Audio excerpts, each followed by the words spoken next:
Will the Maui County Council regular council meeting please come to order? It is March 6, 2026, and the time is 9:05 a.m. Good morning, everyone. The council meeting will now come to order, and one note before we begin. At the request of the housing director, I'm canceling Bill 34 from today's agenda. We will not receive testimony or consider this item today. Okay, that's one note. And the second note is we have guests this morning, all the way from Kula. Ninth graders from Haleakala Waldorf School are in the chambers and to observe what a wonderful and efficient group we are. And thank you for joining us. We hope that one day you might consider being like us, elected officials working in public service. Ms. Clerk, please proceed with roll call. Thank you, Madam Chair. Proceeding with roll call. Councilmember Shane Sinensi. Aloha and good morning. Councilmember Nohelani U'uhajens. Aloha, everyone. Good morning. Councilmember Tom Cook. Aloha, good morning. Councilmember Kiani Rollins Fernandez. Aloha kakahiaka kako, and aloha, and a special aloha to our visiting students. There are currently no testifiers at the Molokai District Office. Mahalo, Chair. Councilmember Gabe Johnson. Aloha, Chair, council members, community members. There's no testifiers at the Lanai District Office. And once again, yeah, welcome to our students. And, you know, I got an interview with NPR the other day. They didn't ask as hard questions as these guys did when I went and did the interview with them. They're a tough crowd. So really glad they're here. And I think the future is bright and the leaders in the hands of these leaders. Thank you, Chair. Thank you. Councilmember Tamara Paulton. Aloha kakaya kakako, streaming live and direct from the council chambers. Vice Chair Yukile Sugimura. Good morning, everybody. I too would like to welcome Haleakala Waldorf School. And besides having one of the students calls me Auntie, Cleona McBarnett, a very special young lady, that they are my neighbors. They're right across the street from my house, and they are the best neighbors. So thank you very much, and appreciate you in our community. So you heard that, students, you're right across from her house. So whenever you need, you know, a drink, sandwich, something, just go see Auntie Yuki.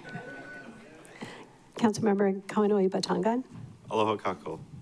And Council Chair Lee. Aloha and good morning, everyone. Chair, a quorum is present to conduct the business of the council. For the record, I'm the Deputy County Clerk, Rochelle Thompson. Seated next to me is County Clerk Moana Ludi. And also present from the Office of the County Clerk are Legislative Division staff Joyce Murashige, Lauren Saldana, Dale Yoshida, and Arthur Suyama. Assisting the council with maintaining order and decorum is Council Ambassador Ryan Martins. And joining the meeting from the Office of Council Services is Director David Rutz and Legislative Attorney Megan Moniz. And we also have present First Deputy Corporation Counsel Mimi Desjardins.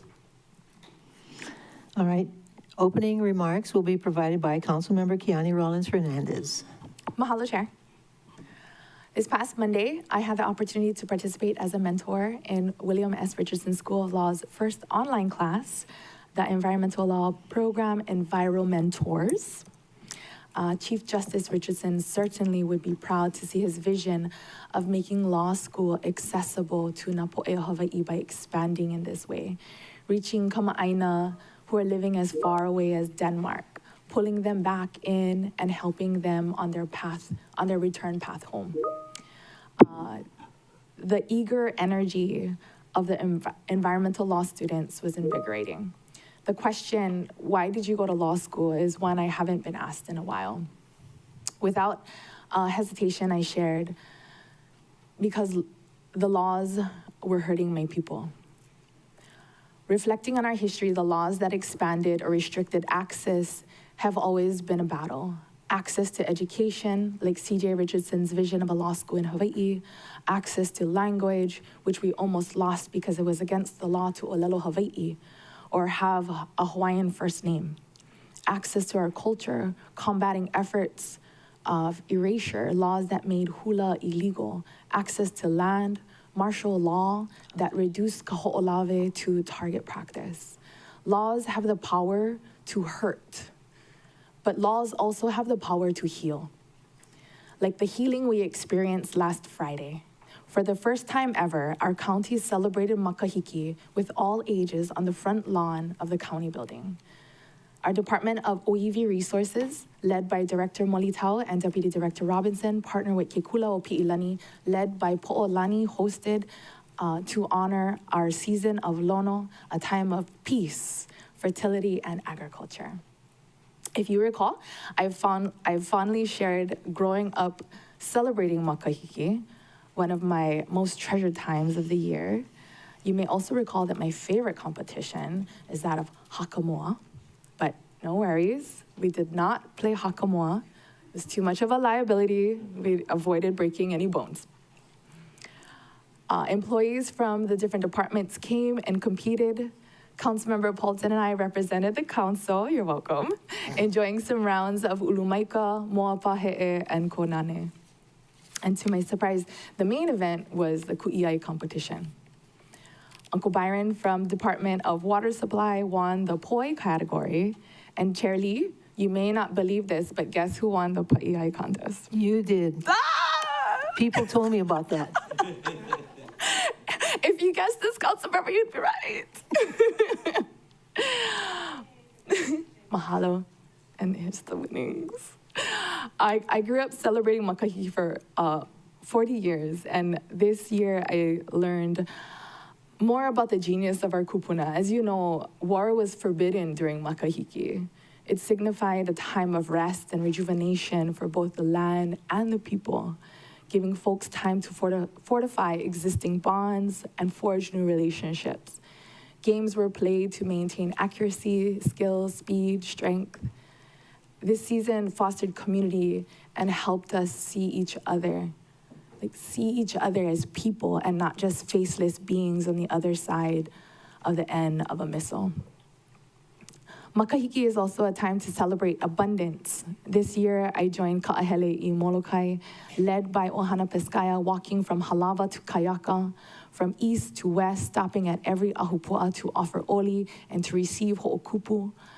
This is a time to reflect on those offerings to see what our island has produced, assessing where there is abundance of what kind of healing we should pule for in the coming year. And the kind of healing that Mayor Bisson highlighted in the State of the County address last night was incredible. The patchwork of laws that we pass were presented comprehensively was just powerful. May we continue to pass laws that cultivate healing. Mahalo, Chair. Thank you. Well done. Please join me now with the Pledge of Allegiance.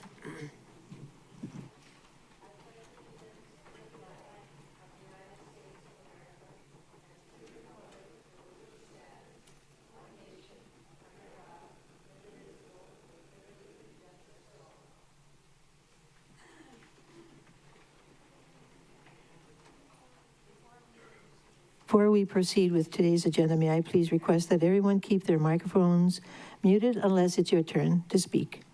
As a reminder, testimony must pertain to items on the meeting agenda. When testifying, please direct your remarks to the council and not to any individual council member or member of the public. Each testifier will be allowed to speak for up to 3 minutes on each item. For individuals wishing to testify on Teams, please click the raise your hand button to be added to the testifier log. If you are calling in, please follow the phone prompts to be added to the log. If you wish to testify anonymously, please sign in as anonymous, and you will be given a testifier number.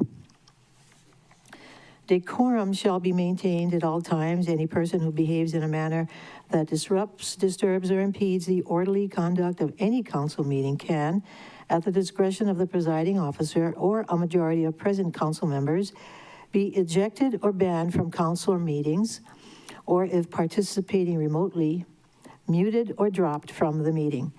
Examples of disruptive behavior include, but are not limited to, heckling, shouting, clapping, use of profanity, threatening, or slanderous remarks made to any member of the council, staff, or general public. All meeting attendees, whether online or in person, are expected to wear clothing which should not display profanity, obscenity, or any message that could be considered discriminatory, harassing, or inappropriate for these proceedings. Before we proceed, although I said that we are allowing 3 minutes per person for testimony, I want to let you know that we are going to break for lunch. We have a long lunch break today because we have an staff appreciation lunch. So it'll be from 12 to 2. So if you want to keep your testimony a little shorter, then we may be able to get a lot more done before we take that lunch break, so you don't have to come back after lunch. Okay, please keep that in mind. And then we ordinarily take a break at 10:30, which is only about 10 or 15 minutes. Ms. Clerk, please proceed. Thank you, Madam Chair. I'm proceeding with testimony on the ceremonial resolution. Currently, we just have one person signed up, but I realize there are a couple of more that we know about. The first to testify is Donna Sterling.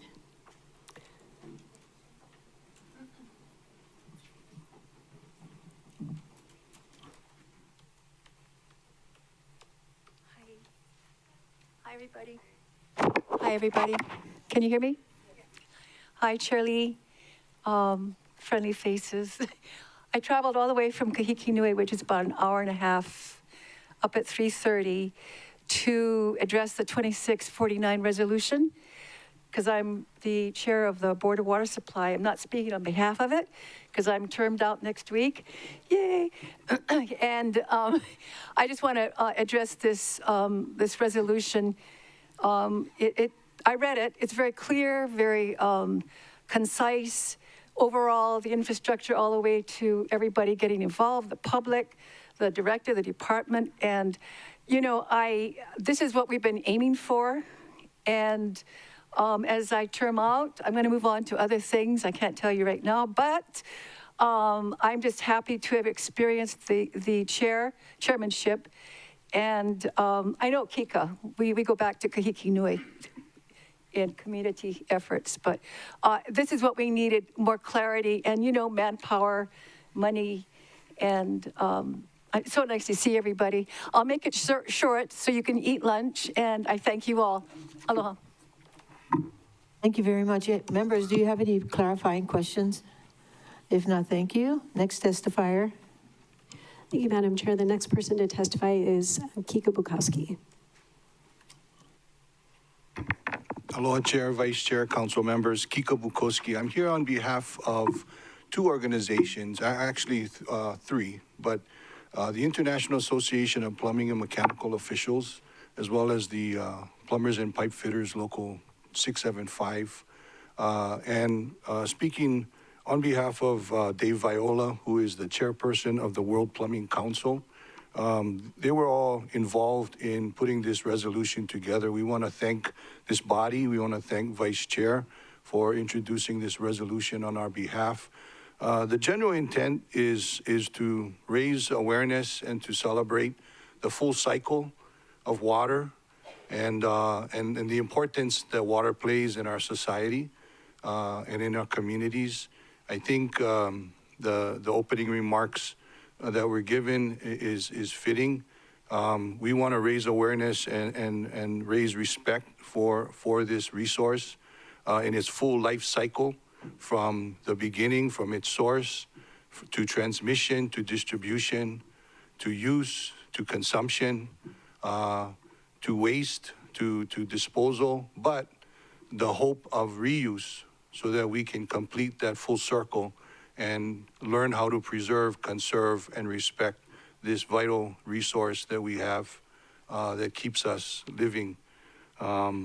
We also want to make sure that we understand and take care and realize the implications that water and plumbing in the built system has with public health, safety, and welfare of our people in their dwellings, in their structures, in the built environment, and the importance of codes and standards, updating codes and standards, as they play in making sure that our communities, our built environment is resilient.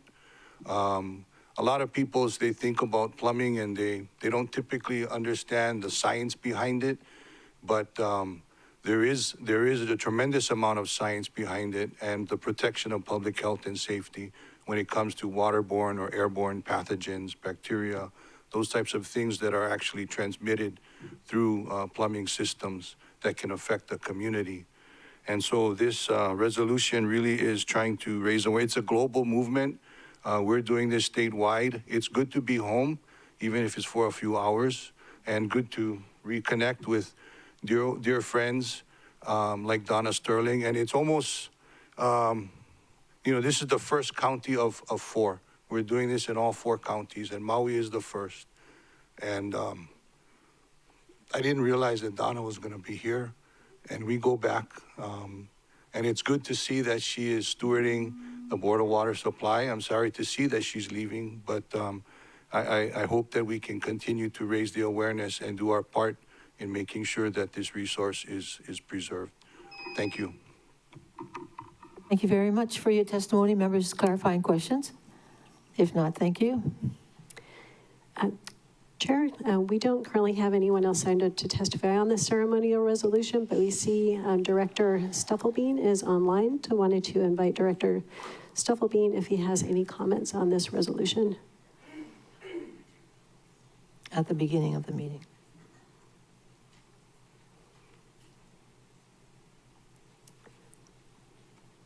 Good morning, and thank you so much.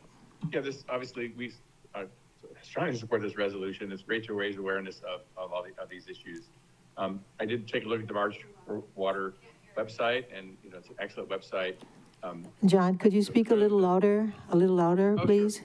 Thank you. Of course, thanks. I mean, obviously, the most affordable new source of water is conservation and efficiency, and we haven't. Thank you for passing the new conservation ordinance. That's very helpful.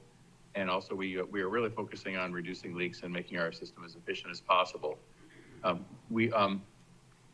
Whenever the demand for water is reduced, it makes water available for new users, and also saves on infrastructure cost and energy cost.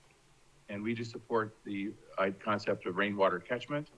And obviously we strongly support the use of recycled water, both regionally and in individual units. And just as a side note, we are using the EAPMO tool to determine the water use needs for multifamily dwellings. So we are very familiar with the tool, and it's a very, very good tool.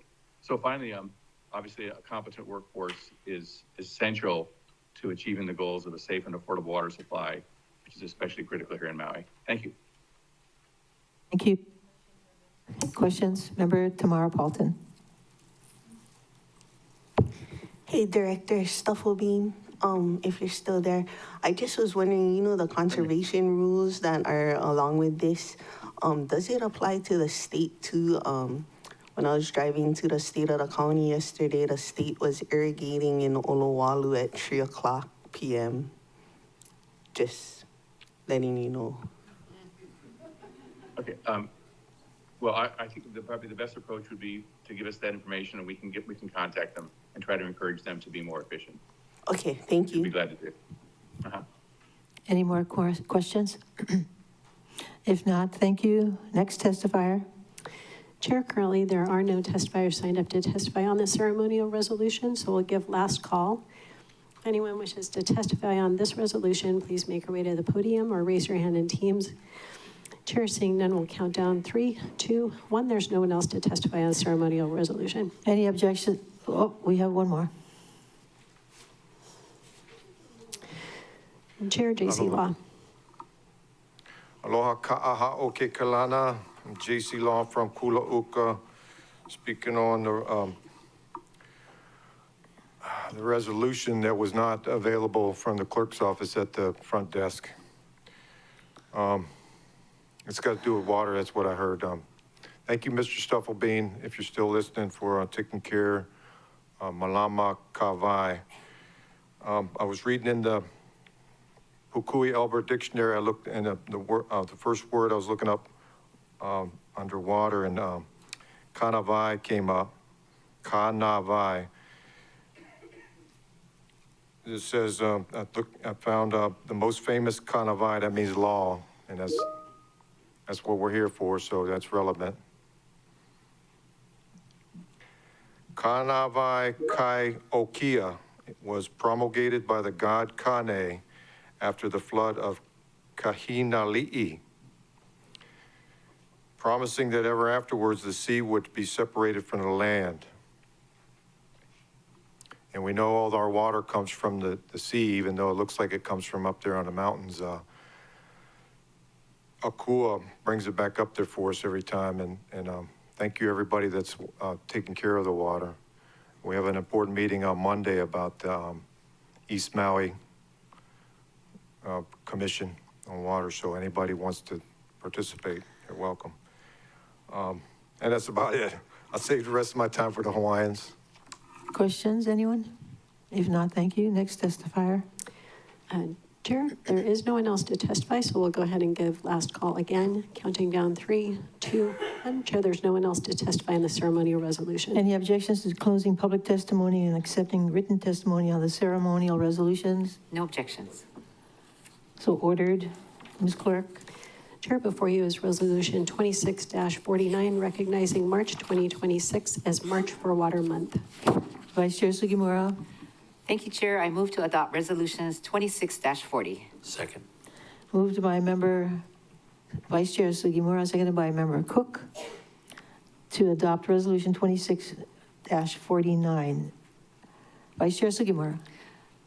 May I please request that the clerk read the resolution in its entirety? Ms. Clerk. Thank you, Madam Chair. Resolution 26-49, recognizing March 2026 as March for Water Month. Whereas water is an essential resource for sustaining life, promoting public health, and ensuring prosperity in Hawaii. And whereas the nation's aging drinking water, wastewater, and stormwater infrastructure requires over $1.2 trillion in investments in the coming 2 decades to protect municipalities from environmental stresses. And whereas more than 2 million Americans lack running water, indoor plumbing, or wastewater service in their homes, and as many as 12.1 million to 19.2 million U.S. households lack affordable access to water services, imposing a substantial burden on low-income families. And whereas Hawaii has over 2,600 plumbers, pipe fitters, and steam fitters, representing a vital segment of the state's skilled workforce dedicated to maintaining the infrastructure necessary for clean water and sanitation. And whereas the month of March provides a unique opportunity to align local efforts with global movements such as World Plumbing Day on March 11th and World Water Day on March 22nd to highlight the sustainable management of freshwater resources worldwide. And whereas the International Association of Plumbing and Mechanical Officials, the global authority responsible for the Uniform Plumbing Code, which serves as the basis for safe plumbing systems in Hawaii, established March for Water Month in 2023 to advocate for secure and sustainable water systems through technical standards and policy work. And whereas the International Association of Plumbing and Mechanical Officials was founded in 1926 and will celebrate its centennial, continuing to promote and protect public health and safety and improve access to safe water and sanitation. And whereas March for Water Month serves as a platform for communities to raise awareness about water conservation, access to safe drinking water, and the importance of investing in infrastructure. Now, therefore, be it resolved by the Council of the County of Maui, 1, that it recognizes March 2026 as March for Water Month. 2, that it encourages all residents to participate in activities and programs that promote awareness, education, and actions, prioritizing water as a vital resource for the county's future. And 3, that certified copies of this resolution be transmitted to the Honorable Josh Green, MD, Governor, State of Hawaii, the Honorable Sylvia Luke, Lieutenant Governor, State of Hawaii, Kenneth S. Fink, MD, MGA, MPH, Director, State Department of Health, Kathleen Ho, Deputy Director of Environmental Health, State Department of Health, Dave Viola, Chief Executive Officer, International Association of Plumbing and Mechanical Officials, Daniel D.J. Nunez, Executive Vice President of Field Services, International Association of Plumbing and Mechanical Officials, Samuel Barrett Jr., Business Manager, Plumbers and Fitters UA Local 675, Kika Bukowski, Director of External Affairs, Plumbers and Fitters, UA Local 675, Donna Sterling, Chair, Board of Water Supply, John Stufflebean, Director, Department of Water Supply, and the Honorable Richard T. Bisson, Jr., Mayor, County of Maui. Discussion, Vice Chair Sugimura. Thank you. Members, March for Water Month will be recognized by all 4 counties in Hawaii this year. And as you heard from Mr. Bukowski, we are the first county to do this resolution, so thank you, members. This movement highlights the importance of water access and water infrastructure. I appreciate Board of Water Supply Chair Donna Sterling, who was up at 3:30 this morning to get to us. Department of Water Supply Director Stufflebean and Mr. Bukowski for joining us this morning, and this is a shared effort as we work towards water security for all of Maui County. Later today, we will take up Bill 9, 2026 to put $10 million towards this very goal, further showing our collective commitment. March for Water Month ties this all together well and provides a further opportunity to highlight this important issue. I respectfully ask for the members' support for my motion. Thank you, Chair. Thank you. Any more discussion? Member Sinensi. Mahalo, Chair, and mahalo to Member Sugimura. We speak in strong support. Chair, as you know, we did have a small contingent of Maui County Council members. Last week, we attended the National Association of County Councils in Washington, D.C., and one of the work was to propose a resolution to maintain and increase funding for clean water and drinking water state revolving funds. As you know, excuse me, the clean water and drinking water state revolving funds are critical funding sources for improvements to and the expansions of county-owned and operated water infrastructure. And that funding may be being cut, so we also wanted to send our support to all of our congressional members up in DC. Thank you, members. Thank you. Any more discussion?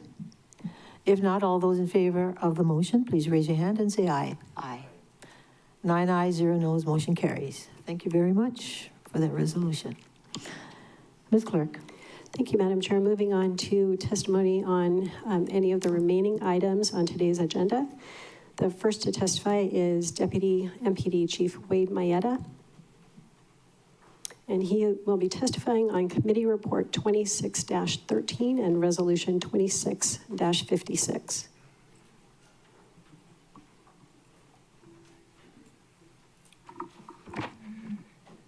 Good morning, Chair, Vice Chair, and esteemed members of the Council.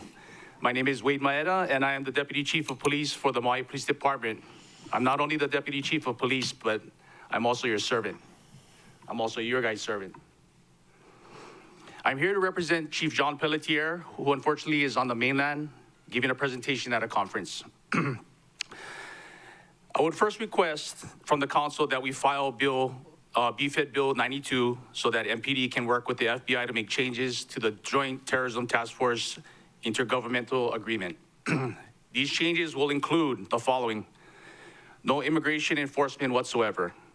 MPD officers will operate under MPD policy. MPD officers will remain accountable to MPD leadership.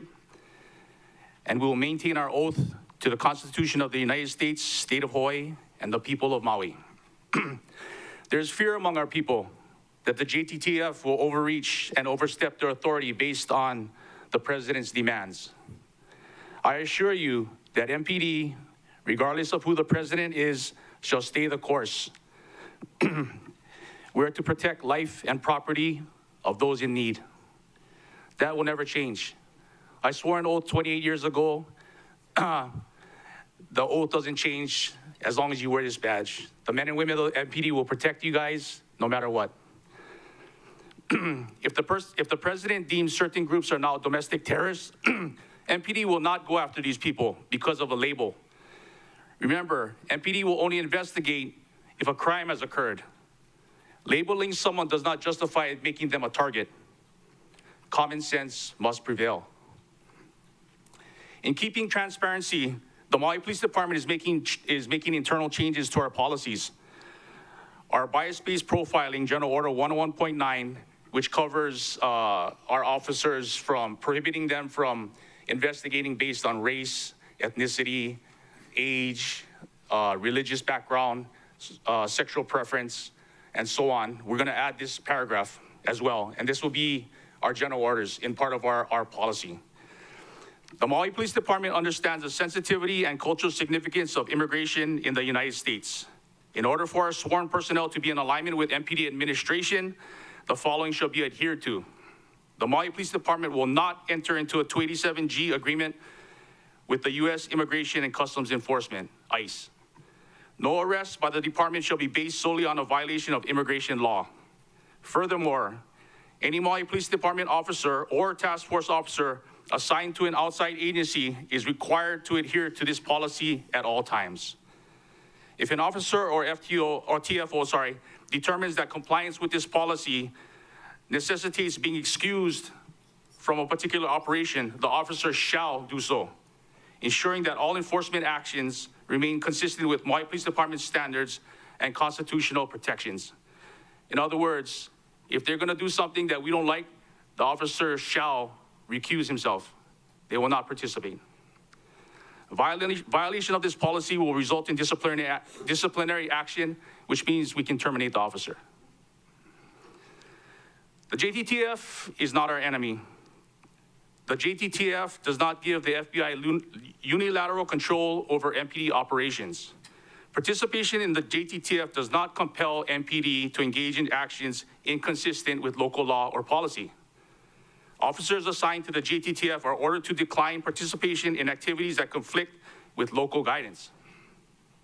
The JTTF provides real-time information sharing, which is critical, especially now of what's happening in the Middle East. Why would you want MPD to get information on a need-to-know basis rather being in the know? How much more time do you need? Oh, sorry, I'm closing up right now. Okay, I all right, apologize. thanks. Usually the buzzer goes off, but okay. So in conclusion, you may not trust the federal government, but you should trust us. We would gladly lay our lives on the line for you guys, no matter what. We have proven this since the existence of MPD, and we'll make that sacrifice to protect our people. Thank you. Thank you. Members, clarifying questions. Member Johnson. Thank you, Chair. Thank you, Deputy Chief. I've never seen you this fired up before, and it's very impressive, so mahalo for that gumption. So my clarifying question is basically you said you're going to have a meeting with the FBI to kind of discuss this.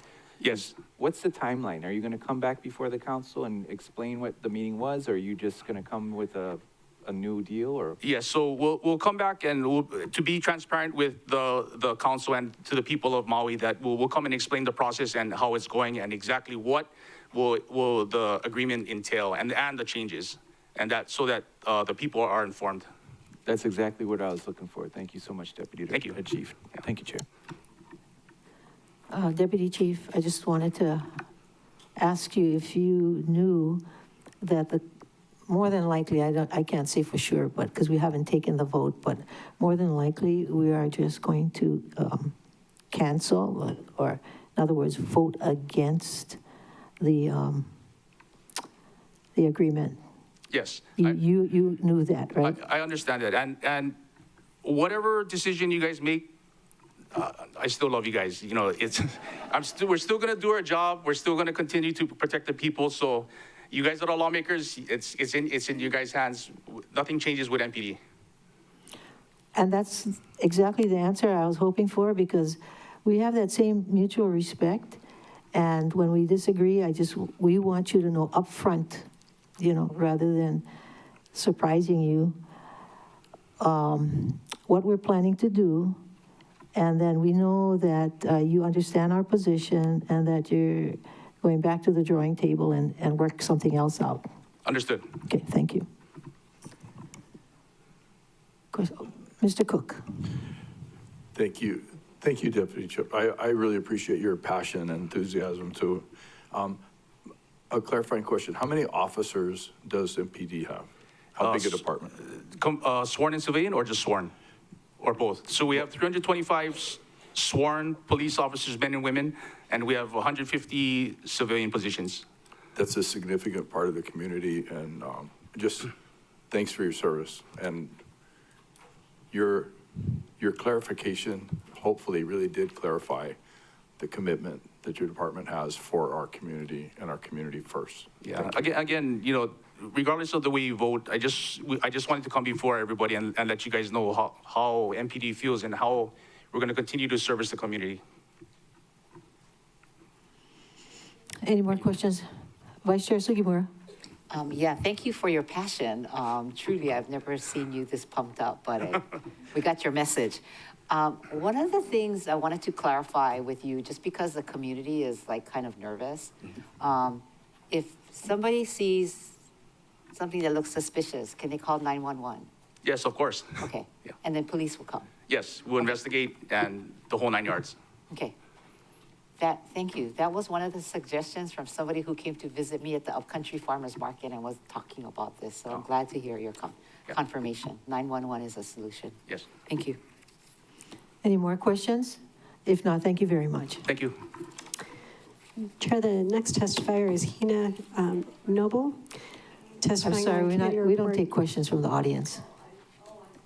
But you're free to catch him before he leaves.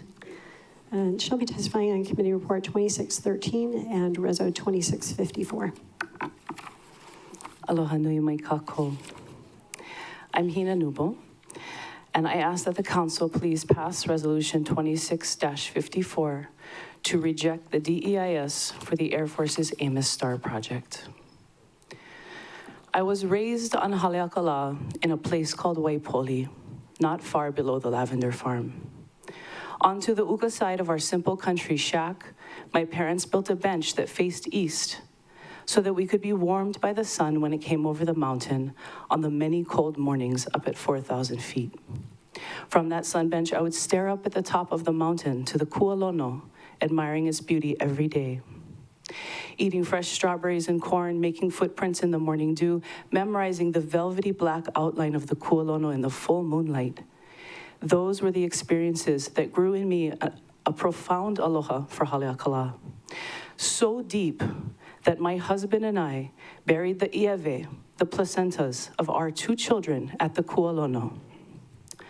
Only our ohana will ever know the exact location, which is thankfully outside the proposed project area.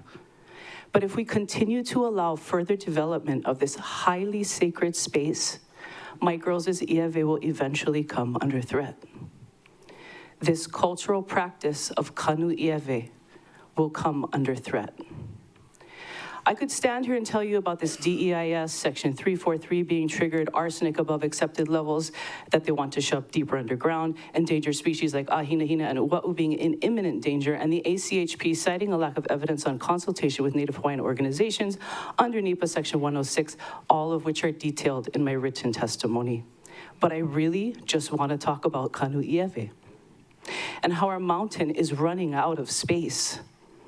I want to tell you about trying to do ceremony at Pa'ele Ku'ai Komoku, one of 2 ahuan pu'ukolekole, and being completely overwhelmed by the dekist, towering bright white over me, its noise interrupting my pule, its imposing presence completely changing my experience of the piko, the summit, the ultimate point of connection for many of us.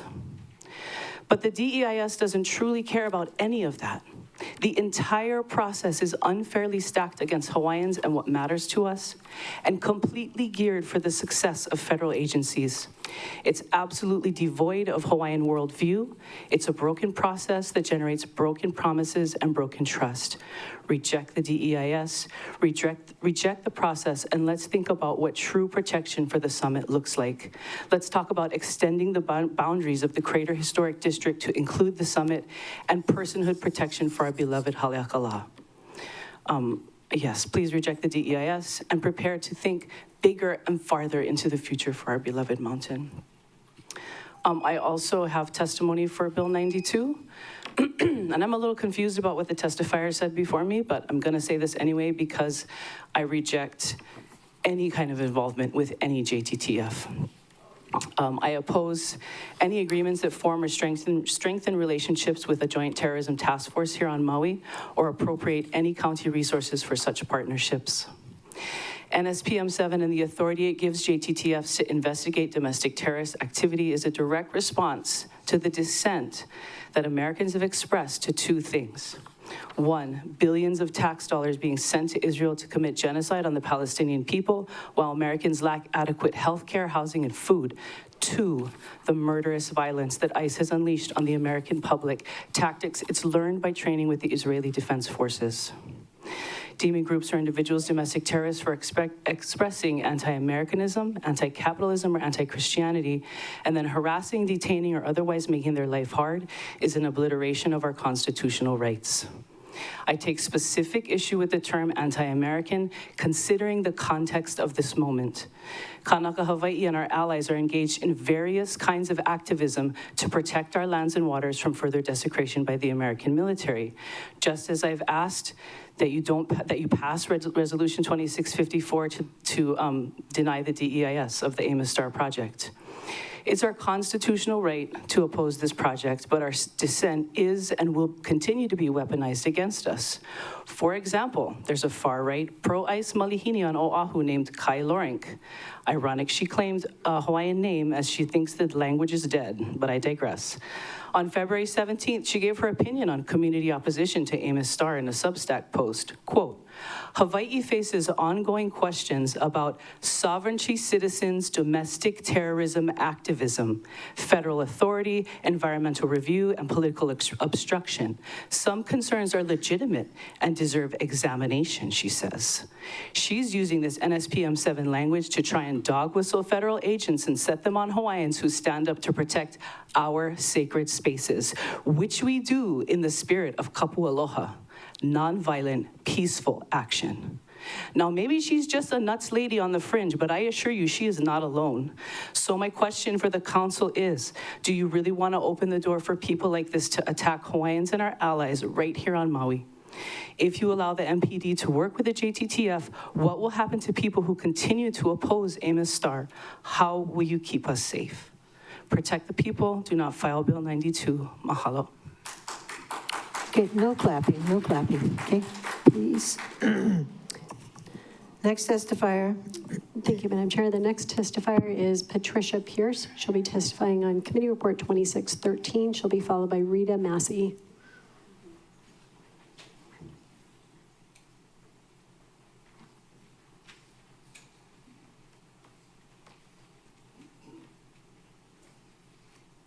I'm Patricia Pierce, a Makawa resident here on Maui.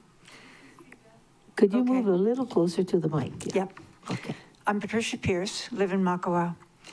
We are living at a time where if you are not part of the solution, then you are part of the problem.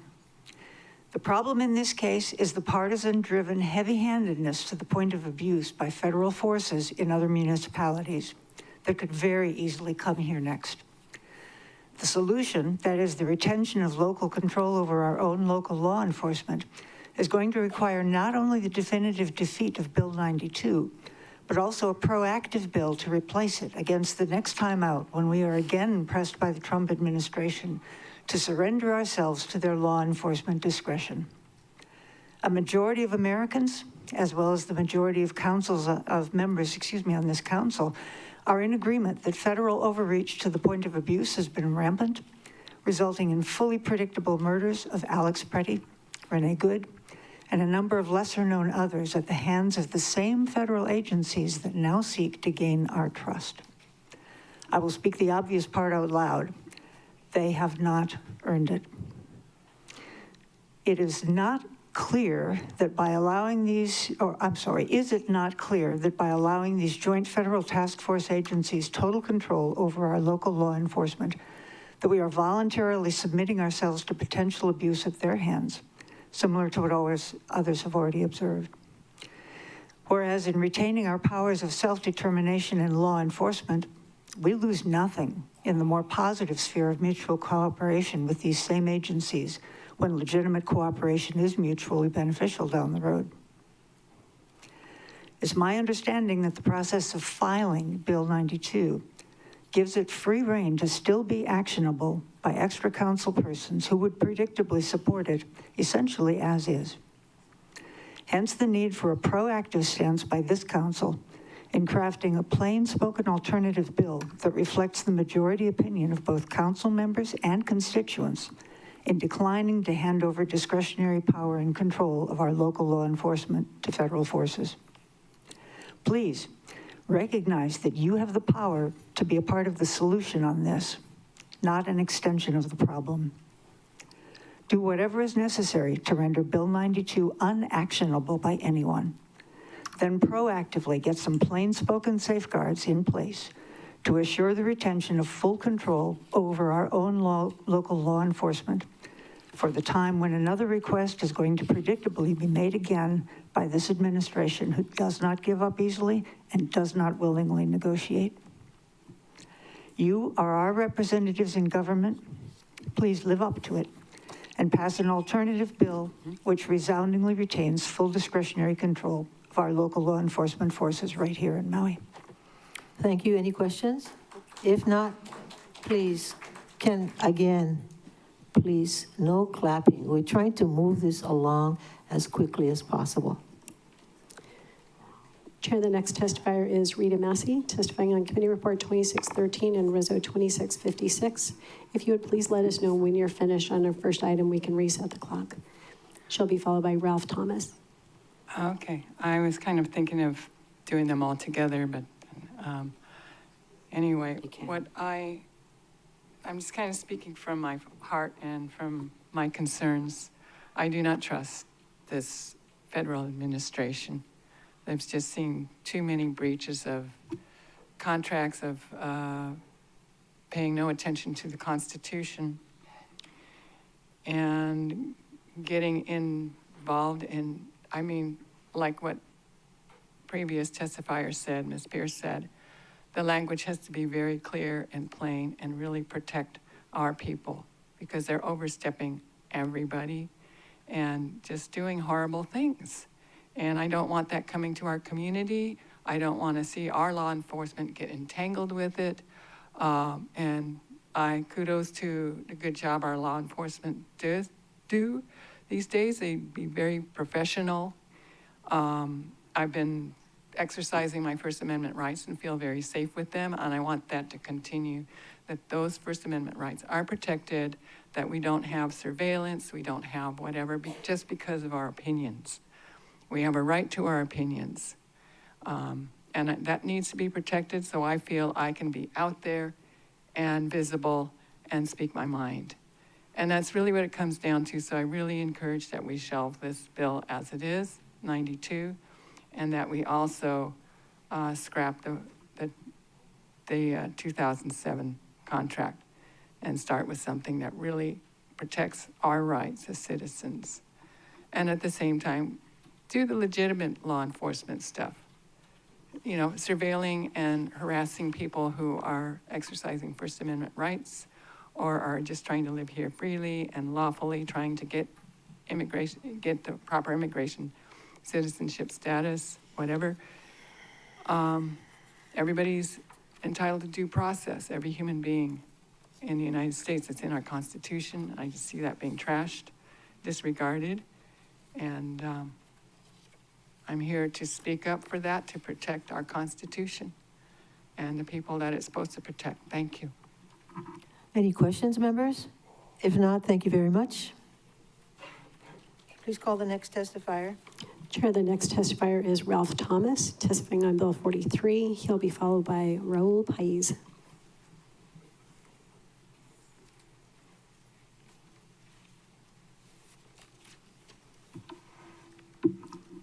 Good morning, Chairman and all of the council members. How y'all doing? Nice to see y'all again. We're here representing the militaries. Myself, I'm Ralph Thomas, and this is the commander, Raul.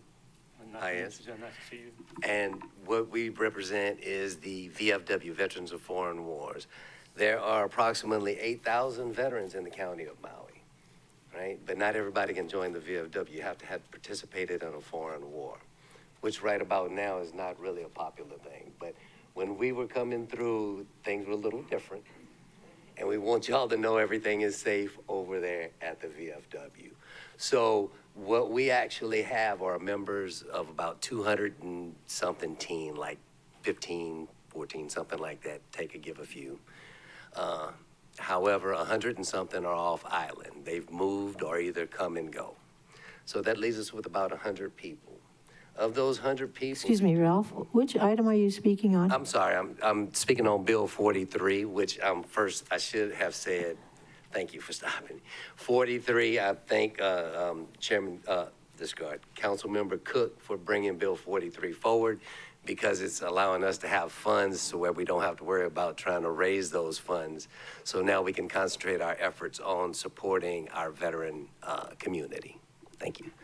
So we have 8,000 veterans, about 220 members, 100 and something off island, get down to about 100 that are here. Whenever we have a meeting, we can probably pull in 12. We need 6 for quorum. It takes about 5 or 6 for every event and stuff that we do.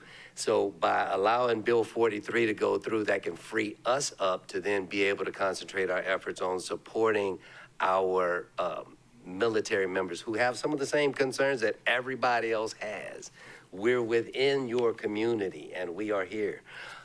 We try and make and create safe spaces for our veterans, because mostly veterans will talk to other veterans when they won't talk to anybody else. And mental health issues are a serious and significant portion of our community. We have 22 members a day killing themselves. That was that last report. So it actually got down to 17, but I don't know where those numbers are now. We're trying to provide ways to where they can come and find access to other areas, that we can provide other areas for them so they'll know those free agencies that are out there. So it's getting the information to the veterans. And before I get cut off, make sure that you look at and join Facebook, VFW 3850. You'll know all of the stuff that we know and we try and send out to our members. So thank you for the time and thank you for considering Bill 43 because that frees us up a lot. Thank you. Thank you. Any members, do you have any questions? Yes, Vice Chair Sugimura. Thank you, Member Cook, for bringing this forward. I noticed that the request is for $25,000. Yes. And is that going to be enough for what you're refurbishing or renovating or whatever? Well, it's a continued, it's our normal, what we do as far as scholarships for the community, kids, high school, middle school. We do functions for individuals. So that would be enough, yes, ma'am, for us to, we don't want to be greedy. We just want the ability to be able to raise our own funds at the post. That would be great if we could find a way to do that. But we won't try and make $1 million. We just try and keep it within where those funds are to where we can service our veteran community. Thank you. Thank you. Any more questions? Yes, Mr. Cook, Member Cook. Thank you both for your services and what you're doing. How long has the facility been? Okay. It is a World War II Marine Corps barracks, Marine Corps headquarters building. And it was moved over in 78. So we have a charter from 1942. So I'll make sure and say that whenever we have visitors come over and, oh yeah, y'all just came into the States in 1950, no, 42. Okay. So for further clarification too, one of the challenges that your post has been having is the inability to have fundraising at the location because of zoning and et cetera. And this is going to help you guys to move forward. Absolutely. While the county works with you to see how you can do your pancake breakfast and other activities that you've previously done. Yes, sir. Yes, sir. That along with the potlucks that we have every month, the second Friday of every month, we invite all veterans to come to the potluck. So thank you both very much. I'd like to see 8,000. All right. Thank you. Just for your information, members, Ralph Thomas was our trainer at the Department of Personnel Services when I was on the commission. Good to see you, Ralph. Thank you. Thank you. Thank you. Good seeing you as well. Next testifier. Chair, the next testifier is George Burnett, and he'll be testifying on Committee Report 2613, as well as Resolutions 26, see 2653, 54, and 56. And when you're finished with one item, you can let us know so that we reset the clock. He'll be followed by Jerry Javier.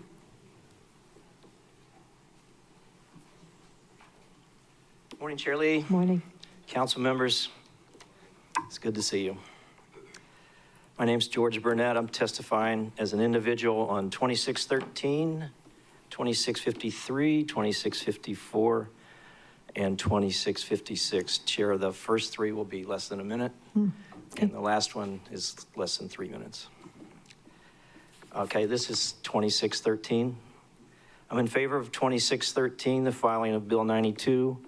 I do not want the mayor to enter into any new agreements with the FBI. I'll give my reasons when I get to the resolution 2656. So a yes on 2613 is a no on any new agreement with the FBI.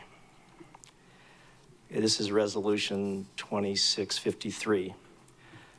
I'm in favor of resolution 2653 and opposed to the harvesting of tropical fish for use in aquariums. I totally agree with all of the whereas statements in this resolution. Our ocean waters and marine life are stressed enough as it is, so let's protect these resources and not exploit them. This is resolution 2654. I'm in favor of resolution 2654, urging the denial of the draft EIS statement for the Air Force's proposed telescopes on Haleakala.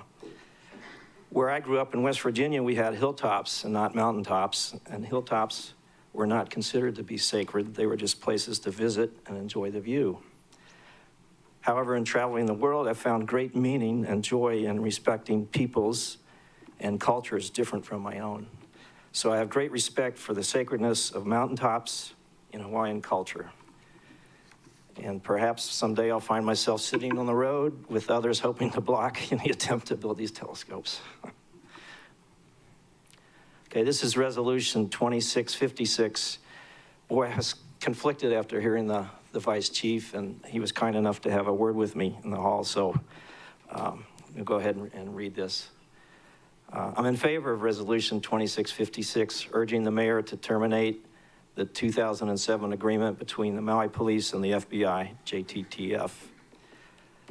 I've lived a very blessed life, but now with a lot of sadness, a sadness in seeing the undoing of many precious rights which I swore to protect many years ago under our Constitution. And I'm somewhat of a news junkie, so I'm hearing every day about the loss of rights and freedoms of others under the guise of law enforcement, and most sadly, the loss of life of some innocent of any crime. As the son of a judge,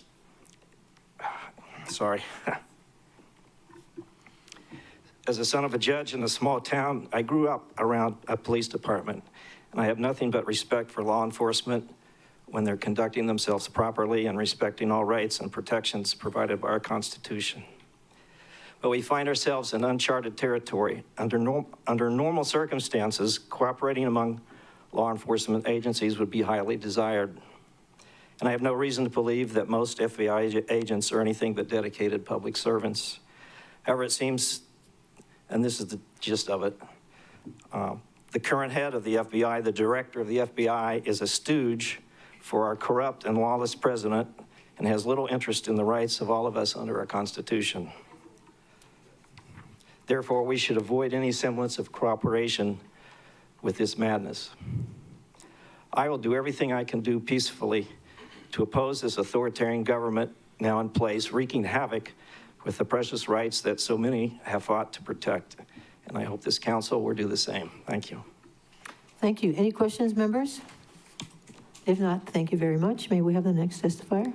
Chair, the next testifier is Jerry Javier, testifying on Committee Report 2613. He will be followed by Justin Herman.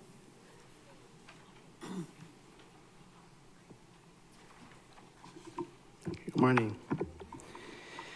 My name is Jerry Javier. I'm a 24 resident, born and raised on Maui, a 24-year veteran of the Maui Fire Department. It's good to be with you guys. I decided about a week ago to come here, testify against any kind of official agreement between ICE and MPD. Honestly, it felt like a big deal. The possibility that my own fellow first responders, these guys and women that I've been working side by side with for about a quarter of a century now, that even one of them could find themselves legally obligated to aid and abet and take orders from an agency that operates with zero accountability to anyone felt scary to me. It felt like a big deal. Lots can change in a week though, right? Yesterday, I almost changed my mind about coming today. Why? Because I woke up with my first thought when I woke up was, I wonder if maybe today's the day that World War III begins. And if that's where we are, I thought to myself, maybe an MOU isn't that huge of a deal after all, but I was wrong to think that. I realized that ICE, which operates with zero accountability, takes its orders from an administration that operates with zero accountability. So much so that they've unilaterally committed our nation to a war that in less than a week is involving 17 plus nations. And I don't say this as an alarmist, but I just hope we're starting to realize that this federal administration and the agencies under it are not constructive, but destructive in nature. The difference between ICE and the Maui Police Department to me is simple. Fear versus trust. I still trust you guys. Mauians still trust you guys. I don't trust ICE to do the right thing. We don't trust their intentions. We don't trust their tactics. We don't trust a word that comes out of their mask-covered mouths. But we trust you. We trust you more than Congress and the courts, both of which have abandoned their sacred roles as guardrails against corrupted power. And so that kuleana is now yours. It belongs to this council, to this county administration, and by extension, the police department.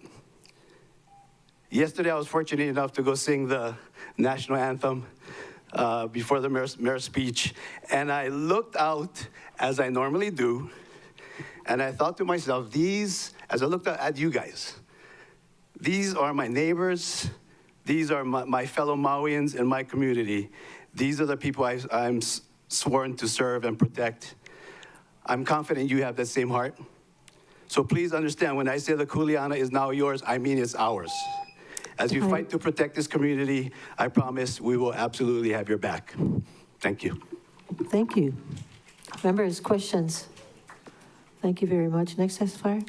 Chair, the next testifier is Justin Herman, testifying on Committee Report 2613, and he will be followed by Daniel Ellis. Could we have the next testifier go over there? Yeah, to that side. It'll be quicker. Because the more people we can get to testify before 12 o'clock, the easier it'll be on you, because then you don't have to come back at 2 o'clock. Okay? Thank you. Aloha, council members, chair, vice chair.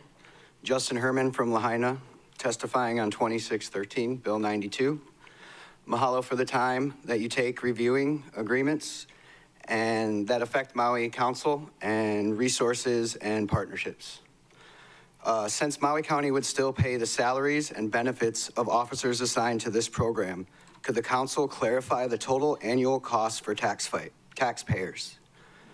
Since we already have an understanding of turning this bill down, I still believe that those costs can help the community evaluate similar partnerships in the future.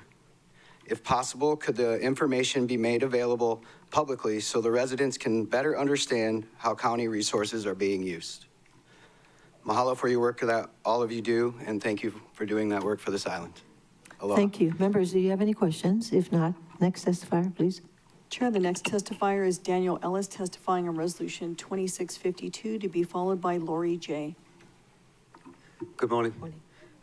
First of all, I'm an immigrant to this great nation, and I was welcomed by Maui, so thank you for that. And I know there's bigger things, going on in the world, but I'm here to testify on the Paia Relief Road. I'm a Paia resident. I'm a business owner from Haiku, and I'm also a partner in a Paia sugar mill. For the Paia sugar mill, we're trying to put back in much needed manufacturing space for Maui and for Paia. And it came up when we went to the Planning Commission about the bypass. We've always tried to do as much as we can to help with that. We have a very, very small parcel road, which we give at any time for the bypass. We're also part of any relief or fire evacuation where we can, but we just do that by opening our gate and hoping for the best. So I think with a relief road, that would really help not just Paia, Haiku, but also the whole of Maui. And when I was starting to look at this a few weeks ago, 1968 was the first time they asked for a bypass in Paia because the traffic was pretty busy downtown back then. And it's definitely not got any better. And I think it's definitely a choke point that is not necessarily caused by Paia, but by, by everything in East Maui coming through Paia and it just being that. So please support this resolution, and anything I can do as a partner in the Paia Sugar Mill, as a Paia resident, as a business owner, I'll do whatever I can. And thank you for all your work. Thank you. Questions, Member Sinensi?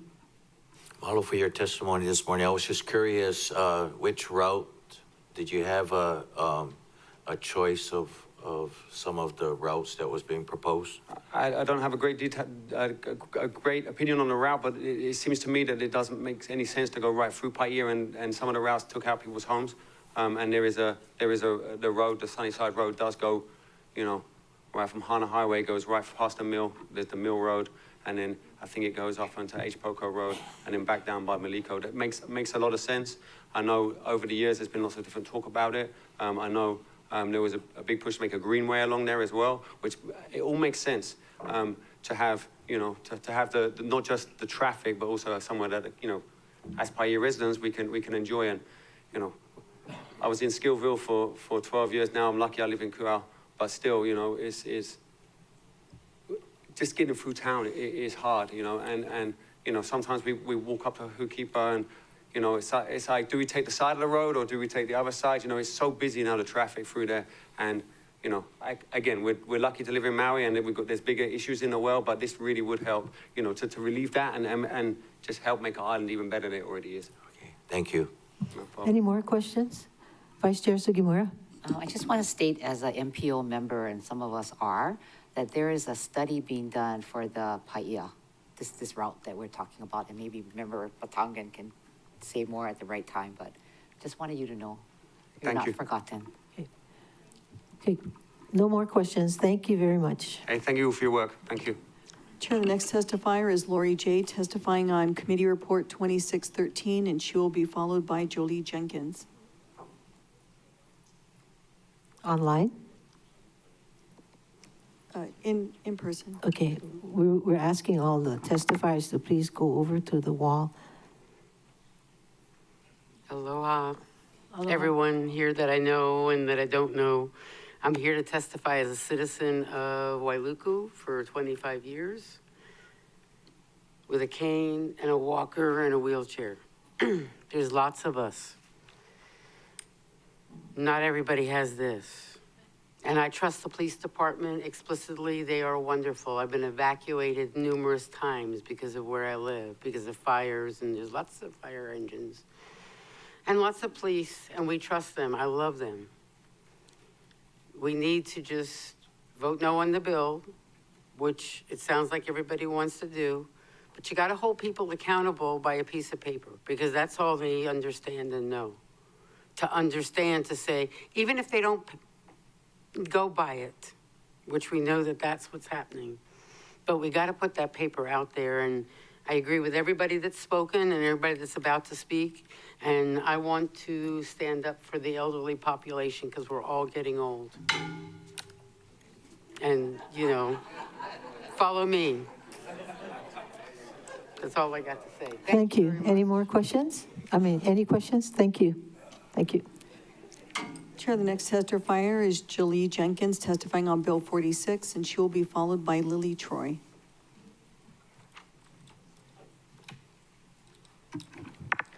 Good morning, Chair Lee and County Council. Happy Aloha Friday. I am here to testify on behalf of the Department of Housing in support of Bill 46. This measure amends the fiscal year 2026 budget to appropriate $1,505,092 for the acquisition of senior housing for the Nahale Kapuna program and $63,782 for the Kaupo Community Association's digital hub. These appropriations represent strategic investments that align with the intent of the CDBG program, which is to provide resources that benefit low and moderate income residents and address critical community needs. First, the senior housing acquisition project will allow the county to secure additional housing units that can serve our kapuna. As many of you know, seniors on Maui face increasing challenges in finding stable and affordable housing. Acquiring existing units is one of the most immediate and cost-effective ways the county can expand housing opportunities while preserving existing housing stock.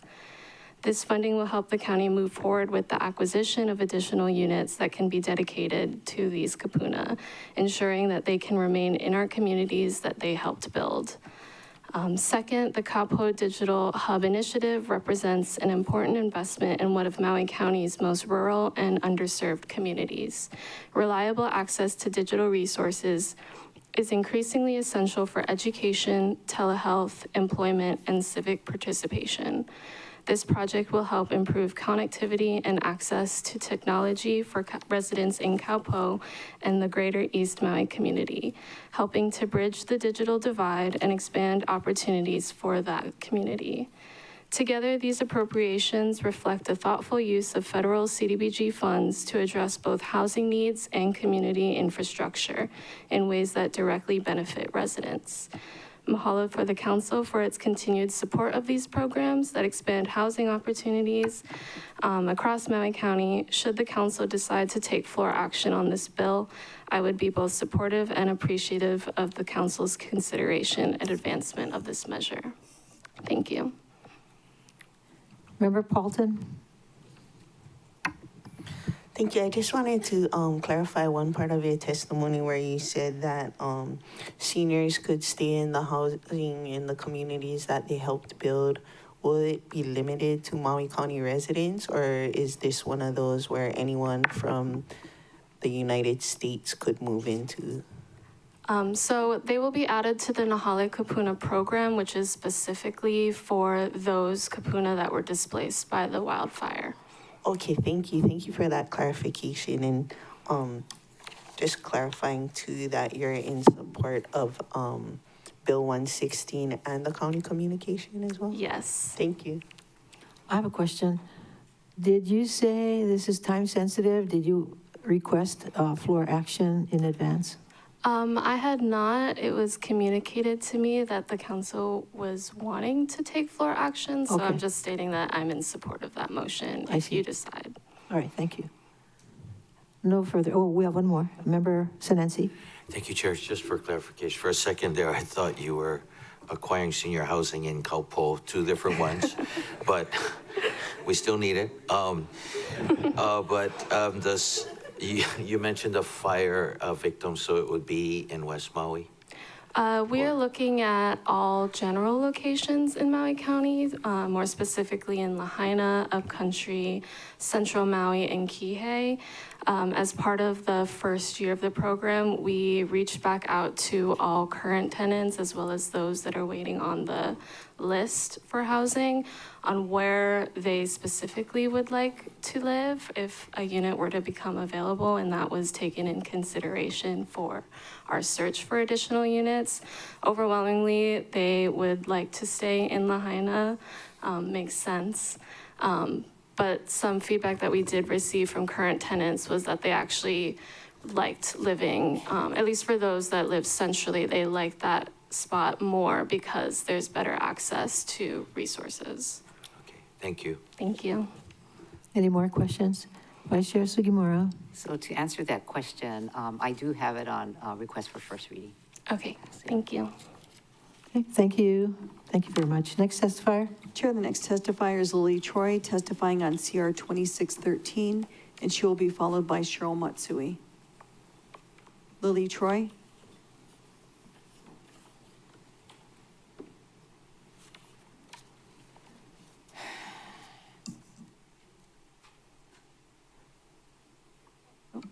Chair, I guess we'll move on to Cheryl Matsui. She's testifying on CR 2613. She will be followed by Leslie Milner.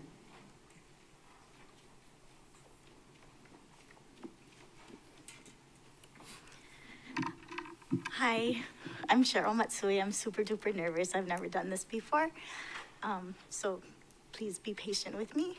Oh, okay. Forgot how short I was. So yes, I wanted to speak out against the filing of Bill 92. People have already said so eloquently a lot of great reasons, so I don't want to waste anybody's time. I know there's lots of testifiers, so I just wanted to say I'm here on behalf of myself, and yes, and support Resolution 2656. And thank you, guys. I know what you do is crazy, so thank you. Bye. Chair, the next testifier is Budget Director Leslie Milner, testifying on resolutions 2655 and 59, bills 39, 40, 41, 42, 44, 45, 46, and 29, to be followed by Paulo Faleafini Jr. And then we'll take a recess. Aloha, Chair. I have already promised Director Rotz I will not take the full 30 minutes. I'm going to combine Resolution 2655 and Bill 40 into one testimony. These are to authorize the acceptance of a $35,000 donation from the Positively Kai Foundation, and also add it to Appendix A, Part 1, Department of Police. This is to support the Police Peers Support Group, which is for mental health in our police department. You want me to go one at a time? Yes? Okay. That's all for that. And members, just raise your hand if you have a question. Okay. Okay, mahalo, Chair. Resolution 2659, this is to authorize the transfer of $75,000 from the Water Administration Program Category B to their debt service line item. This is to cover a shortfall of $10,810 due to the Bank of Hawaii finance purchase payments for the JCI agreement and any additional SRF drawdowns before the end of this fiscal year. Okay. Bill 39, amending Appendix A, Part 1, Department of Housing. This is to add funding for the Home America Rescue Plan program in the amount of $139,416.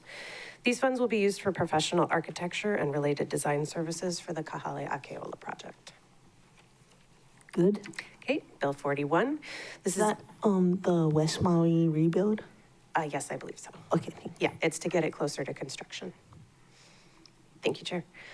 Bill 41, this is to decrease Department of Management, Office of Recovery Category B by $497,000, and to increase the Maui Emergency Management Agency A category by $100,000 and Category B by $397,500. These funds are for costs related to the new EOC, as well as for overtime necessary for the current operations of the Emergency Operations Center. Administrator Amos will be available if there are any questions when you get to the item, but he did provide me with a little bit of data. 2024, there were 20 activations for a total of 220 hours. 2025, 48 activations, 561 hours. And so far in 2026, we've already had 13 activations for a total of 113 hours. So that's why they're requesting the additional funding. Okay. Bill 42, this is a housekeeping bill for the Department of Parks and Recreation to update Appendix C, the War Memorial Gym building improvements. The funds have already been appropriated. There was just a typo in the original bill, so this is just a correction. Okay. All right, Bill 43, Office of the Mayor, Office of Economic Development, South Maui Residency Area Funds. This is $25,000 for the VFW, which I believe has already been spoken about very well, and so I will defer to Councilmember Cook on that item. Okay. Bill 44, Appendix A, Part 1, Department of Human Concerns, U.S. Department of Housing and Urban Development, Emergency Solutions Grant in the amount of $185,496. The department intends to use these funds to assist Kahale Akeola with utility expenses, and this decision was made after the department did go through a solicitation process to find a use that was allowable under the HUD regulations for the ESG grant. All right. Oh, we have a question. Member Paulton. This is the central Kahale Akeola, right? Yes, I believe so. Okay. Yeah. Bill 45, this is to increase carryover savings general fund for the Department of Parks and Recreation Parks Program. This is for $550,000. The department had unexpected expenditures, which are detailed in the transmittal letter. This amendment would enable the department to cover additional tree trimming, basketball court resurfacing at Napili Park, and other projects that are still pending. All right. Bill 46, Julie has already spoken on this, so I will just ask. I will also make it clear, sorry, because I didn't at the beginning, we are a month away from budget session, which I know you're all very excited about, as I am. So I would ask for floor action on this today. Okay. And finally, Bill 29. I'm just pulling up my notes. We received the letter from the BFED committee yesterday at 5 p.m., so we don't have all of the documentation that was requested, but I did just want to address on the floor a few items. I've spoken to OOR. They're not aware of any unfunded or partially funded upcountry Maui recovery needs. Many of the larger projects have applied for DR funding, and that's currently under review. Ke'olaho received 3 quotes for the construction work, and no county employees were involved in the selection, only the board. I also received additional information from OOR, and the county funds will only be used for temporary site infrastructure, and the remainder will be for operational costs. And finally, lease documents I sent to Councilmember Paulton, as she was the one who had requested it. And after renovation, the site will be used for daily operations of Ke'olaho to provide services to the West Maui community. Thank you, Chair. Any questions? If not, no questions. Thank you. Mahalo. Chair, the next testifier is Paulo Filiafini Jr. And Mr. Filiafini, if you could, And then we'll have a recess. if you could just let us know what matter you'll be testifying on, please. Online? Yes. Okay. Paulo Filiafini. Yes.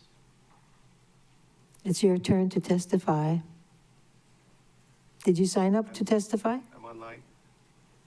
Yeah, if he can speak a little louder. And can you hear me? It's No, very we soft. can't hear you. Oh, no. Hello. Could you say something, please? Say something? Yes. Can you hear me? Very Can you hear me? soft, we can hear you. You can yell. You can yell. Okay. Check. Hello. Could you start, please? Just start. Yes. So aloha, Chair and Vice Chair and Council members. My name is Paulo Filiafini. I'm a founding board member with Ke'olaho, and I'm here to testify in support of Bill 29. Our project from the outset has been to identify how can we support our wildfire survivors through the traumatic experience of that day. We did an exhaustive search in looking for a location suitable for mental health resiliency and recovery. It was a process that involved lots of key players like the Rotary clubs and the sort. And after combing through the space in a site that would be suitable for mental health resiliency, this property came up as the best suitable location due to its environment and the parking availability and its centralized location in Kaanapali. Our challenges that we faced in getting this project off the ground has been numerous.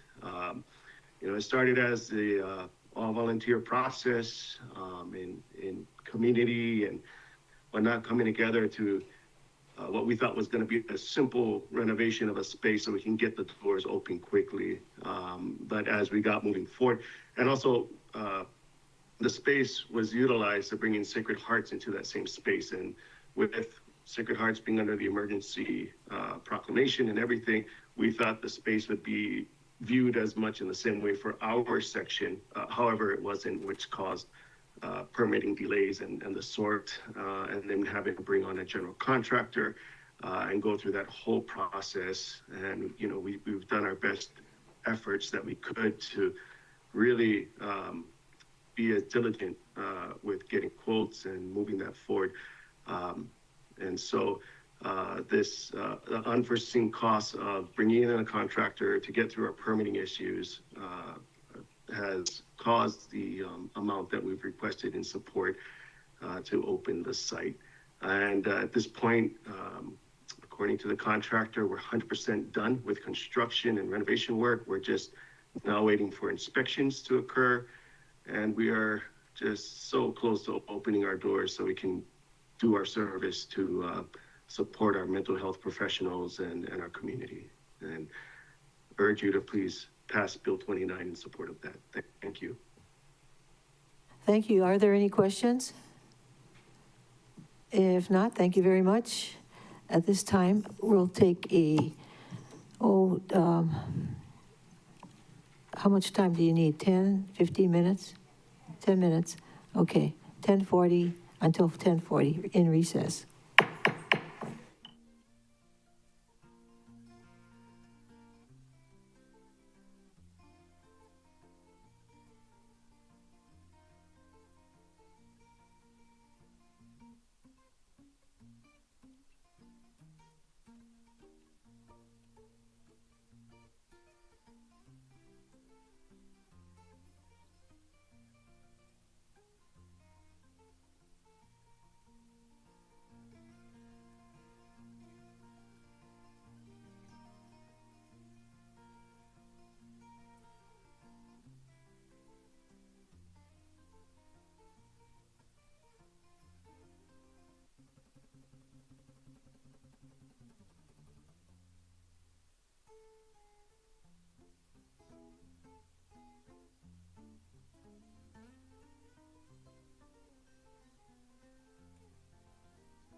Will the council meeting of March 6th, 2026, please reconvene at its 10:52.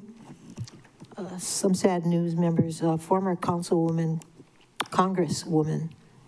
Colleen Hanabusa has passed away today.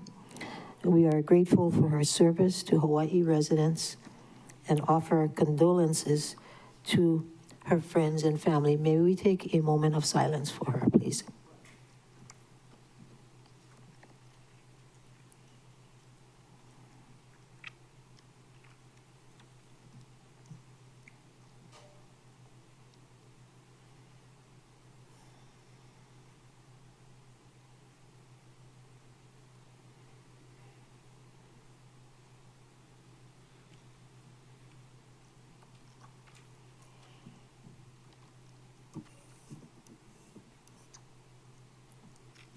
Thank you. Ms. Clerk. Chair, the next testifier is Robert Street, testifying on Bill 29, and then we're going to have an online testifier, Gerard Lavaudis, followed by Dick Mayer. Both online. And just for everyone's information, we're going to take our lunch break at 11:55 to 2 o'clock.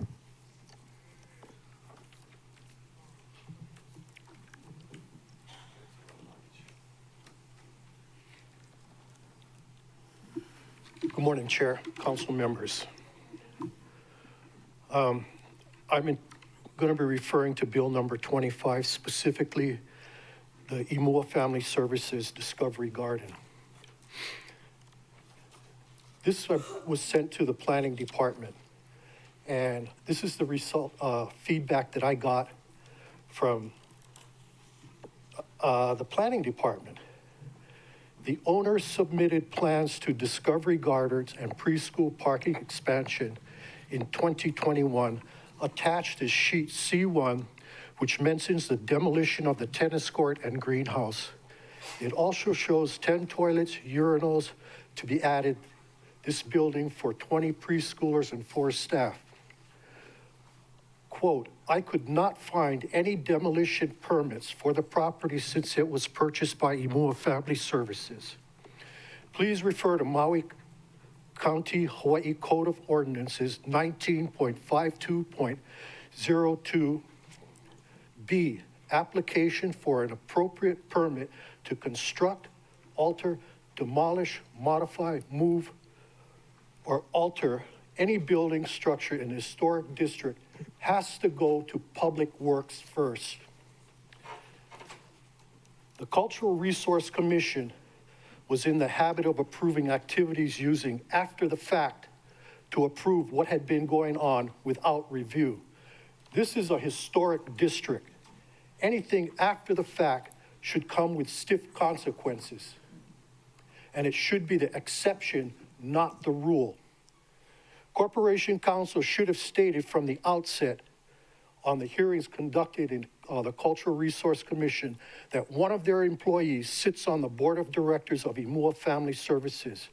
Only when Corp Counsel was confronted with this revelation did they try to justify this conflict of interest.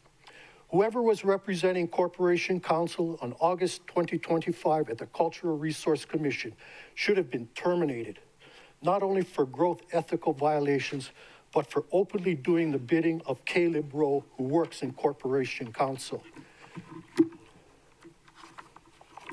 This is the roadmap for the historic district. It is all laid out here. It is the CC&Rs of the historic district. No public funding should be allocated to Imua Family Services until we, the public, get a satisfactory explanation on all of the unpermitted activities that had happened at 2471 Main Street Historic District. I wrote a letter to the present Director of Planning about what was going on and not following this Cultural Resource Commission. Time. To my knowledge— Would you conclude, please? Can you conclude? Thanks. She stated that nothing was demolished, yet things were demolished on that property without proper review. I find this just unbelievable. We don't have historic District 1. We don't have historic District 2. They were burnt down in Lahaina. We have historic District 3, and it literally sits right outside your back door. All of the unpermitted activities that went on there have been documented by the planning department, and there are multiple. Yet the planning department, for whatever reason, only gave out one notice of warning and no notices of violation. This is us. This is our historic district, the Nawai'eha, and it should not be prostituted in the way it has been prostituted by Leslie Dean Wong and Brett Davis. Okay, thank you. Thank you. We have a question, clarifying question from Member Paulton. Thank you, Chair. Thank you, Mr. Street. I just wanted to clarify, when you referenced the conflict of interest with the Corp Council, was that reported to the Board of Ethics? They're the entity that handles those. I tried talking to the Board of Ethics, and they discouraged me from filing anything. That's under the new executive director? Yep. Okay, Talk to her personally. My recommendation is don't fund this. Okay, thank you very much. Bring it for review. Thank you. Question, you don't have any problem with the Ke'olaho, right? Not at all. Okay, But I resent they piggybacked on that. Yeah. And that just shows me the type of characters I'm dealing with. Thank you. Okay, next testifier. Chair, the next testifier is Gerard Livatis, and to be followed by Dick Mayer. If you could please let us know what matter you'll be testifying on, please. Yes. Aloha, Chair, Vice Chair, and Council members. Thank you for the opportunity to speak with you about Bill 29 and Ke'olaho, the Lahaina Resiliency Center. I apologize, my camera doesn't work, technical difficulties, but my name is Jerry Livaday. I'm an internal medicine physician and board president of Ke'olaho. I've been actively engaged with the medical and behavioral recovery from the Lahaina fires since the day of the fires. And we're clearly not done. In fact, you guys know, we're very behind where we should be. The Lahaina Long-Term Recovery Plan identified mental health and resiliency services as one of the most important priorities for recovery, and research from multiple sources, some of them local, like UH studies, some of them national, are clearly confirming the problem. And I'm not gonna barrage you with a bunch of statistics, but just back of the envelope, half of the survivors are struggling with depression and a third with anxiety. And this persists, measured 18 months, and now we're well past 18 months too. My and our lived experience, yours too, is consistent with that. Ke'olaho was born as a direct response to this need by providing space for behavioral health service providers to help survivors and the broader community. And like you heard earlier, the intention was that to come out quick, but we had some challenges. That said, we're ready to go, and a wide range of behavioral health services are slated. Some are direct one-on-one counseling, some family counseling, group counseling, telehealth, and even virtual reality goggles are there for extending the reach of behavioral health providers into our community because there's such a dramatic shortage. Group meetings, and since connection to neighbors and community are such a vital part of mental health and resiliency, Ke'olaho will also provide a space for interest groups, community activities, and events. Now that we've worked on it, on the construction and the permitting is almost there, the space is ready to go, and with funding, your approval for funding to pay for that work, the doors are ready to open. We've had many inquiries. We're seeking to receive and deliver services, and it's very uncomfortable to not to be able to respond, particularly when you see that facility ready to go. One of the many lessons learned coming out of the Lahaina fires is that behavioral health resilience is something that can and should be an intentional part of disaster preparedness. Ke'olaho is a physical location, but also, and more importantly, it's an approach to helping service providers connect with community. Its current location was selected out of necessity and is fine for many years, but not permanent. Looking forward, Ke'olaho seeks to find a permanent location that can expand the current approach with disaster training and preparedness, emphasizing resiliency, trauma-informed care, and cultural awareness for service providers. On behalf of all involved with Ke'olaho, I thank you, council members, for your support to date and hope we can complete this phase with your approval of Bill 29. We look forward to working with and for the county as we apply the lessons painfully learned in the past 2.5 years to the next iteration of Kealoha. Thank you. Thank you. Questions, Member Paulton, and then Vice Chair Sugimura. Thank you, Chair. Thank you, Dr. Libede, for your testimony. I did see in the lease agreement that rent kind of substantially increases in year 4 and 5. Wondering if you have plans to address those. It doesn't seem that permanent site will be ready that soon. Thank you, Councilwoman. I think we should, we have opened a dialogue with the landlord about this fact that the unexpected delays and difficulties in permitting and should allow us to re-examine the terms of the lease. I don't have anything firm to tell you that now. I can only tell you that it's an open discussion. And the escalation was in anticipation that we would already be open and basically moving to the next place in the next couple of years, not just opening the doors now. So I think all of those are fair concerns and active discussion. And just to clarify, this item is linked to the Discovery Garden. What would be the negative consequences of not getting this funding today?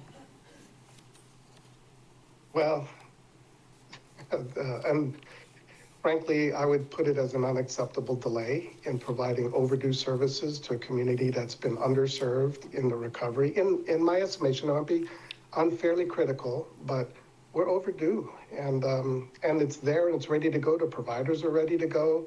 Even from, my day job is Queens in Oahu, they're ready to go. There's a lot of people ready to go, but we can't go. Thank you. Vice Chair? Yeah, thank you. So for your facility, I have a provider that would like to provide services for West Maui, lives in West Maui, is a behavioral health, I guess, counselor. So how do they sign up with your facility? They can reach out. We have, we try to keep a very lean operation. So we do have one part of an FTE dedicated at this moment. We'll expand that as the operation turns the lights on. But that person has the software and capability of helping schedule people into the slots. We are trying to be careful because throughout the recovery from the fire, there have been people who were genuine and earnest and show up with the right skills, and then there have been other people who maybe didn't quite have the right skills. So we want to be a little bit careful about not just saying everybody, anyone, just come, but provided she meets reasonable performance expectations, then we would just schedule her in right alongside anyone else. There's no prior reserves. Thank you. So we'll get your contact information from the clerk's office, Yes, ma'am. I suppose. Thank you. Absolutely. Any more clarifying questions? If not, thank you. Ms. Clerk? Chair, the next testifier is Dick Mayer online. Mr. Mayer, if you could please let us know what item you'll be testifying on, and he will be followed by Tiare Lawrence. Can you hear me? Yes. Yes, but could you speak a little louder, please? I will speak louder. Is that better? Yes. Okay. I'll be speaking on 4 items. I'll number them as I go along. The first one is item 2652, the Paia bypass item. I urge you to pass this item. It's very important for the north side of Maui, and it's been long standing. The resolution is excellently worded, giving a long history on the background of that problem. And I would urge you to make that a high priority. But I would add to the resolution, right now you're sending it to the State Department of Transportation Highways Division. I would urge that you also send it to the Maui Planning Organization, MPO. They should also have that because they're the ones who put together the priority list for Maui projects. So please supplement the resolution by making sure that they get that, and that wording in the reso actually says that they should move that to a high priority thing. It's long overdue. The second items, and I have 2 of them here, 2613 and 2656, both dealing with the Maui Police Department and its relationship to the federal government. I would urge you to pass both of these items. And I'm going to give a personal note here. I have had close family members who were harassed and tortured by local officials tied to an authoritarian government. I do not wish that ever happens to the residents of Maui County. And I believe your two resolutions, 2613 and 56, will move in the right direction to help protect our local residents. I am concerned that if the opposite would have happened, if those agreements were set up and continued, that potentially Maui police officers would come under the power of the federal government, of the FBI, who could take Maui police officers, because the wording in their agreement would allow them to tell the MPD officers what to do. And they perhaps could send them to Minnesota, to Minneapolis or Alabama or someplace else in the country to help conduct federal government operations. There's nothing in the memorandum agreement that would stop that from happening. So I want to protect our police officers as well as the community. Please also ask, and I want to thank the deputy police chief who came this morning before you for the wording of a policy that they wish to put into the Maui Police Department. I would urge you to have them adopt that wording. It's very effective, it's very good, and it will help protect our local officials in carrying out their duties and make it very clear what the intent of the community is with regard to their operations. The fourth and last item that I want to mention is item 2654, dealing with the Haleakala Summit telescope project. I strongly urge you to pass that resolution, and the reason for it is that they have doing two things that I think are bad. In addition to the large amount of testimony that was presented at the two public hearings last week on the project, where in Kihei, roughly 100 people came out, and in Pukalani, where roughly 500 people, the largest protest group I've ever seen on Maui at any event, came out in opposition to these telescopes with great emotional energy. I want to add two other reasons. One is that the developer is segmenting the project. They're looking only at this 1 acre thing, saying, oh, these are only 7 small telescopes. Yes, they're small relative to the monster telescopes that are already up there. But it's the federal government which controls practically all the activities on the top of the mountain.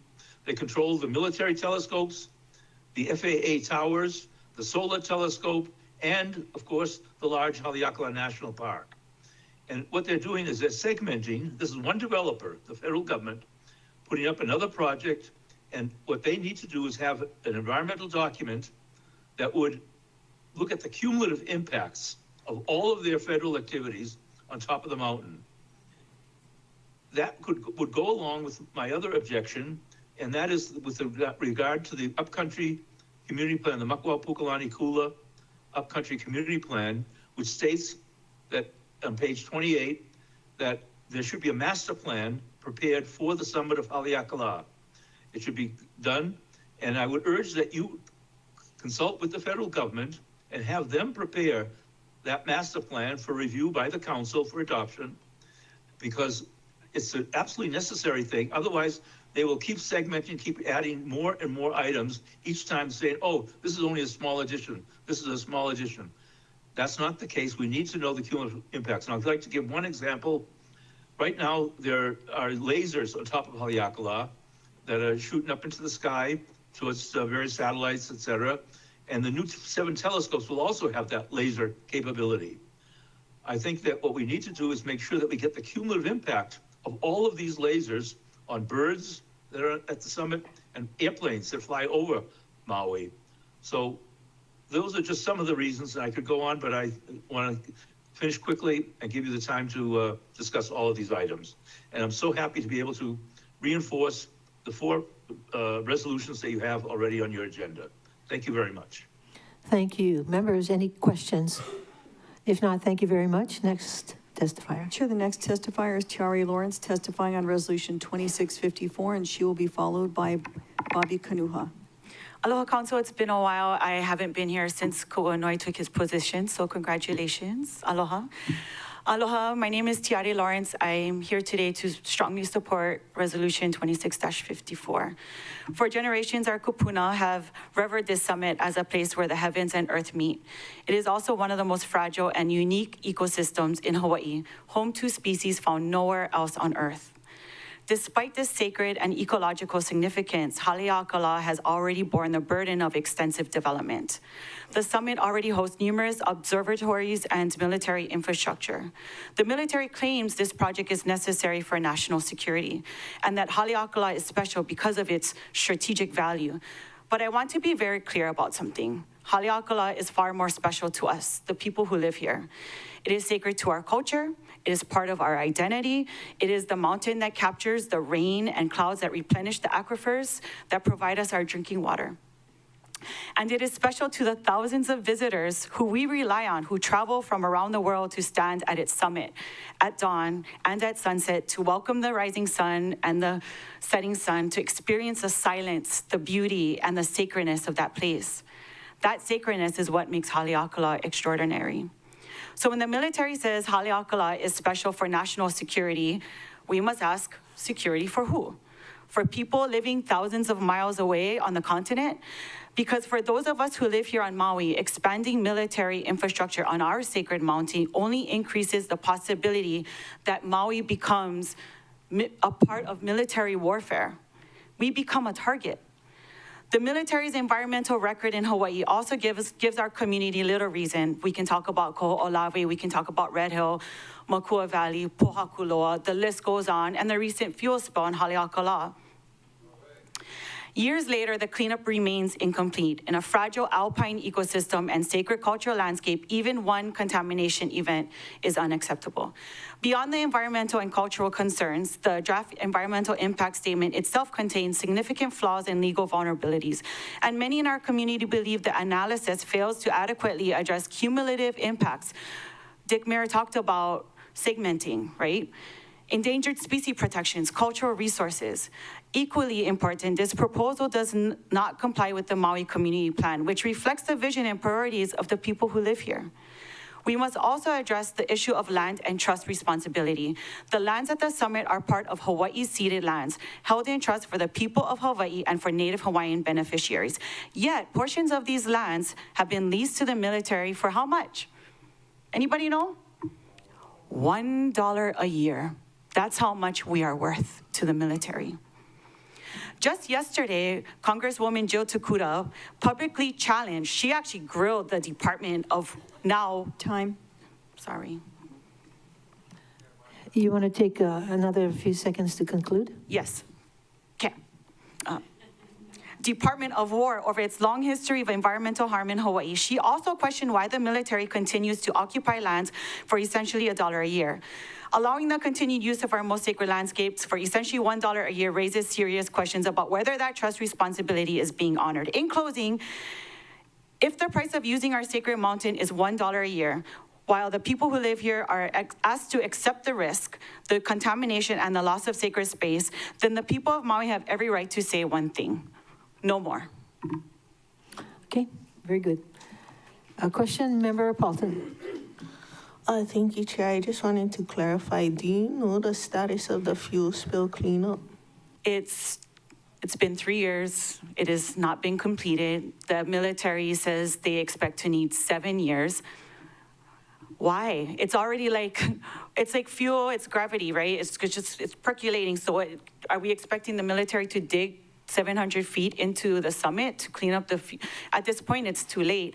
And it's interesting that since this DEIS has come out, they have been so more over-communicative lately, even just sent an email yesterday saying that they want to propose building like a retaining wall to further prevent, but all of a sudden, you had 3 years to come up with these, which should have been done years ago, but anyhow, it's just interesting to me. But yeah, to answer your question, they have not completed the cleanup. Thank you. It's interesting to me, too. I mean, it's been 2.5 years since Lahaina burned down, and I feel like we did more than they did in 3 years. Absolutely. Kako'o. Any more questions? Member Rollins Fernandez. Mahalo, Chair. You mentioned the fragile ecosystem in the area. What kind of plants did you say are in the area of the construction or Science City? So within Science City, within the military complex, everybody knows the famous silver sword, Ahina Hina, right? After the fuel cleanup, I went and met with the military and did a site visit. And I kid you not, next to the concrete entrance into the doors, there was little baby Ahina Hina trying to come up. They're around, all around. So yes, Ahina Hina, and of course the Ua'u burrows are nearby. They're within Science City. There's burrows that aren't too far away from where this proposed project is being proposed. And Ua'u is nowhere else in the world, just like Ahina Hina. So they should be highly protected. Mahalo, Ms. Lawrence, and mahalo for your testimony. Mahalo, Chair. Any more questions? If not, thank you. Mahalo. Chair, the next testifier is Bobby Kanuha testifying on CR 2613, and he will be followed by Kelly King.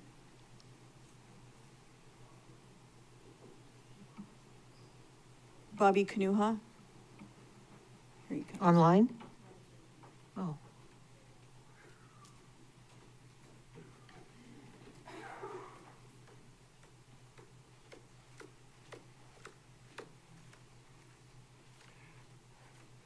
Hello, everybody. Good morning. About my open carry. So first of all, I'm here about the JTTF. The moment I seen JTTF in high cap letters, I said, jihad, the devil. So we can have, I'm good to go with this thing, but let them be all the local guys from Ottawa County, all our law enforcement, we get our crew together, we take care of our own house. We don't have to have the federal come up. The reaches, the thing to reach, the extension from the 10 mile square, District of Columbia, the thing to reach over here. So the federal, there's no law says the mayor gotta cooperate with the federal government. There's no law, you gotta show me what the law says. So it's permission to allow that, yeah, you can, federal, you can come in. I'm okay with it. But now we got a new helicopter now. Now we got a chief that used to be the captain of the sniper team when had the shooting in Vegas. So now imagine if you guys pass this, it will be on you guys.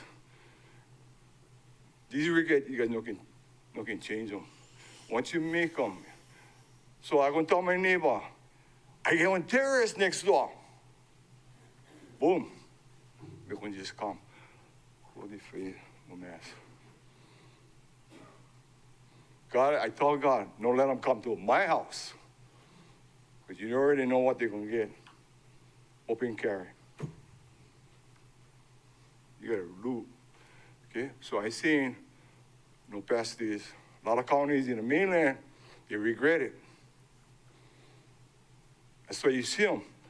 They come over here, the locals, they gotta go and arrest them. Throw the shackles on them and get them out of here. Because the mayor don't have to allow them to do this.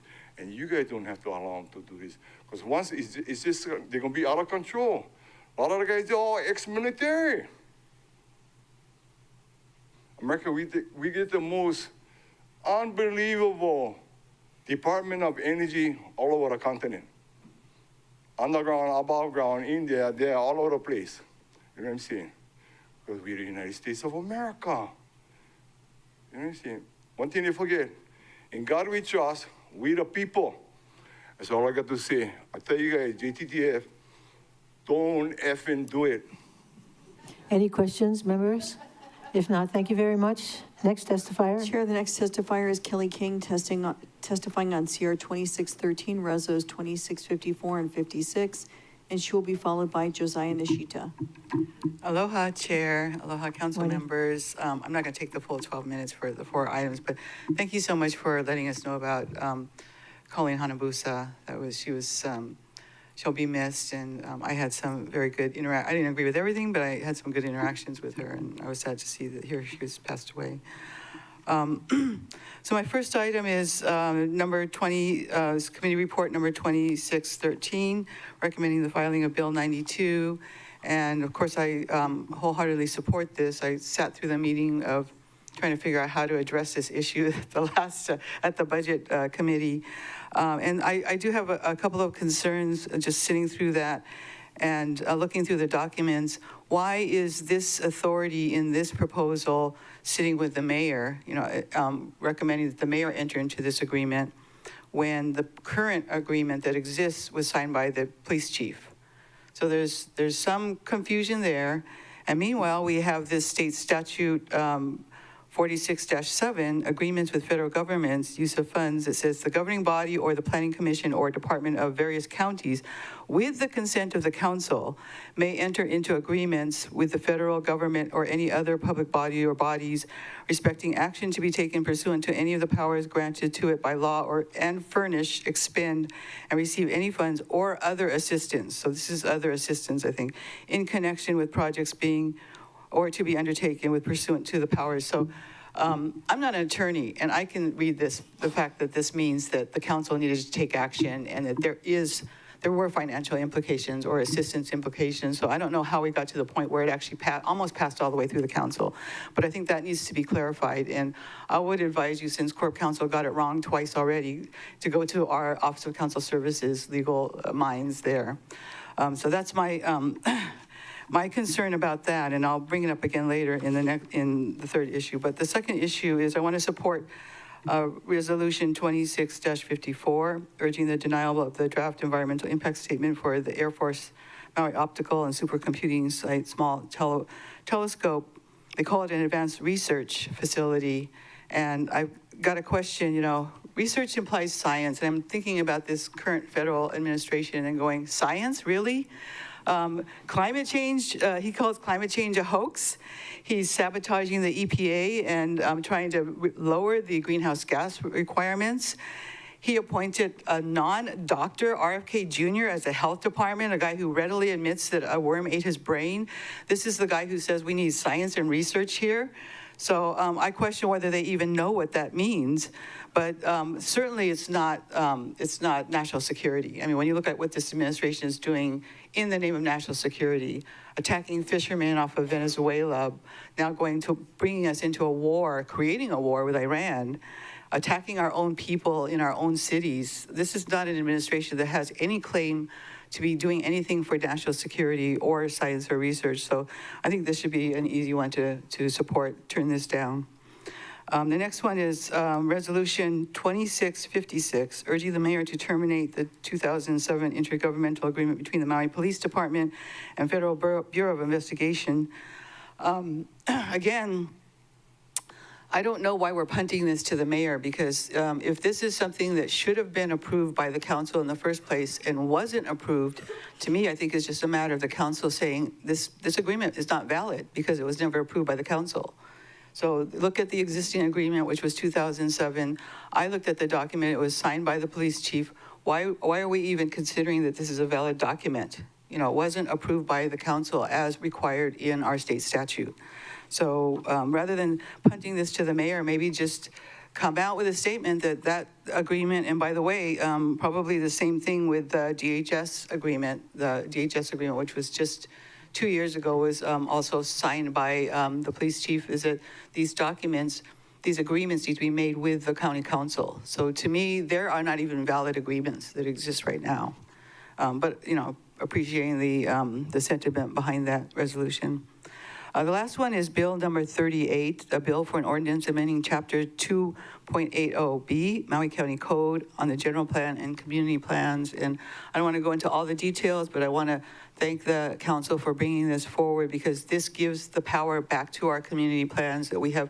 We brought it forward. We were making the community plans more powerful, and then it all fell apart with the South Maui Community Plan, the CPAC, the Community Plan Advisory Committee that was made up of all local people, all residents in Kihei, went to the Maui Planning Commission, who tore up all of the policies, watered them down. They now no longer say requirements or mandates. Now they say, the developers should put in infrastructure. The developers should widen the road. The developers should do this and that.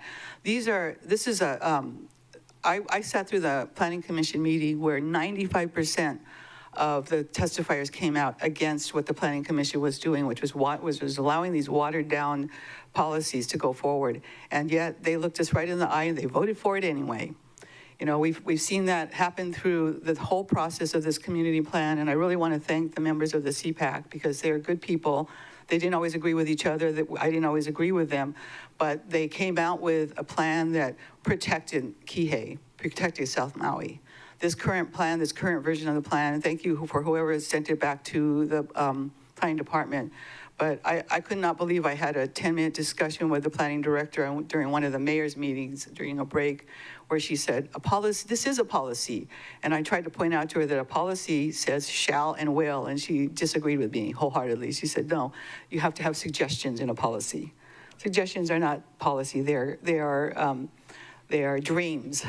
You know, and we know that our developers don't care about the dreams of our local residents. So please pass this ordinance. Please review this carefully and I think with these changes too, that I would ask you to send the South Maui Community Plan back to the Planning Commission to address, once you make these changes, to address the new law and make sure that they follow the will of the people, because our community plan does not follow the will of the people. Thank you very much. Thank you. Members, any clarifying questions? If not, thank you. Okay, thank you. Chair, the next testifier is Josiah Nishita, and he will be followed by Lala Johnson, who is online.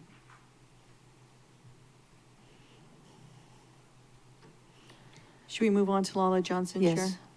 Lala Johnson, you are up, and if you could please let us know what matter you'll be testifying on. She'll be followed by Jake Carton.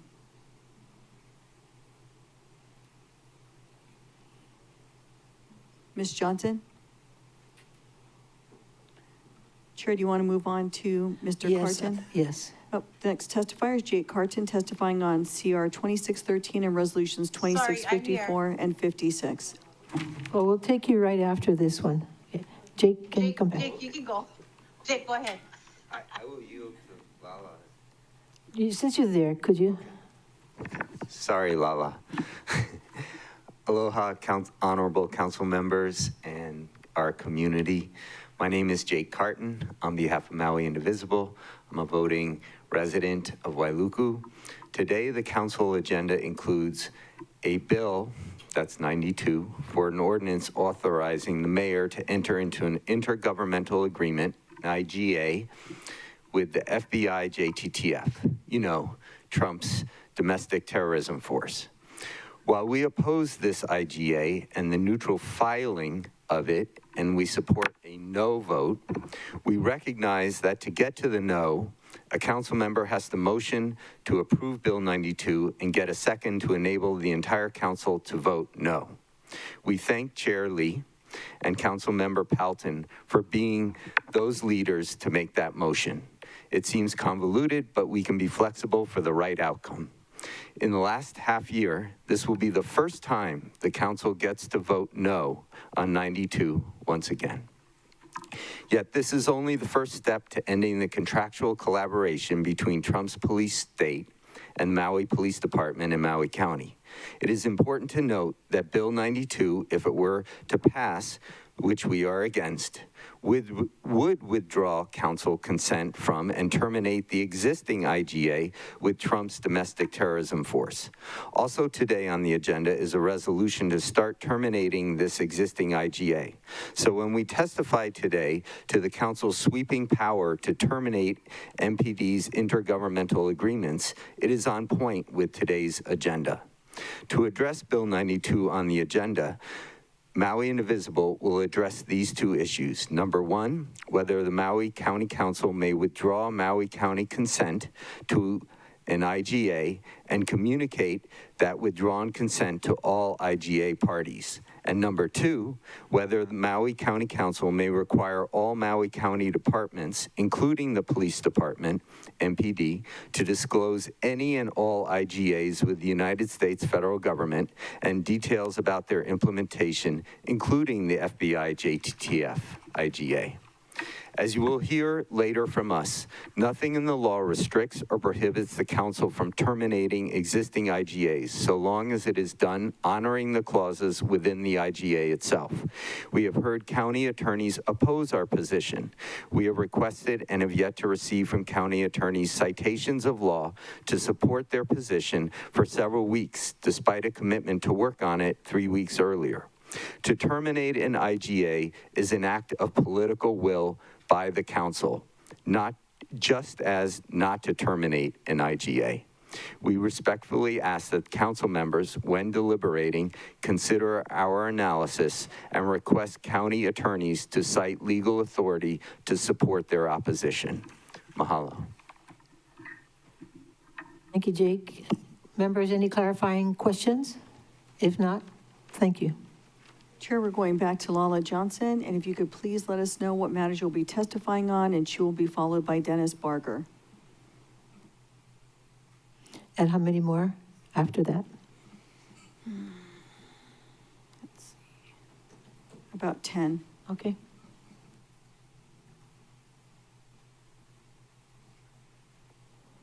Oh, what happened to her? Ms. Johnson? Who's the next person? Sorry, can you hear me now? Oh, yes, okay. Okay. Please Mahalo start your, for giving me the opportunity. okay, thank you. Go ahead. Okay, hello, my couple, chair, and all members of the council. Olala Johnson, Ko'i Noa of Maui. I just want to say I do support committee report 26-56, and I oppose committee report 26-13. So today I will be testifying in strong support of the committee report 26-56, urging the mayor to terminate the 2007 agreement between the Maui Police Department and FBI. And in opposition to committee report 26-13, which would continue participation in the Joint Terrorism Task Force. This agreement places Maui officers within the Federal Bureau of Investigation to the Joint Terrorism Task Force based in Hawaii. While this is often described as a public safety measure, it raises serious concerns regarding civil liberties, transparency, and county liability. When local officers participate in federal task forces, they may operate under dual authority, enforcing federal directives while still remaining county employees. This creates a legal gray area that can cause local governments to litigation when constitutional rights are violated. Civil rights claims may arise under 42 USC 1983, which allows individuals to sue government officials and municipalities for violations of constitutional rights. Courts have found that local governments can still face liability when their officers, even while assigned to federal task forces, participate in unlawful surveillance, searches, or enforcement actions. That means Maui County taxpayers could ultimately bear the cost of civil rights lawsuits, settlements, and legal defense resulting from actions taken within a federal structure that the county council has limited oversight over. Beyond legal risks, these federal task force structures often operate under confidentiality rules that limit transparency. Residents and even local policymakers like all of you may have little visibility into how these operations affect the people on Maui. For Kanaka Maoli communities, this concern is not hypothetical. Indigenous peoples across the United States have historically been monitored when defending land, water, and sacred places. In Hawaii, we're protecting Aina and practicing our ceremonies is part of our kuleana. Federal intelligence frameworks can create fear that culture advocacy could be misinterpreted as a threat. These concerns are heightened nationally, where federal enforcement priorities have changed quickly depending on political leadership. Recent controversies involving figures like Kristi Noem reminds us that federal agendas can shift rapidly. Maui should not anchor its public safety policies to political dynamics that are beyond our control. True safety in our islands comes from trust, accountability, and malama aina. And also Committee Report 26-56 provides an opportunity for Maui County to reaffirm its commitment to civil liberties, transparency, and local accountability by urging termination of this agreement. I respectfully urge the council to support terminating the agreement and reject the continued participation in the FBI JTTF task force in any contracts, because of many of us, the principle we carry, which is very simple, the life, breath, and sovereignty of the land and people are perpetuated through righteousness. Mahalo for your time and your service to the people of Maui. Mahalo. Thank you. Members, do you have any clarifying questions? If not, thank you very much. Next testifier. Chair, the next testifier is Dennis Barger, testifying on Committee Report 2613 and Resolution 2656. And he will be followed by Finn Wayman. Aloha, Madam Chairperson Lee and distinguished council members. My name is Dennis Barger, a 14-year resident of Maui. I just want to offer a brief timeline of events to review and some facts and maybe some opinions that you might consider as you make these decisions. So it was at the February Maui Council budget meeting where we heard county attorneys report that the 2007 intergovernmental agreement, the IGA, between MPD and the FBI was still in effect, even though there was no council member signing on behalf of the council. This old IGA states that deputized MPD officers are under the supervision of the FBI, its director Kash Patel, and under the authority of the U.S. Attorney General Pam Bondi and President Trump. On November 20th of 2024, the police chief signed our most recent IGA on behalf of Maui County with the Department of Homeland Security and ICE, which, by the way, can be terminated within 30 days' notice, but also this current active IGA can be terminated as well within 60 days' notice. On September 26, 2025, the council voted to approve Bill 92. It would terminate and supersede the 2007 IGA. The council yet has to publicly investigate or vote on the question of whether these IGAs impose any financial obligations on the county. The county has not yet declared that these other IGAs are in fact legitimate. The council has not yet required that the MPD or any other department of this county to disclose their IGA with the federal government. The MPD has been slow to disclosing intergovernmental agreements despite formal requests filed with the Office of Information Practices with the state.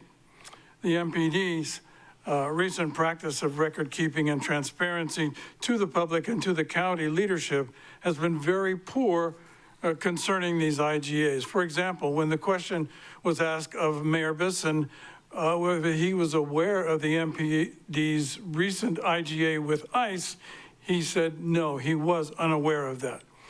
And it wasn't until recently that top MPD officials admitted that they no longer possessed a signed copy of the 2007 JTTF IGA. And it wasn't until last month, Time on the first one item. more minute, not a whole minute, even part, 9 months after the question was raised about the proposed new IGA, that MPD made available a copy for any of us to consider. Thank you for your consideration. Thank you. Members, do you have any clarifying questions? If not, thank you very much. Chair, the next testifier is Finn Wayman, testifying on Committee Report 2613. He'll be followed by David Yoshida. Hello, everyone. Glad to be here, seeing democracy at work. So glad to see the students show up so they could see democracy at work still. My name is Jeff Finn Wayman, and I am a domestic terrorist, according to Trump. And so we have work to be done. And I'm speaking on behalf of 92. Here are some facts.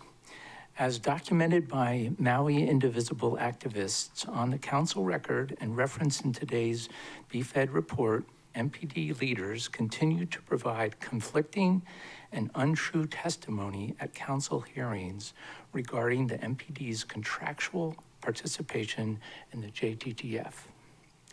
The number, status, and details of the MPD officers in the JTTF is a moving target as well.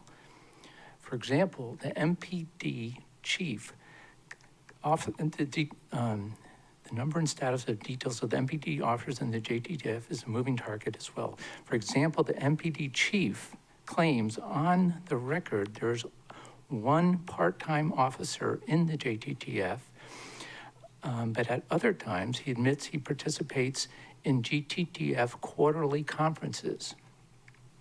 Yet another time, both in writing and later in verbal testimony, the MPD deputy chief documents that 4 MPD officers are in the GTF. Despite council requests, the MPD continues to evade questions about the JTTF start date of these MPD officers. The MPD also continues to refuse to reveal if any other Trump police state IGAs exist, despite months of formal requests and state OIP appeals and intervention. Let's not drag this on. Thank you. Thank you. Questions, members? Member Paulton has a question. Excuse me. Question. Thank you, sir. Sorry I forgot your last name, but I was wondering if you could clarify. So you put in a Uniform Information Practice Act to get that information, and it hasn't been provided in the allotted time? I'm going to leave that question to the next speaker, who can answer that better than me. Okay, thank you.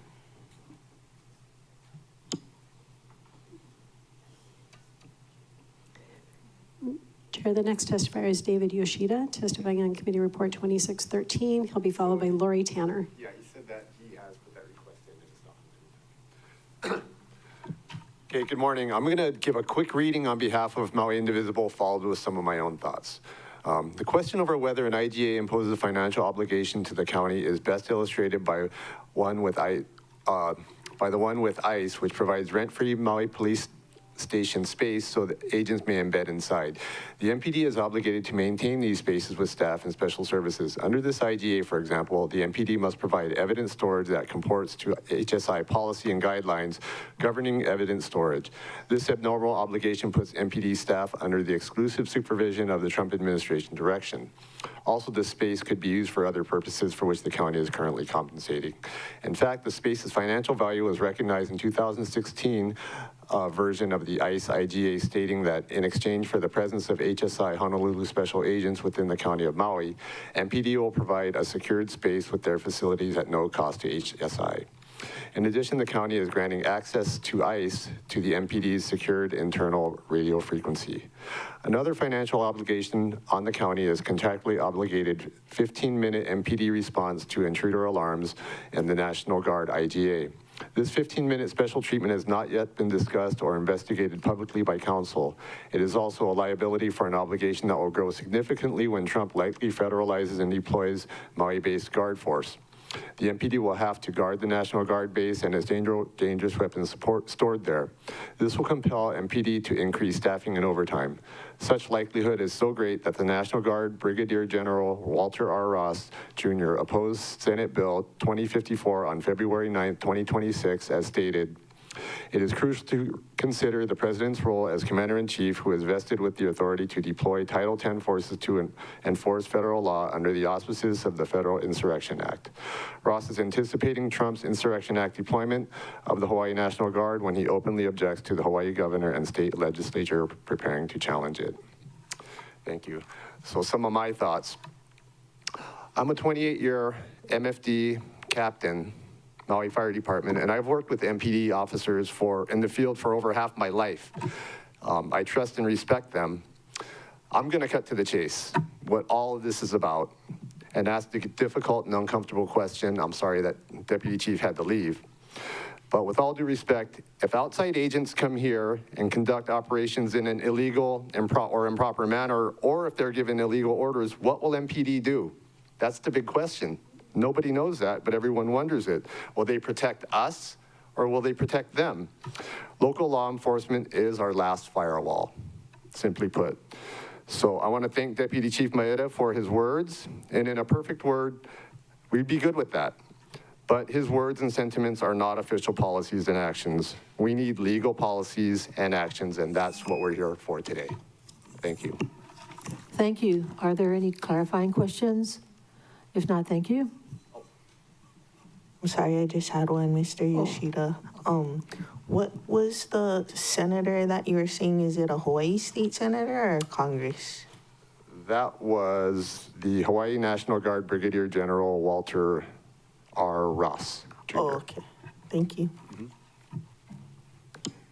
Chair, the next testifier is Lori Tanner, testifying on Committee Report 2613, to be followed by Debbie Wood. Who will be the last testifier until 2 o'clock. Aloha, Chair. Aloha, everyone, council members. Maui Indivisible, and thank you for your close attention so close to lunch. Maui Indivisible has looked at the law and the charter on these two issues. Hawaii Revised Statutes, Section 46 through 7, requires county departments, such as the MPD, to obtain the consent of the county council to enter into agreements, including IGAs, with the federal government. 46-7 states in pertinent part, quote, agreements with federal government use of funds, unquote. The governing body or the planning commission or department of the various counties, with the consent of the council, may enter into agreements with the federal government respecting action to be taken pursuant to any of these powers granted to it by law, and furnish, expend, and receive any funds or other assistance in connection with projects being or to be undertaken pursuant to the powers, unquote. Consent is an essential element to executing an IGA or contract. The citing is Honolulu Rapid Transit Company versus Pasquale, 1968. There is no section in the Maui County Charter that specifically enables or prohibits the council to approve, disapprove, withdraw approval, or terminate IGAs. In Section 3.6, the charter includes among the powers of the council, quote, number 3, to conduct investigations of A, the operation of any department or function of the county, and B, any subject upon which the council may legislate. Number 5, to require periodic and special reports from all county departments concerning their functions and operations. Such reports shall be requested and submitted by and through the mayor, unquote. While HRS 46-7 legally requires that all county departments must secure council consent to enter an IGA, the Maui Council has adopted county code that also speaks to this topic. In any part of the Maui Code, including Chapter 2.20 or the Maui County Council rules, there is no section that enables or prohibits the council to approve, disapprove, withdraw approval, or terminate IGAs. Historically, regarding IGAs, the Maui County Council interpretation and in practice has the authority over approving and terminating IGAs. Whenever the council superseded an existing IGA with a newly proposed IGA, it terminated the existing IGA. Under HRS 46-7, the council has recently voted to give, quote, consent, unquote, to count, may I have 1 minute?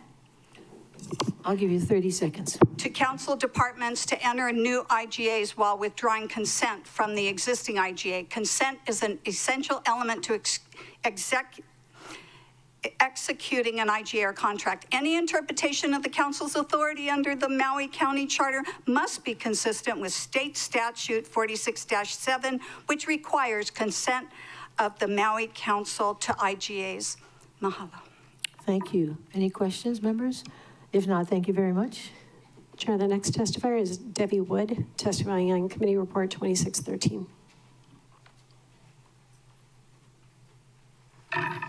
Aloha, everybody, and thank you for your patience indeed. And I'm also so very grateful for your dialogue ever since September. It's been a really long road, and I hope that it can end today.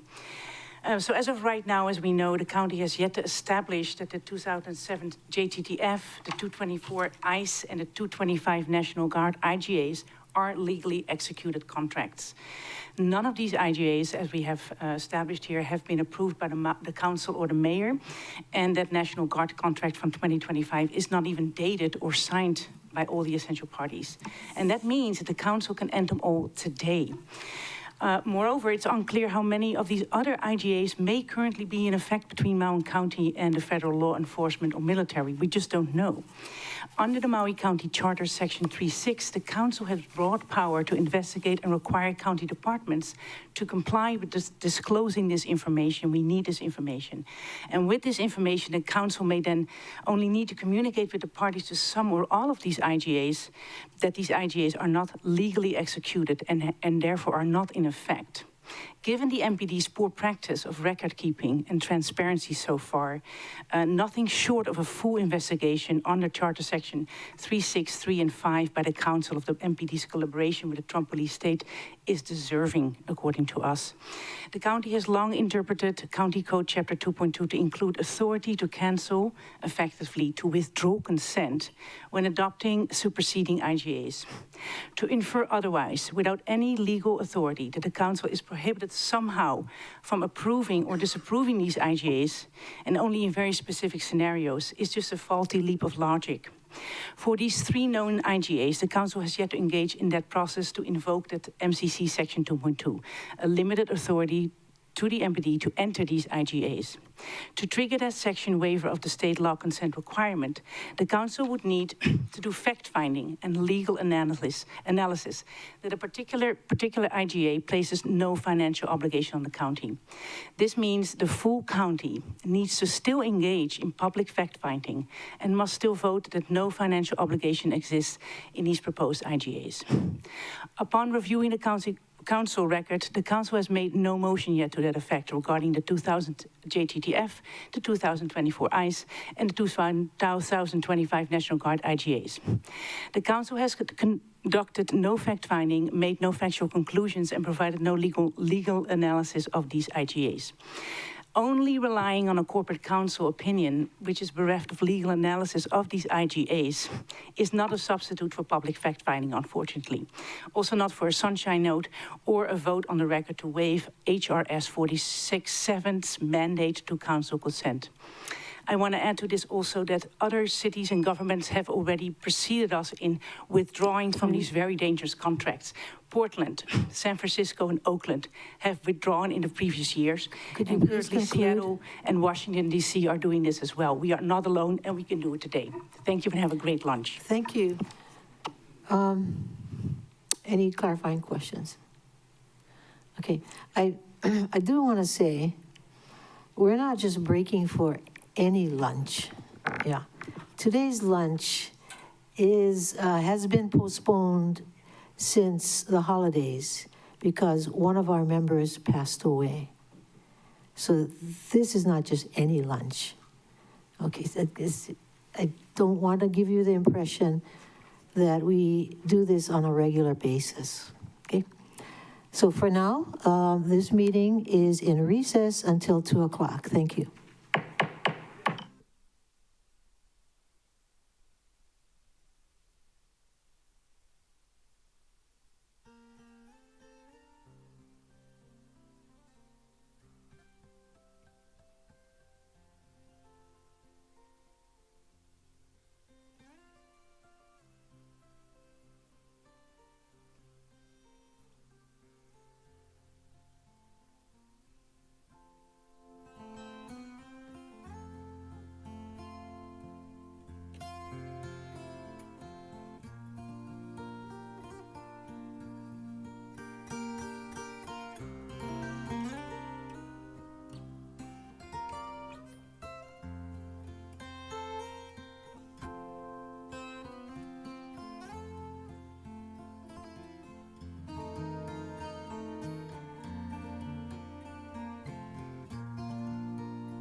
Will the council meeting of March 6, 2026 please reconvene? It is now 2:10, and we shall continue with testimony. Ms. Clerk. Thank you, Madam Chair. The next to testify is Michelle Bonk, testifying on Committee Report 2613. She'll be followed by Ryan Berg. Good afternoon. My name is Michelle Bonk. I'm a resident of Wailuku. Sorry. I'm here today as a part of the Maui Indivisible group because I strongly object to any JTTF or other IGA with the current federal administration on Maui for a host of reasons, one of which is my oath that I swore to the Constitution. I am a combat veteran. I deployed with the 28th Combat Support Hospital in 2006 to Iraq. I can say with confidence that we treated suspected insurgents in a combat zone with more humanity and care than we have witnessed from many ICE, CBP, JTTF, and other assorted special force, whatever personnel across the United States in the past year. I also served in the U.S. Army Reserves and have worked across as a nurse with the VA across the United States, including on Oahu. So I have sworn my oath to the Constitution many times over those years. So I implore you to please do not consent to any agreement with Joint Terrorism Task Force, any sort of other agreement with the current federal administration, because while I appreciated and I trust the intention of the deputy police chief, I do not trust the intention of our federal administration right now. If the council were to engage in public fact-finding to invoke Maui Council Code 2.20, it would conclude that the 2007 JTTF, Joint Terrorism Task Force, 2024 ICE, and 2025 National Guard IGAs do indeed impose financial obligations on the county.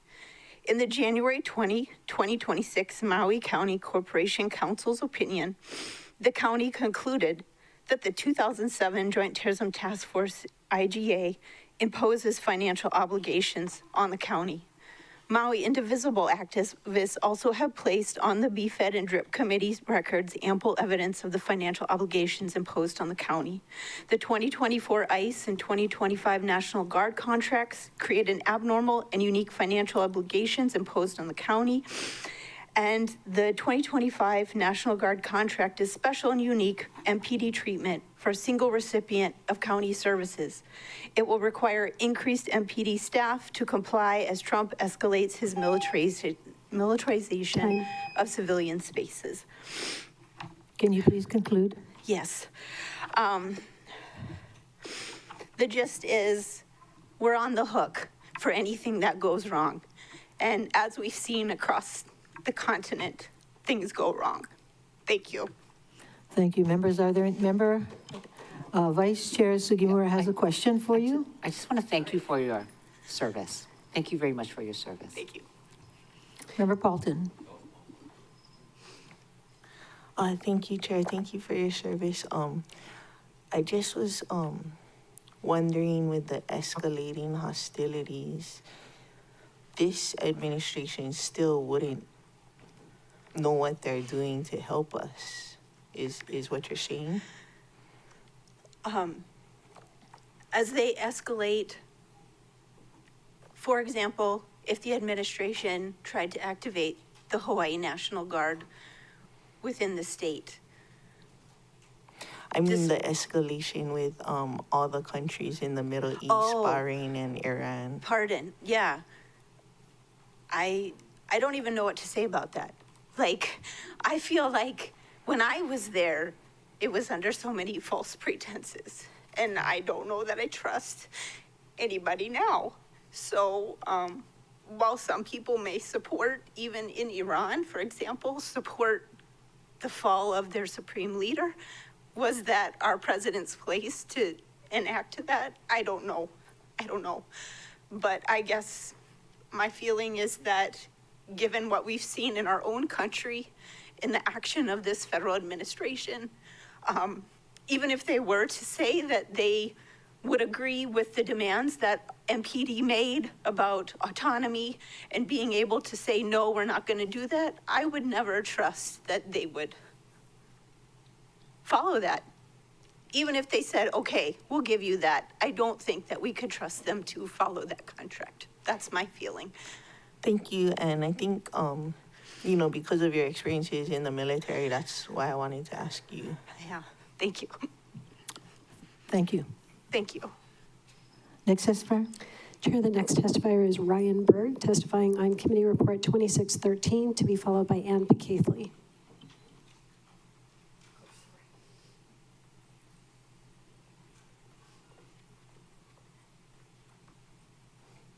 I'm testifying for Ryan because he had to leave. This is on, is that okay? I'm sorry, you can offer your own testimony, but not testimony on behalf of someone else. Okay. This is about Reso 2656, urging the mayor to terminate the 2007 intergovernmental agreement, which I'll refer to as the IGA, between MPD and the Do we FBI. have your name for the record? Oh, Ann Pacathley. Okay, thanks. Antifa. Just kidding. Seriously, who wouldn't be against, of sound mind wouldn't be against fascism? Anyway, the council expressed opposition to the obligation the county has made and might make with the Trump police state forces. The council has the legal authority to terminate existing IGAs made by any Maui County entity.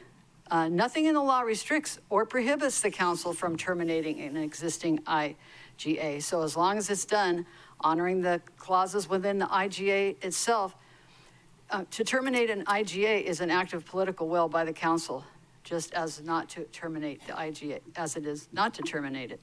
Of greatest urgency is investigating whether these IGA obligations are legally executed. The council has a full authority to communicate to all parties of the county IGAs. Not legally executed, that these IGAs should no longer be implemented. Examples such as IGAs are what I'm referring to are the 2007 JTTF, the 2024 ICE, and the 2025 National Guard IGAs. Next, the council, has the authority to withdraw consent and terminate those county IGAs with termination clauses.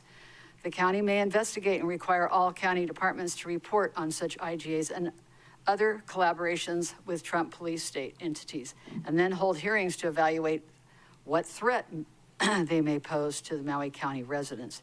So finally, the county has the authority to enact legislation and budgets that reflect policies that protect we, the Maui residents, our rights and safety, as well as in the county collaborations with Trump's police state. While working on this process, the county may express to the Maui Police Commission, the mayor, and the county department heads that collaboration with Trump's police state that threaten the rights and safety of Maui residents should end when legally feasible. And just furthermore, I want to say, even in spite of what the MPD heads have said, that this is not going to involve any immigration enforcement, as of 2025, the FBI Joint Terrorism Task Force have made it a really big priority, immigration enforcement a really big priority. So when you consider that our whole federal law enforcement is run by Pam Bondi as the Attorney General and Kash Patel, FBI Director, there's really no measure of trust, faith, or confidence in what they can do. And we're under their authority. Oh, that's it, okay. Did you want to go on to your other item now? Okay. All right, so this is Reso 26-54, urging the denial of the draft EIS for the Amos Star Haleakala. I'm not even sure what Amos Star means, but it's the optical, what is it? You know what I'm talking about. At the plan for the Haleakala Summit. I didn't mention it. I speak on behalf of Maui Indivisible. Trump's Air Force pretends that this project is only to spy on space. We should stop calling this a telescope project. The facts are this is a military project using lasers to support satellites and to increase quote, national security spying. Soon, Trump oligarchs like Jeff Bezos and Elon Musk will launch thousands more satellites to enhance these goals and require more ground stations like Amos Star. They will pollute our sky with more space junk and create bright streaks in telescope images, making it harder to study distant galaxies. They actually create artificial stars. And to detect potentially dangerous asteroids. Ironically, a promoted purpose of this project. So how does Amos do this? This project uses lasers to detect satellites, to help satellites' orbital mechanics and identify space junk, to prevent satellite collisions. These visible lasers mess with Maui's endangered birds, which are, some of them are one of a kind, only seen on Maui. Who owns these satellites? The Trump oligarchs and Maui visitors, Jeff Bezos and Elon Musk.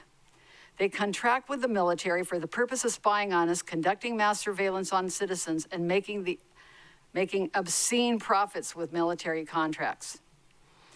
Bezos' project is called TerraWave and plans to launch 5,408 satellites starting next year. Another regular Maui visitor and fascist, Trump oligarch Peter Thiel, makes the software that uses these satellites to do this very spying and hunting of human beings, immigrants in the United States. Palestinians in Gaza, elementary school girls in Manab, you've heard about that in Iran. There was like 180 young girls killed in Iran at a girls' school. Peter Thiel aligns with Hegseth in the Anthropic AI spying and assassination controversy, from cell phones to satellites to ground stations like Amos Star, back to satellites to drones. This project is a communication bridge to spy on, hunt, and assassinate human targets. This is the new form of war in the Ukraine and Iran. Basically, this project is corporate welfare to these mercenary masters of war. And I should say, too, that unlike on land and sea, the U.S. government is spying on domestic satellites does not need warrants under the FISA, that's the Foreign Intelligence Surveillance Act. I'm almost done.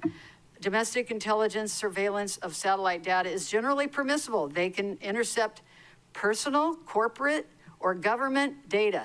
Please conclude. I'm finished. Thank you very much. And I really commend you guys' endurance throughout all these hours. Wow. Thank you. Any questions, members? No questions. Next testifier. Chair, the next testifier is Danielle Gorin, and please let us know which item or items you're testifying on. She'll be followed by Planning Director Jacqueline Takakura. Danielle Gorin. Can you hear me? Hello? Can you hear me? We can hear you, but it's very low and echoey. I'll try to speak up. I'm testifying on CR 2613. I'm sorry, we can't hear you. Do you have two devices going? If so, disconnect one of them from the meeting. That might help. Call in. I could call in. You're still not clear. I could call in. I could call you guys instead of using this. If you'd like to, you could go ahead and call in. That might work better. Okay, great. I'll do that. Okay, thank you. So we'll move on to Planning Director Jacqueline Takakura, testifying on Bill 38.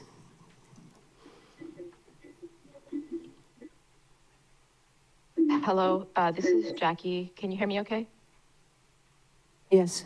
Okay, thank you. Okay, hi, this is Jackie from the Department of Planning, and I am testifying on Bill 38, 2026, and this is regarding making the non-substantive changes to Maui County Code Chapter 280B 030, letter H.1, and it's just a real quick one-word change that I'd like to request. And so if you look at the proposed bill, and you go to the top of page 6, on the first line, I'm respectfully requesting if we could remove the word aggregate before personal income. And there's two reasons for this request. One is that if we can just say personal income, then we can have more flexibility because there's different types of personal income that can be measured: aggregate, average, median. And by giving us the flexibility to be able to have these different data types that would help us in providing the data that's useful to the plan. And then also, as you might be aware, there's been a little bit of, uncertainty with federal data. And so, if the US Census Bureau or ACS were not to provide us that data in the future, we wouldn't be able to have the flexibility to still say, that we can gather personal income data from, whatever sources it might be the state or so forth. But by removing that word aggregate, then at least that gives us a little bit more flexibility to get the data that we need for the socioeconomic report. So that's all I have to say. I will be watching the meeting if you have any questions when you get to that. Thank you very much. Thank you. Are there any clarifying questions, Member Paulton? Thank you, Chair. I just wanted to clarify for my colleagues that you and I worked on this together and you're hoping for passing on first reading today. Yes, that is correct. And I really appreciate you working with us and your staff who have so tirelessly helped us with this. Thank you very much. Thank you. I knew that, but I just wanted to clarify it for everyone else. Okay. All right. Next testifier. Thank you, Chair. We'll return to Danielle Gorin. I can see that she's online. Would you like to unmute and try again, Danielle Gorin?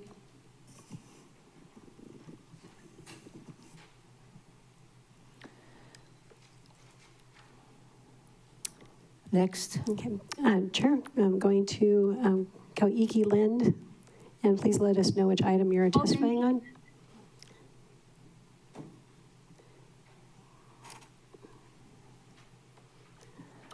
Ms. Gorin, we'll call you right after this testifier. Good afternoon. Good afternoon. I'm testifying on resolution 2653. Aloha Chair Lee, Vice Chair Sugimura, and members of the Maui County Council. My name is Kauiki Lin, and I'm here on my own accord. My testimony is my personal view. I strongly support resolution 26-53, urging the Hawaii State Legislature to ban the commercial aquarium trade. The Office of Hawaiian Affairs bill, which establishes the statewide prohibition on commercial aquarium collection, is consistent with the public trust and the needs of Hawaii's residents, including Native Hawaiian cultural practitioners and the public at large. Commercial aquarium fishing flies in the face of Hawaii's constitutional public trust doctrine, which requires that our natural and cultural resources be used and conserved for the public good rather than private gain. But the aquarium collection industry has extracted and exported millions of specimens of public trust marine life, the vast majority of which die within a year after collection for primary out-of-state profit.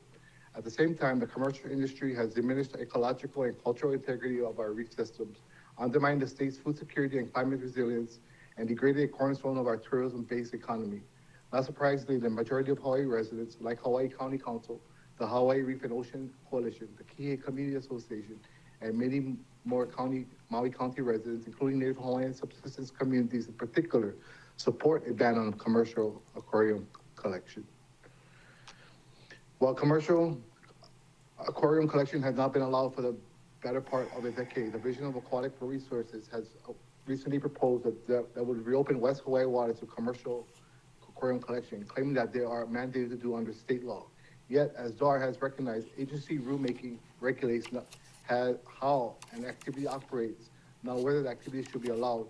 Accordingly, the legislature has the authority and responsibility to decide whether this activity should be permitted at all.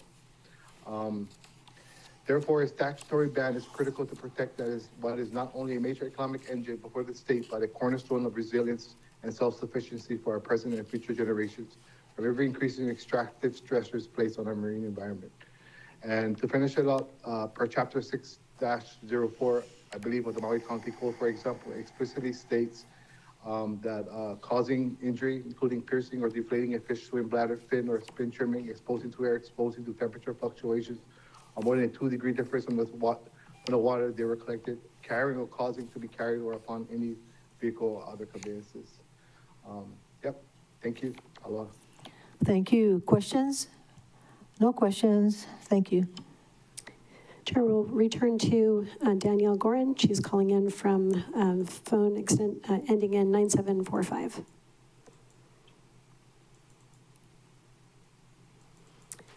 You can press *6 to unmute. Can you hear me? Yes. Yes. Great.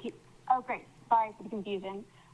My name is Danielle Gorin, and I am testifying regarding CR. Can you speak a little louder, please? Yes, my name is Danielle Gorin, and I am testifying regarding CR 2613. Can you hear me? Yes.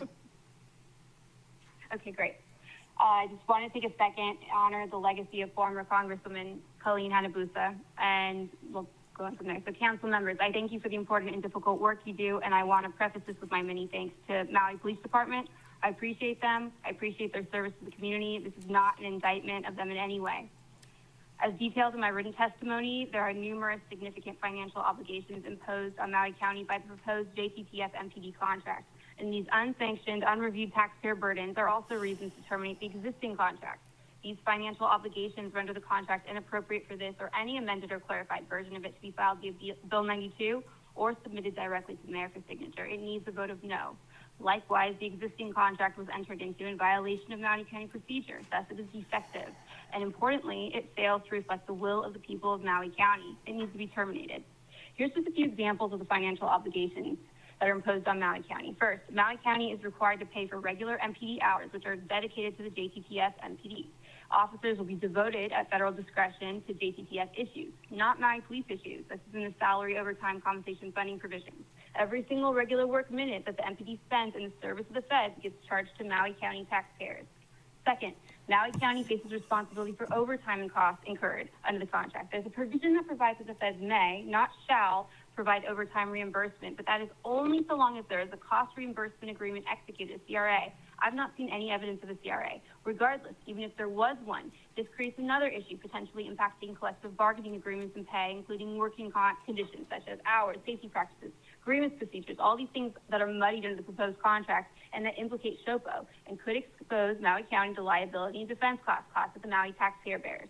Third, under the proposed contract, Maui County is on the hook for defense and indemnity, civil liability, workers' compensation, and other legal-related costs. You can look to the liability provisions. There's a discussion relative to the use of vehicles for non-federal agencies, and then also the disclaimer that nobody's an agent, they're not our employees under the contract.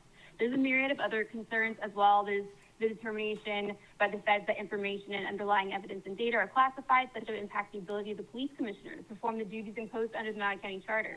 Grievance procedures, the ability of any MPD and county councils to actually provide legal advice when somebody's working under a JTTF. This ability to restrict information creates a real issue as to transparency, which is necessary to foster trust between community and law enforcement, an area we already know is experiencing challenges. And also, I appreciate that the MPD asserted that they will continue to follow their own procedures. However, the clear terms of the proposed and current contract really eliminate MPD's ability to actually control, supervise, and review the conduct of MPD personnel when the feds decide that they're operating under the JTTF as designated. 3 minutes. So I urge you to terminate the previous contract. Thank you. Thank you. Questions, members? No questions. Thank you very much. May we have the next testifier, please? Thank you. Chair, the next testifier is Rob Bentz. Please let us know which item you'll be testifying on, to be followed by Mike Nakachi.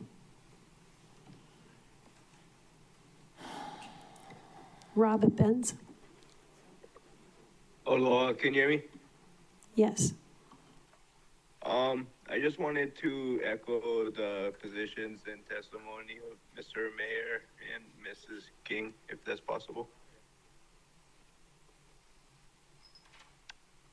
Mahalo. Any questions, members? If not, may we have the next testifier? Chair, the next testifier is Mike Nakachi. And please let us know which item you're testifying on. He'll be followed by Dean Wong.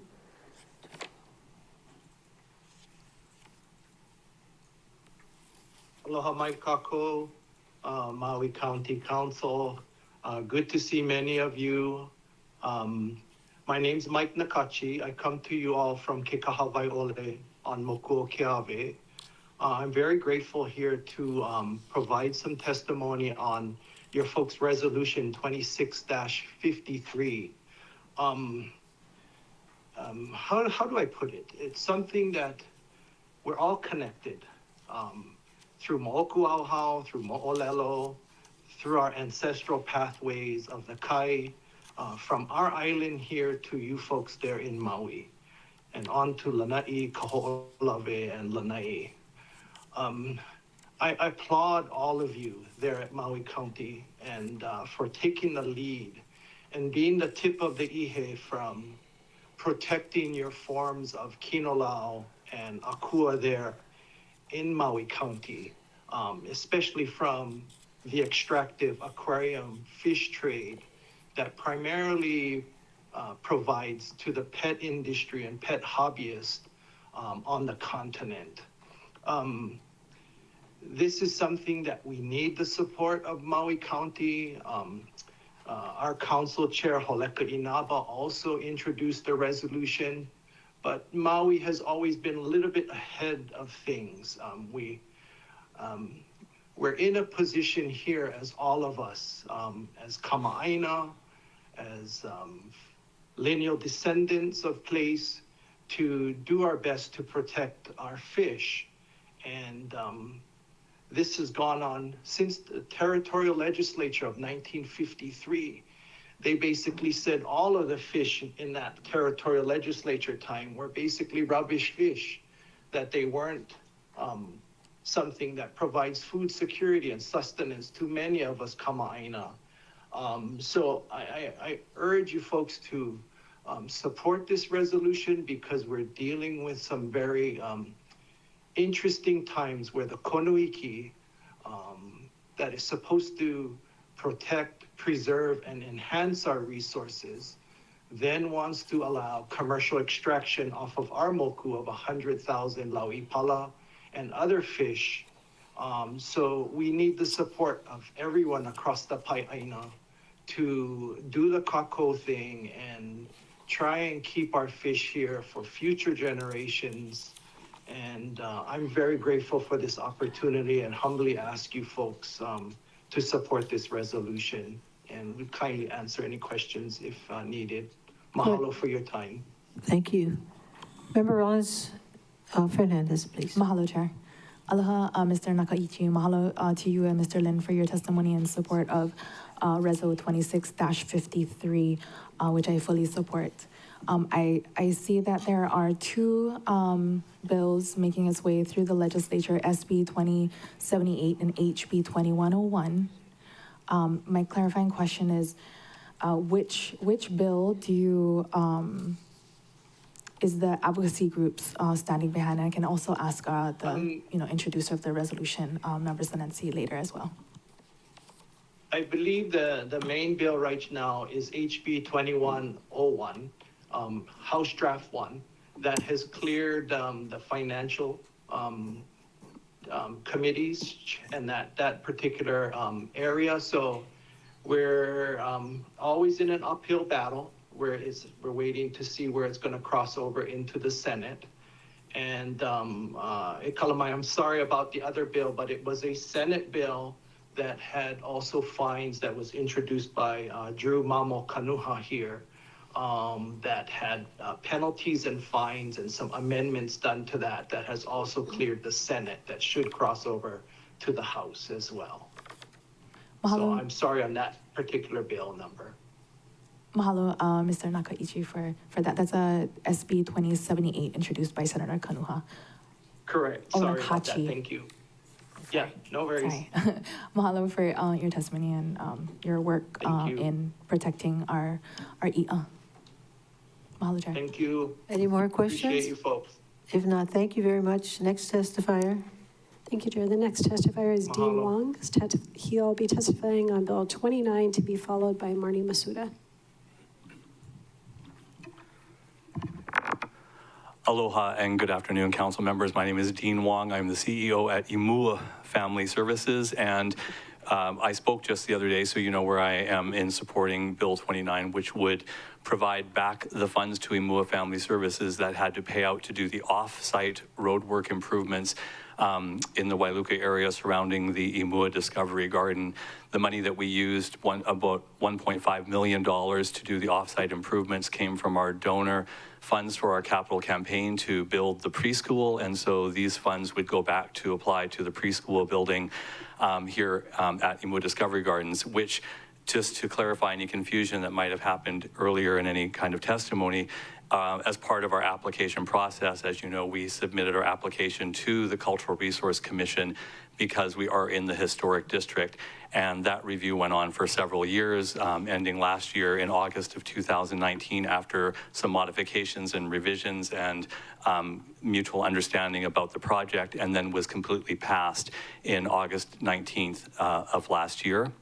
And so that's why we were able to move forward now with the building permits process, which is nearly at completion right now. So passing this bill would definitely help the organization gain back the finances that it received from our donors in our community who are looking to build more preschool and early childhood support in our local community. And I just want to, you know, there's a lot of noise sometimes, and I feel like there's so many important things being discussed all the time.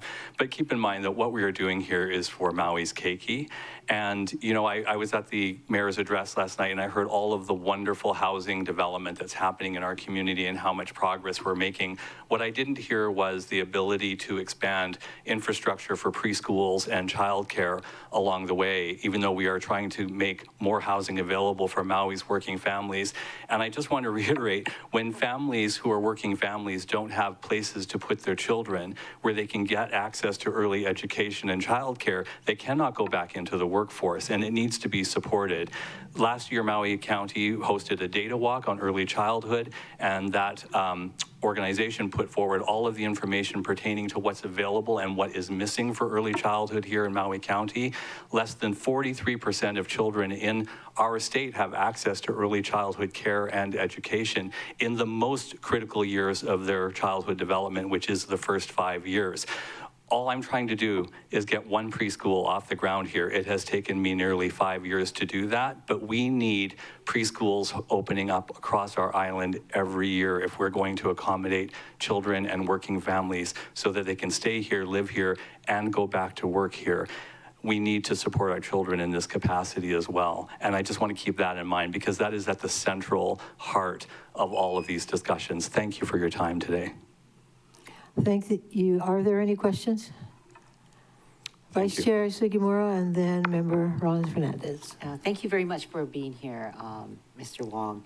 So earlier, a testifier said that in the historic district, you are not following the rules or whatever that you needed to be sensitive to the historic district. Huh? Well, you can ask that question. Mr. Wong. Yeah, well, my only thing to that would be, you know, we just kept showing up at the meetings when they were happening and trying to respond to both the questions and the accommodations as they were being asked for us. You know, when we submitted our original application in 2021, of course it had the sort of more of the grandiose plans that we would love to able to provide for children and here in our community. It is important to note that the Imua Discovery Garden, it is in the historic district, but it's also zoned as school zoning property. And so it hasn't been used for that in some time, but the elements that we wish to use it for in terms of early childhood education are part of the heritage and part of the history of that particular property. So it took massaging over time since 2021, community meetings and input, negotiations and comments with neighbors and going back and forth, but we were able to hold steadfast and adapt the plan as necessary so that we could get something to the point that the commission felt comfortable in approving that met their criteria for doing that. So yes, it was a long process, but I felt like we worked towards an end result that we could be all happy with. Member Rollins-Fernandez. Mahalo, Chair. Aloha, Mr. Wong. Mahalo Hello. for your testimony and for coming and providing for the context of the situation. And mahalo for the service that you provide to our Kiki. The question that I was going to ask was the question that Member Sugimura asked. So I think that's clarified. it sounds like it was just a really long, arduous process. It was, and although what I'm gaining understanding of is that all of these processes are long, right? And they take time, and there's a lot of emotions and input to sort of sometimes work through especially when it involves change with something that has maybe been known to be one way, and the opportunity to do something different. It involves a lot of emotion. I think, it's also important to know that the testimony that came earlier, which I won't speak to, comes from a historic attachment to that property. We inherited a lot when we bought that property, including individuals who have problems with the Wailuku Water Company, because there's Kuleana water that runs through the property, and a lot of the pumps are located on that property. So, there's some issues with that we try not to get involved with, and that's between the end users and those who have access to the Kuleana water and the Wailuku Water Company. We just happen to be the property where the pipe runs down. So anytime there's an issue, there's sometimes an issue where we have to act as a mediator between those two entities. But it has nothing to do with what we're planning to do, and it certainly has nothing to do with the off-site roadwork improvements that we did that were related to the preschool. Those are all part of the county lines, and the preschool building and what is being permitted is all part of the county water system, sewage system, et cetera. So all of that work and all of the off-site work that we did on Coeli Street and on Main Street were improvements for the preschool area, and all of that is county. It has nothing to do with that Kuleana water system. Mahalo for that clarification. I got to tour the school pre-pandemic times. I appreciate that, and Thanks. just mahalo for the work that you do. Thank you so much. Mahalo, Chair. Well, just following up on your question, I just wanted to make sure that the funding is really a reimbursement for the infrastructure improvements, off-site infrastructure improvements required by the county. Is that correct? That is correct. Although I kind of want to clarify, because I think the county isn't allowed to reimburse work that was already complete. So the money that we used to pay for the off-site work, which was $1.5 million, we used from the monies that was raised for our capital campaign to build the preschool. So really, the monies that would be reallotted from the county will actually just go towards building of the preschool. Does that make sense? Yes. Yes. Member Paulton.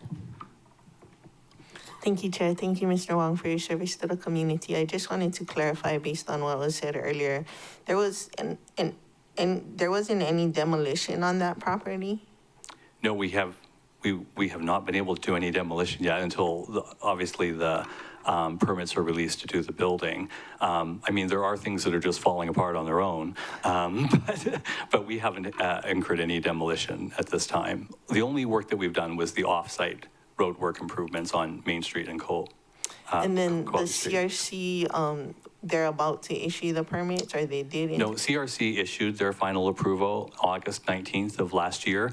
Now what we're waiting for, in the map system with the planning department on all the other points for the building permit, they can't start releasing those until they had full CRC approval. So that had to happen first, and then all of the other elements that we worked on in the background with the planning department in terms of making sure we could, check all the boxes, and we had submitted all the right applications, drawing, working with the SHPD and getting all of their approvals. And we did all of those surveys and all of the architectural assessments, and so all of that work was done in the background. It's all complete. Once all that goes through, demolition is one of the permits that will be released as well. Yeah, I think it would be the first one, because the only thing that is being demolished, let me just clarify, is the old garage on the property, which was not built at the same time as the house in 1937, which is not being touched, right, in our building process.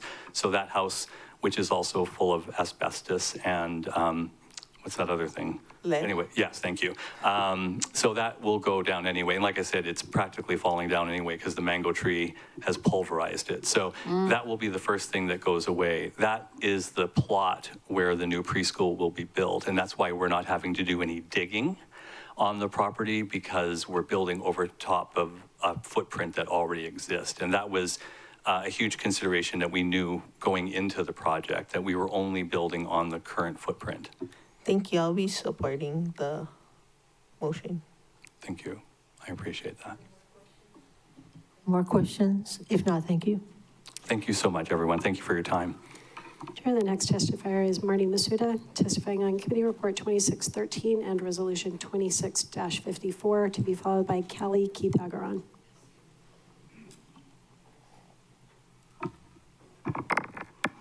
Aloha, honorable council members. I'm Marnie Masuda. I am the leader of Maui Indivisible. And I'd first like to thank all of you on behalf of Maui Indivisible for the courage and commitment that you've shown to the security of Maui County during this very difficult and truly terrifying time we're living through. For your no vote on Bill 92, as a body and as individual elected leaders, I can't stress how important it is to your constituents.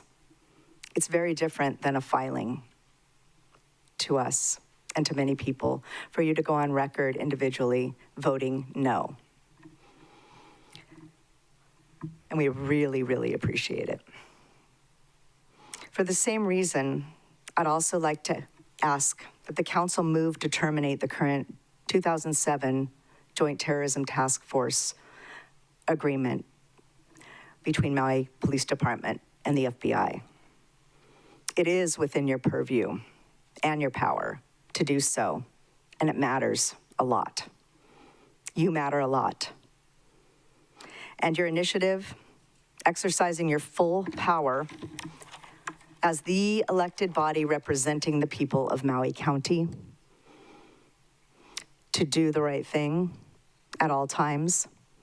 And we're asking that you move to terminate that current contract, as well as the contract between Maui Police Department and ICE and Homeland Security, which was also unilaterally signed by the police chief without the necessary council approval.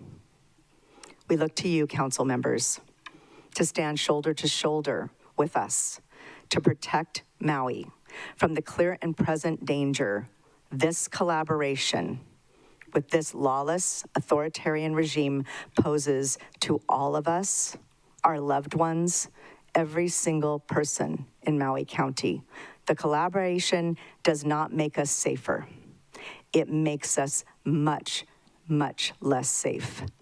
And I'd like to urge you all to terminate those contracts, which were not even recognized by the appropriate body, which is you. And I thank you all so very much for your efforts. Chair Lee, thank you. Tamara Pelton, thank you so much. And Chair Member Rollins Fernandez for first voting no from the beginning. We thank you for your courage and for responding to Maui County in the way that you're showing. This kind of initiative and leadership is very important to all Maui Indivisible. And we appreciate it a lot. Thank you. Members, any questions?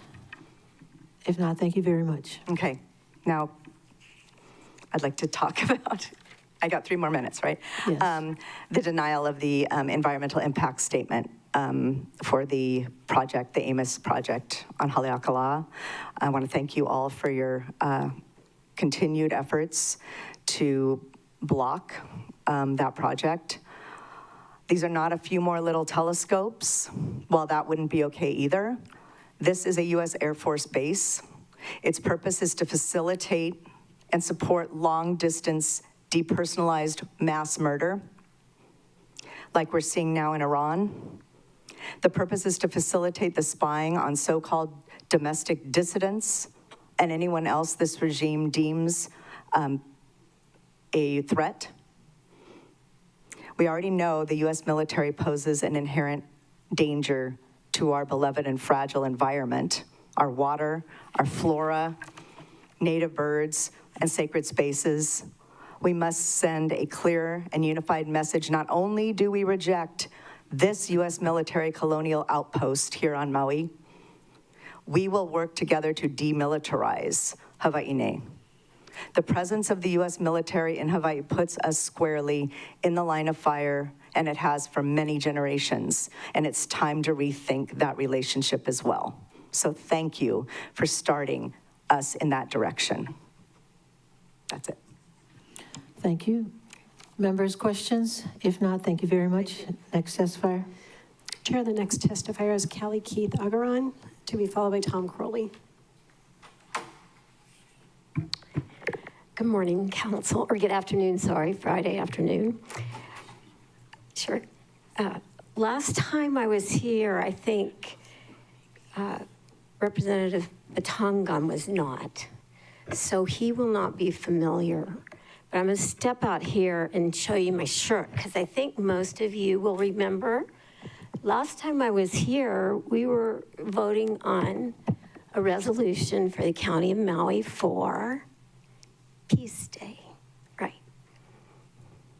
Thank you. You remember. And that was lovely, and thank you. And so I'm here because we've got another matter of peace that is quite different from that day.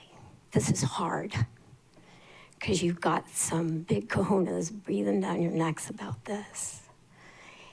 And I just want to say, for Maui, for aloha, for what we share as an island, as a culture, as people from many cultures, this won't be peace if either of these things pass. That I'm here to support my friend Marnie Masuda, and thank you, Marnie, that was beautiful. But if you take the hard vote, I will have your backs. I will stand with you. And anybody gives you a stick, I will come and talk to them, with you. Okay? And so that's really all I have to say, is that let's think about our ohana. That's the back of this shirt. I don't know if you saw it. It says Maui Buddhist Ohana. But it's not just Buddhists, it's all of us. Yeah? So please think about that. Think about your family members that might be immigrants, or your friends who are immigrants, or the people you love that are legal immigrants. They could get swept up too, and that just, I can't handle that. I have too many friends like that, and I love them, and they're valuable. And I'm sure you do too. So that's really all. Thank you. Questions, members? If not, we have a question. Member Rollins Fernandez. Aloha, Ms. Keith Agran. Mahalo for your testimony today. I guess my clarifying question is in your characterization of this being a hard vote, because in committee it was unanimous. So I guess if you could clarify why you describe it as a hard vote. I think there's pressure from above to take a different vote.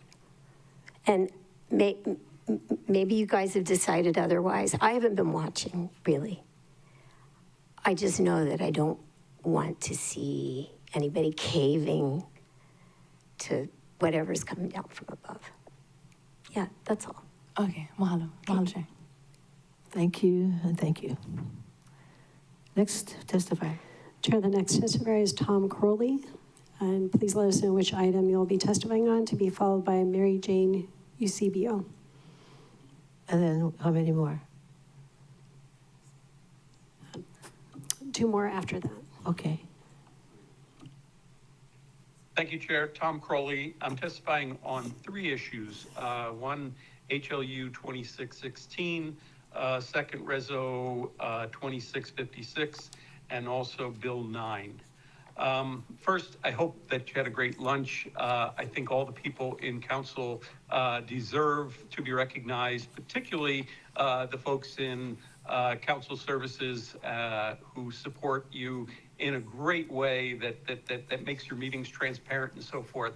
And in contrast to today's meeting, where the county clerk has done all the postings, and it's very, very difficult to find anything. Nothing is linked.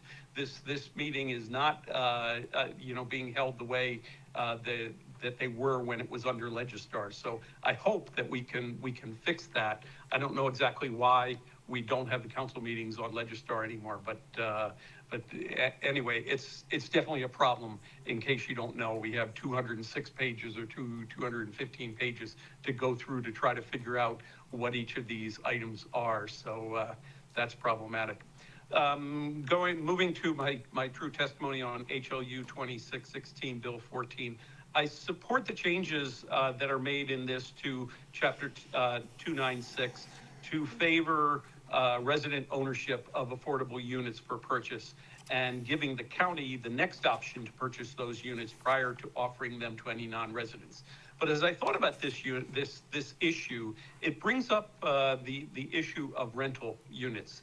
And we don't have the same kind of control over affordable units that come out of 296 that are rentals, and specifically not for the ones that are built with low-income housing tax credits, where we are forbidden from restricting it to only residents. I would like you to take a close look at whether or not those low-income housing tax unit affordables should be removed from 2.96 and should not be allowed to be used as meeting the requirements that developers have of providing affordable housing.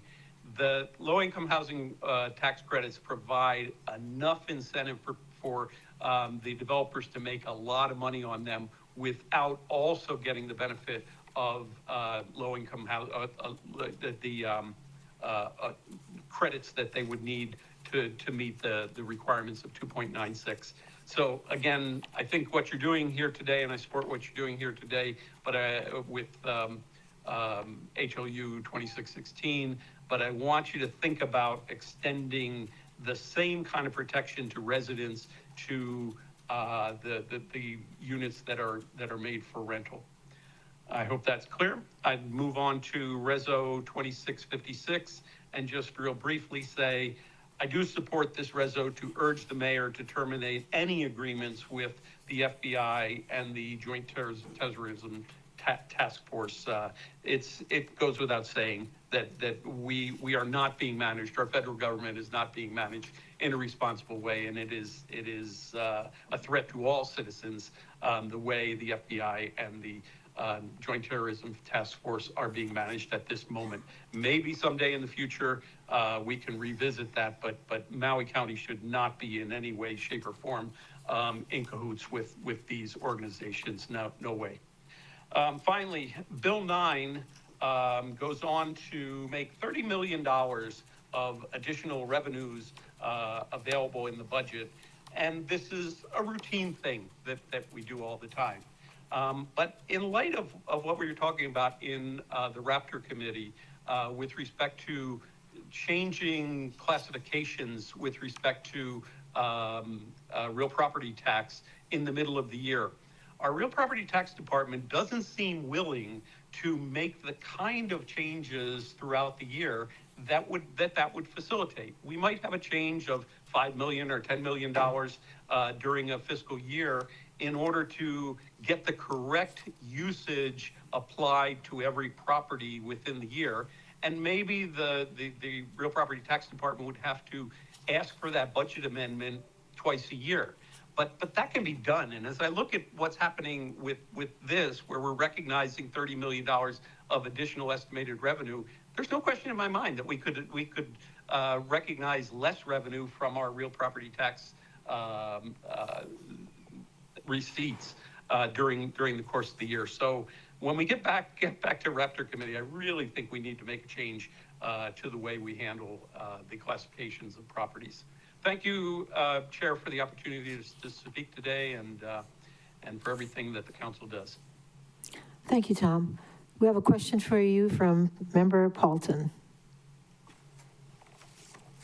Thank you, Chair. Thank you, Mr. Crowley. My question is on 26-16, and I just wanted to clarify. You wanted to take housing that serves the 60% and below through LIHTC or low-income housing tax credits out of 2.96. Is that what you were saying? Basically, yes. The ones that are utilizing LIHTC credits should not also be given the benefit, if you will, of meeting the requirements of 2.96. We've gotten an awful lot of those, And I have a question in my mind as to Can I who's clarify billing those which benefit, like the benefit for market value housing, like the 60% and? Yes. Mm. No, the benefit that I'm referencing is a developer meeting its affordable requirements through building low-income housing tax credit rentals. Okay, maybe send us an email on that if you can. Okay, to clarify it. But I see it, I see the developer getting a double benefit there, basically, and it's not necessary. It really isn't. Developers of low-income housing tax credits make more money than any other developer does because of the way, because of how their bills are paid, basically. So, but I'll send you some more information on that. Thanks. Thank you, Chair. Anyone else? Okay. Next testifier. Where's that echo coming from?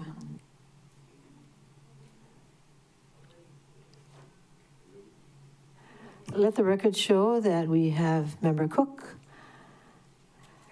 back here. And let the record show also that we also have Member Uwahajans in the meeting.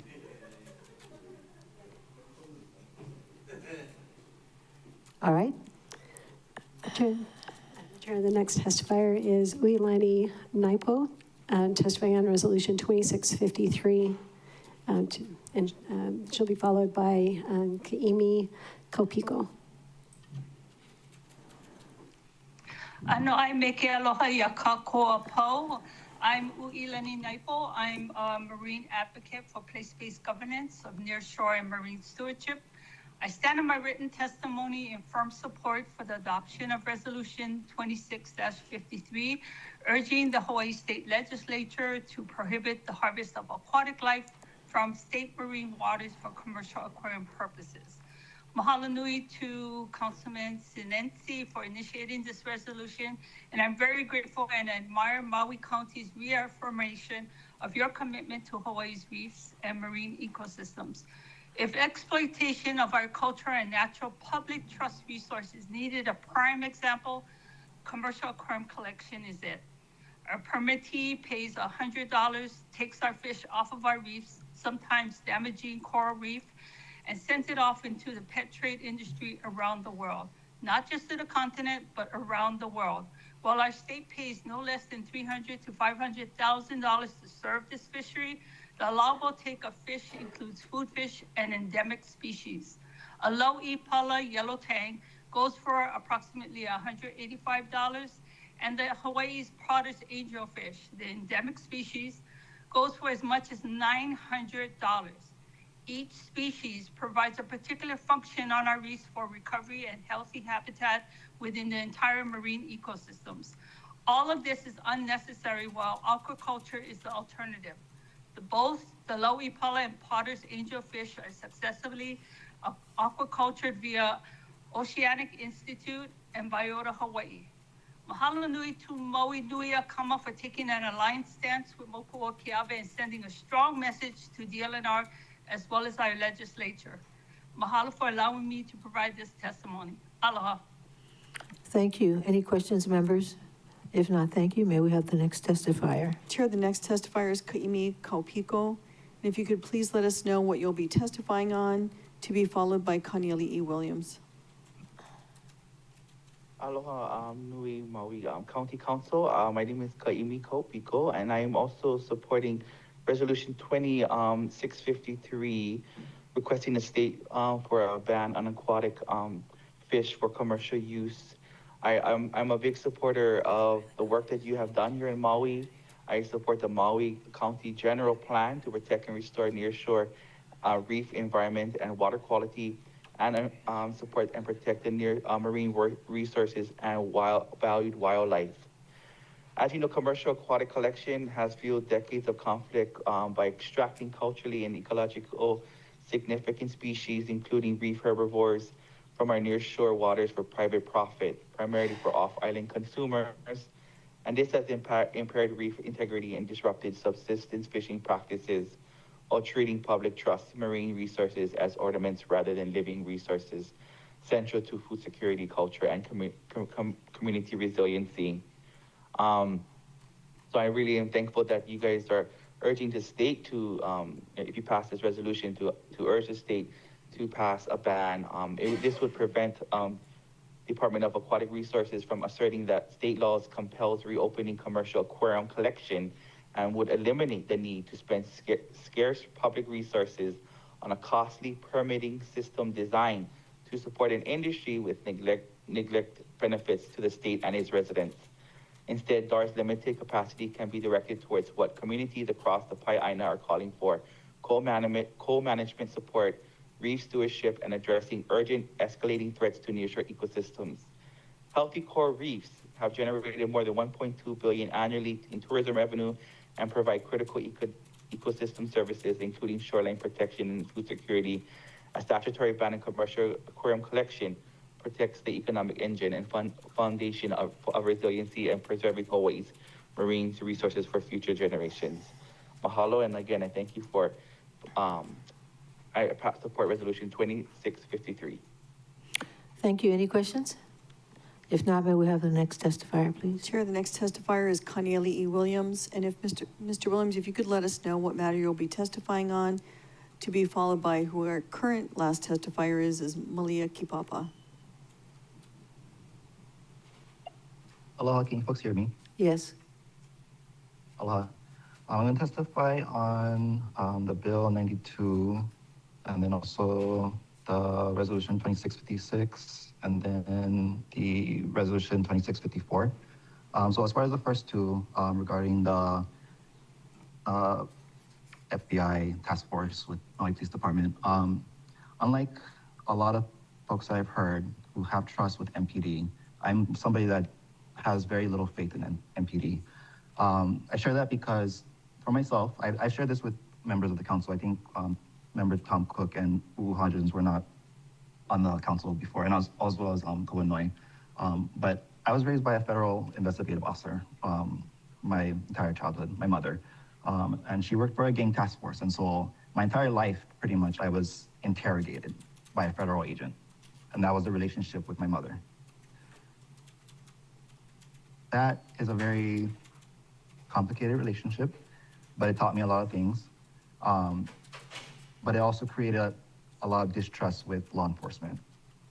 But, you know, that's also why I'm one of those people I think that is kind of breathing down your folks' neck a lot of times, because I learned about, you know, evidence and investigations and things like that.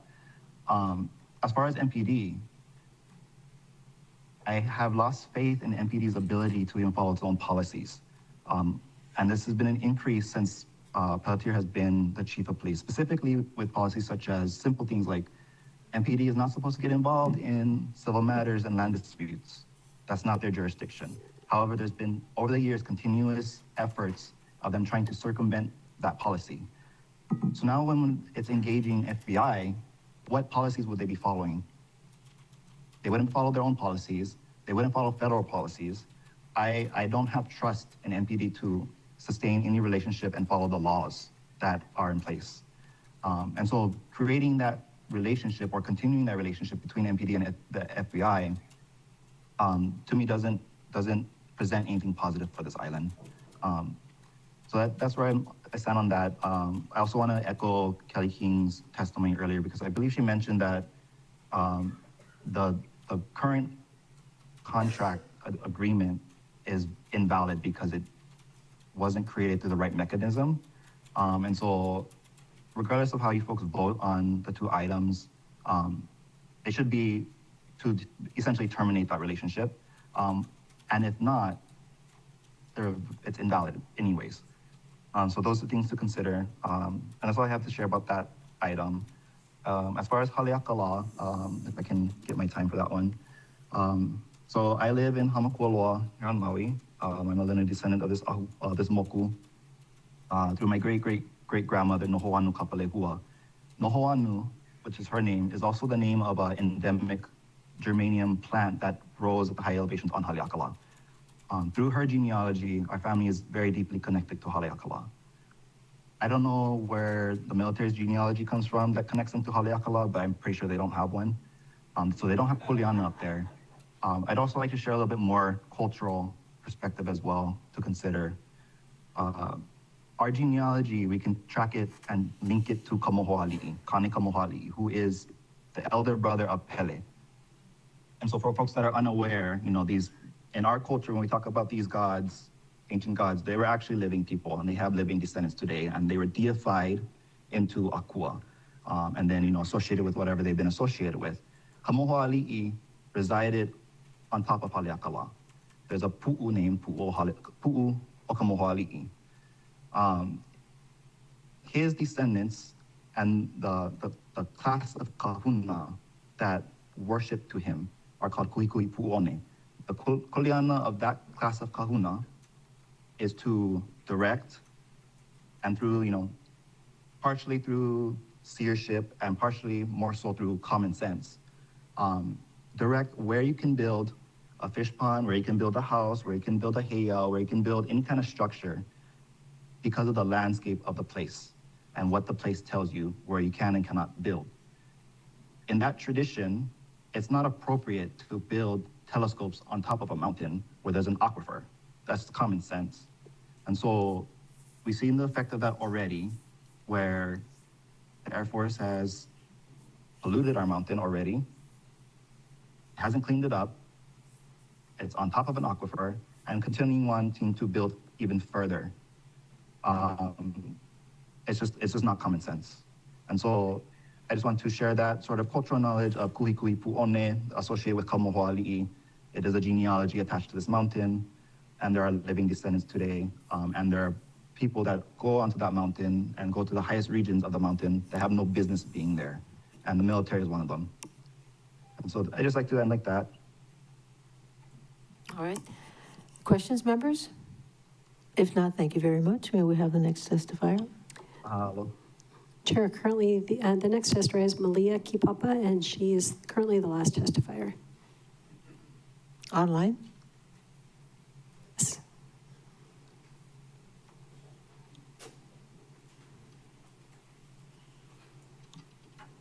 Malia Kipapa, it's your turn to testify.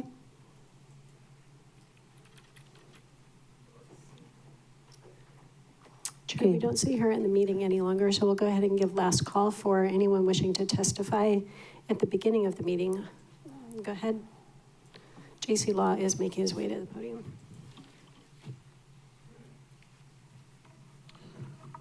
Aloha Avakea. Luna Ha'omolu Li. I've vacated the room as usual when the council, that I feel kind of embarrassed when the Pledge of Allegiance to the United States of America flag is said in here because... we don't have to go over that. Okay. Well, that's on the agenda. And so, segueing into the most talked about item on the agenda, number 2613. This is not America. This is Polynesia. I saw Mr. Bisson last night playing his ukulele and singing the Hawaii Pono'i. And he looked really happy.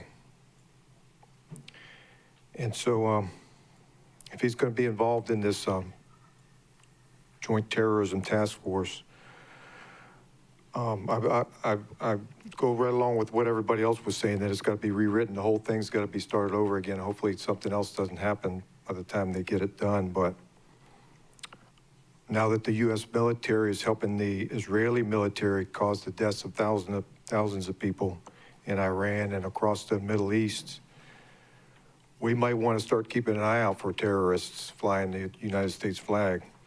So if anybody sees anything that looks suspicious, call the Office of Council Services. And as usual, I save the rest of my time for the Hawaiian people. Any questions for the testifier? If not, thank you. Next testifier.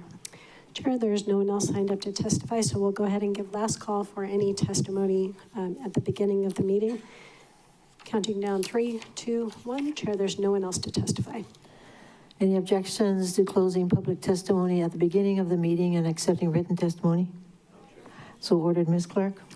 Thank you, Madam Chair. Moving on to testimony on county communications. Currently, there is no one signed up to testify on the county communications, so we'll give last call. Counting down 3, 2, 1. Chair, there's no one to testify on county communications. Any objections to closing public testimony and accepting written testimony on county communications?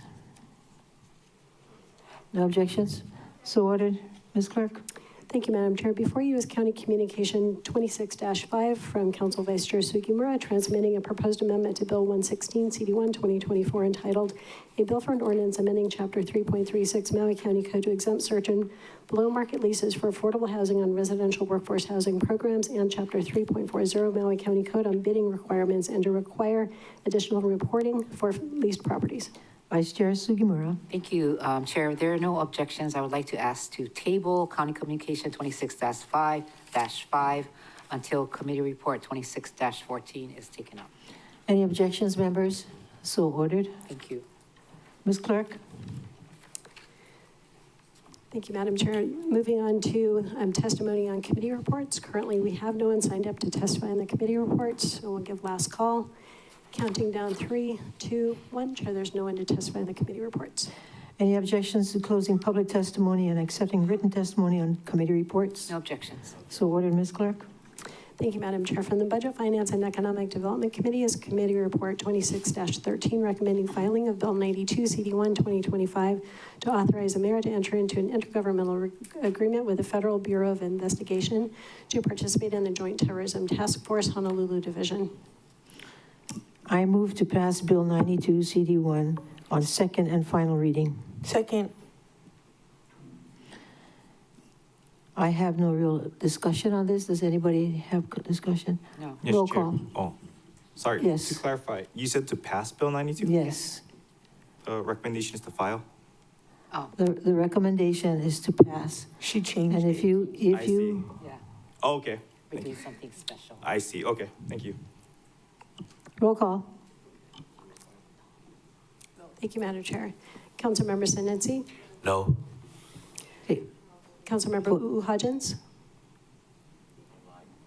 No. It's online. Okay, no. Councilmember Cook. No. Councilmember Rollins Fernandez. No. Councilmember Johnson. No.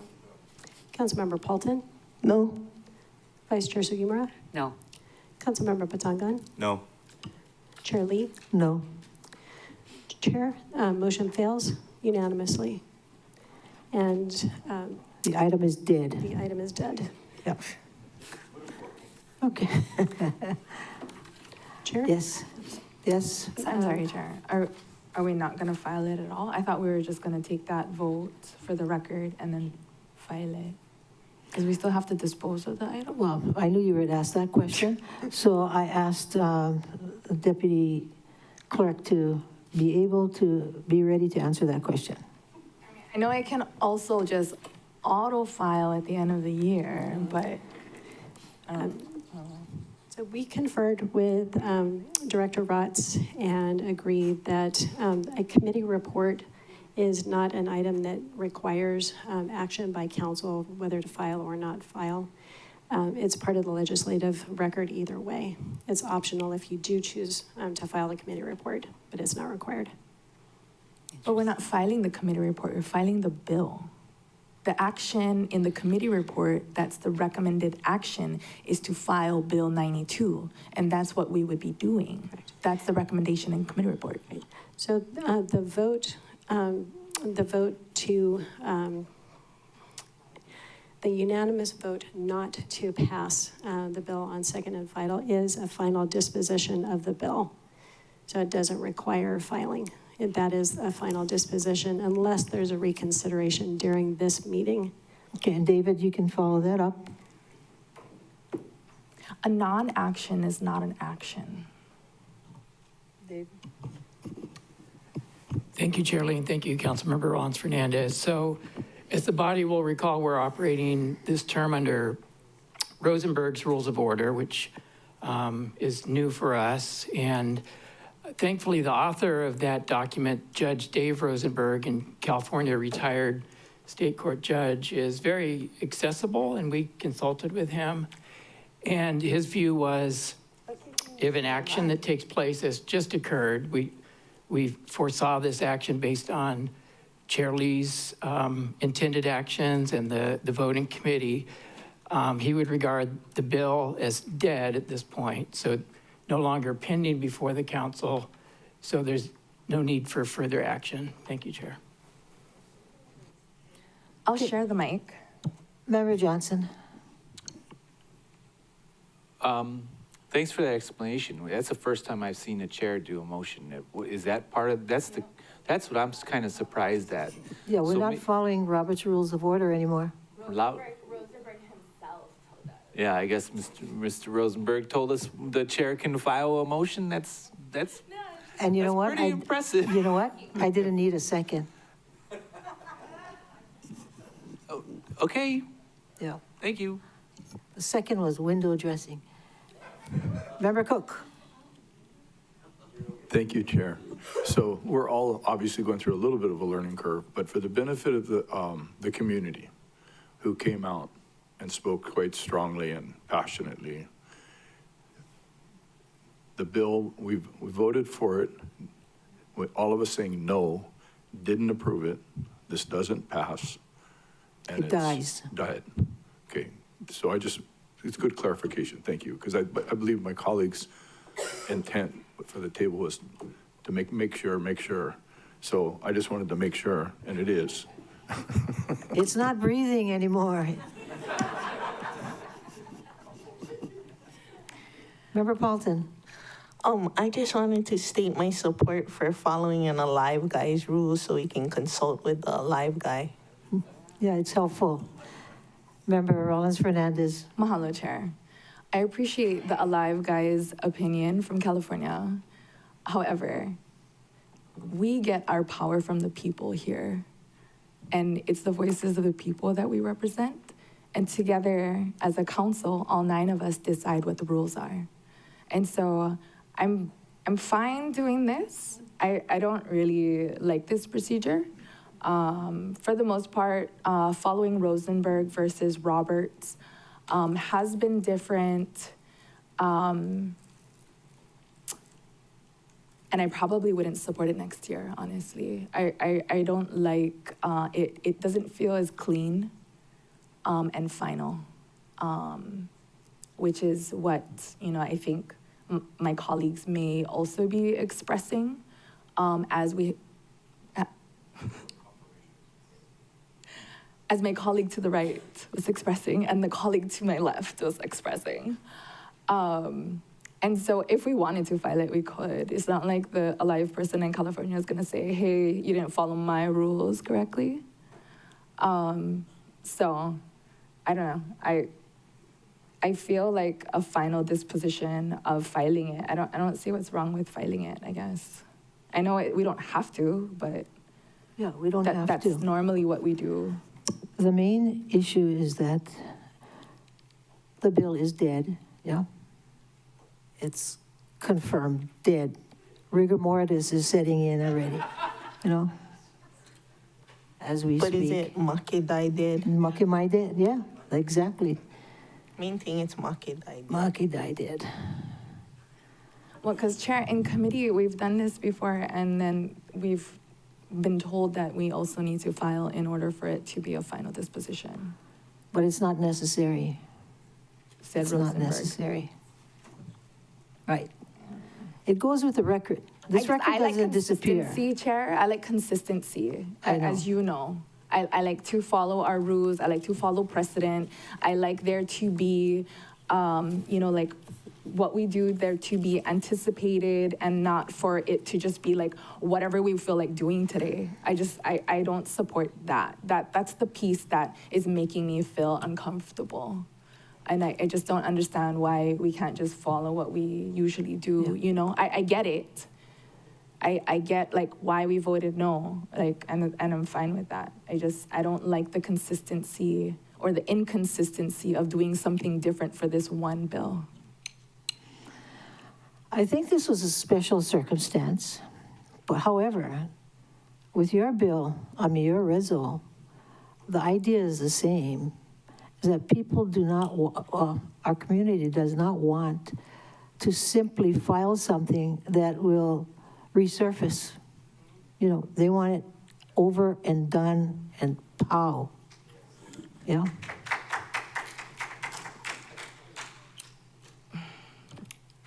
Whatever. Okay. Thank you very much. Everybody, let's move on.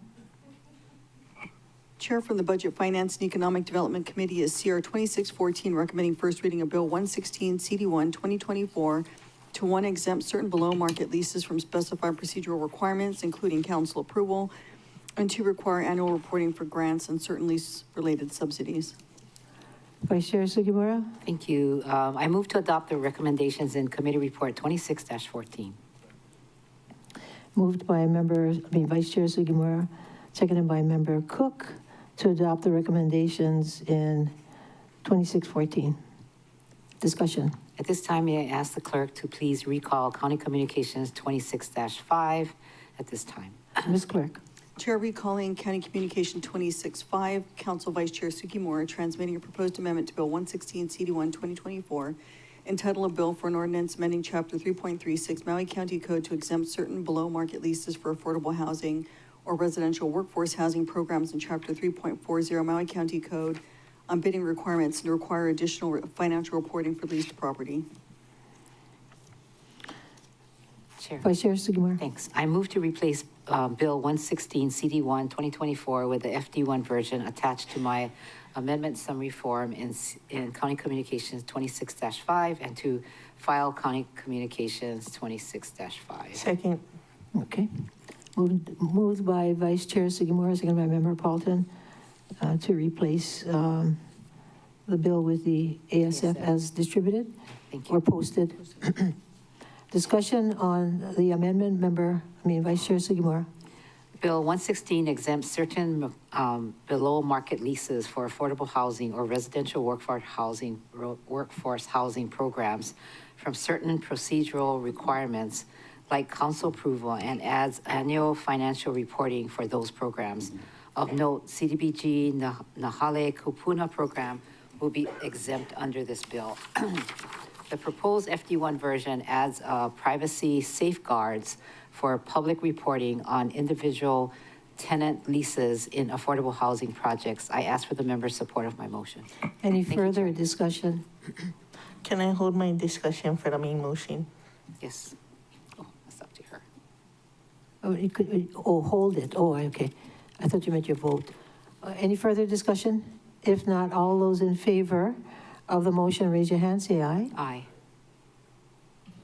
9 ayes, 0 noes, motion carries.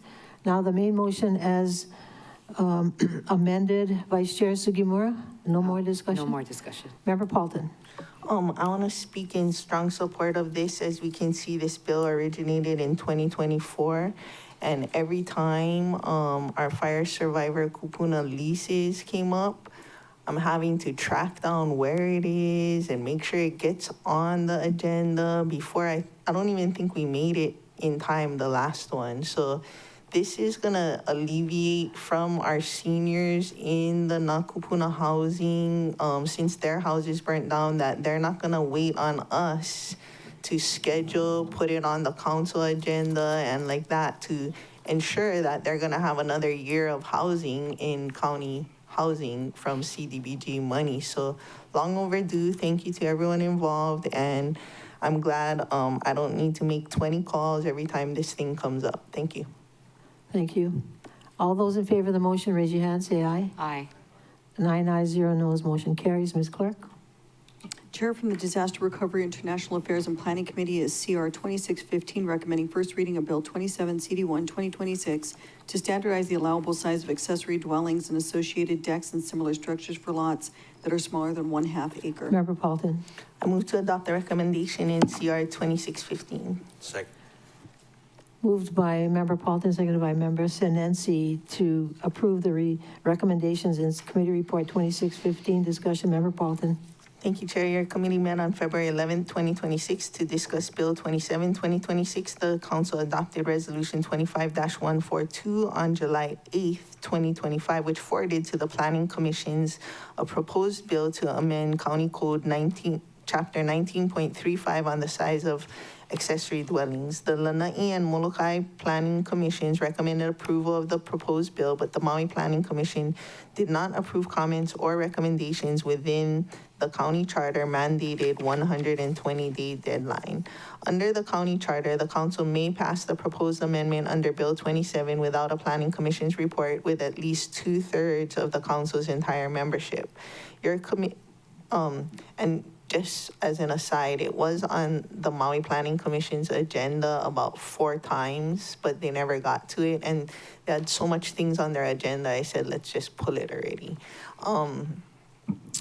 Your committee proposed the CD1 version of Bill 27 that removes unneeded references in the bill's uncodified preamble.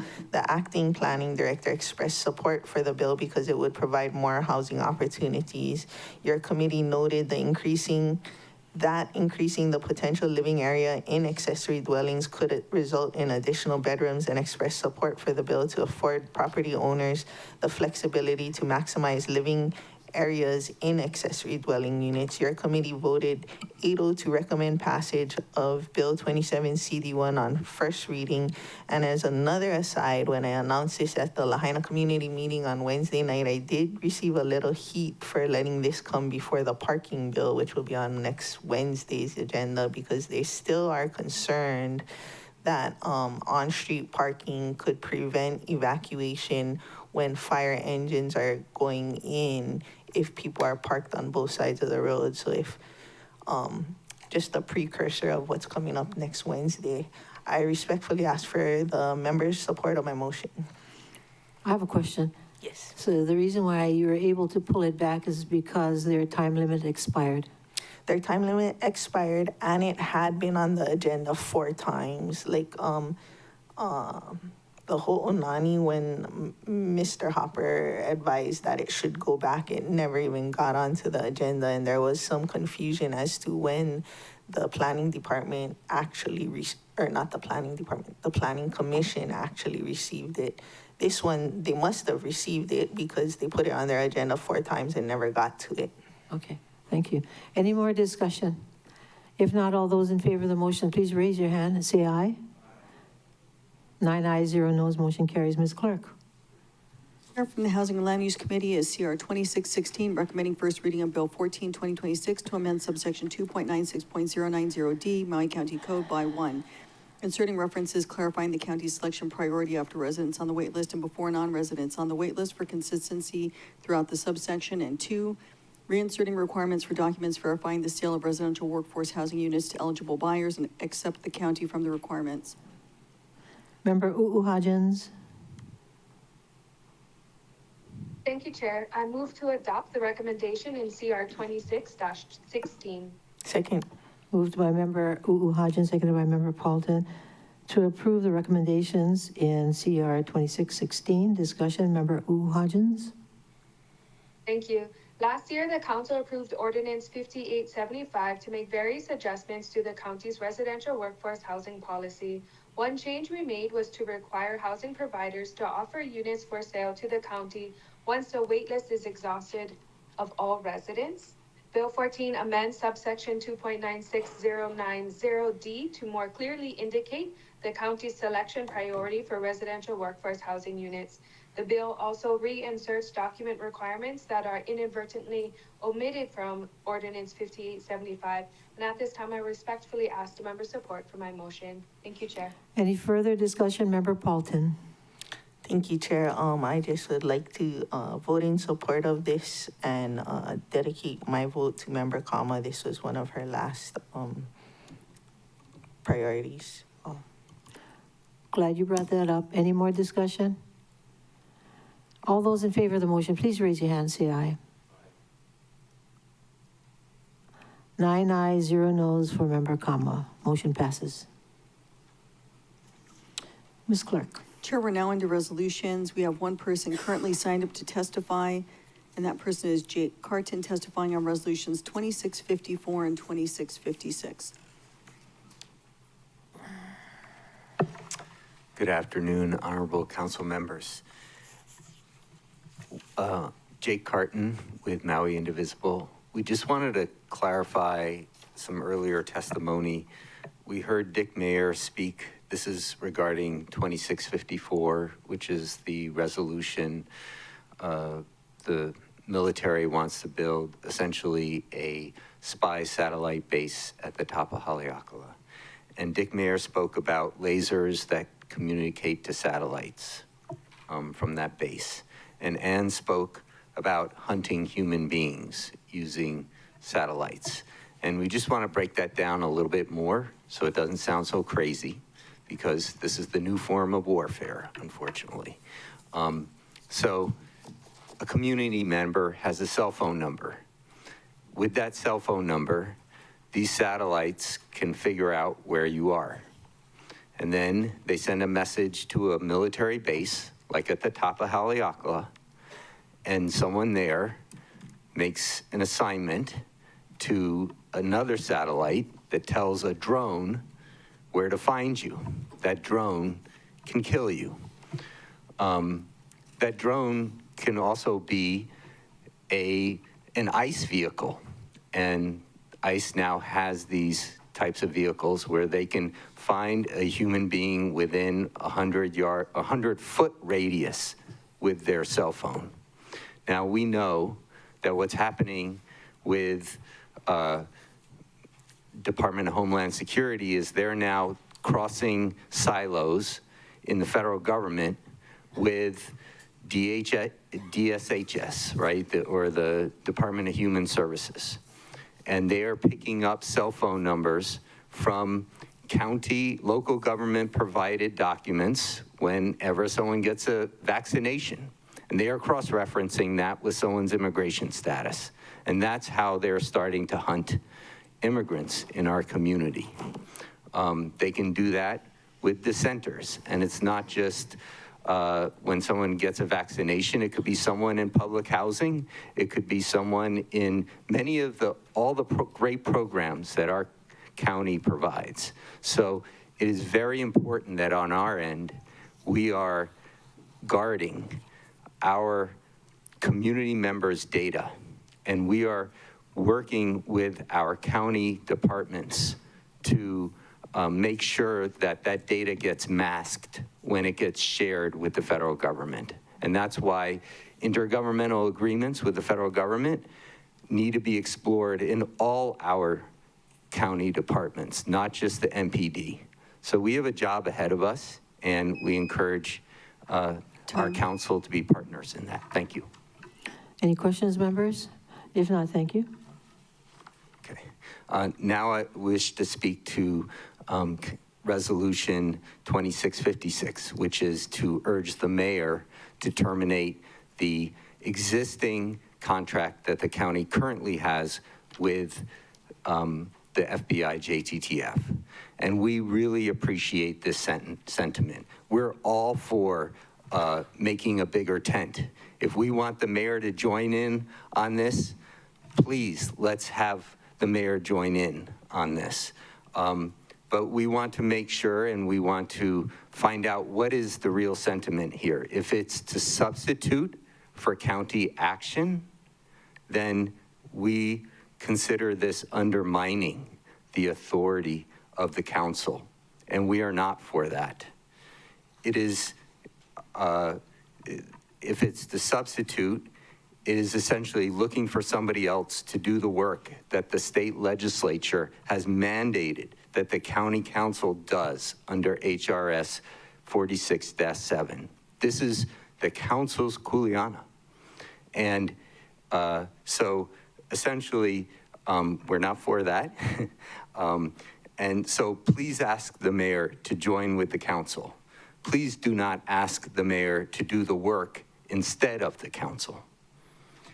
And I think this is part of what Callie was earlier testifying to when she said, this is the hard part. The hard part is the council taking action to terminate this contract. And thank you. That's all I have to say. Any questions, clarifying questions? Member Paulton? Thank you. I think my clarifying question is, if we're operating on this old contract from 2007, and when the chief of police or somebody from the police said how much money is being spent annually on the JTTF, and the council has no record of ever approving a JTTF, that it is not a valid contract because the council never ratified it, because there is a financial obligation, and we would have had to have, since they are spending money, we would have had to have voted on it to approve it, and we have no record of that.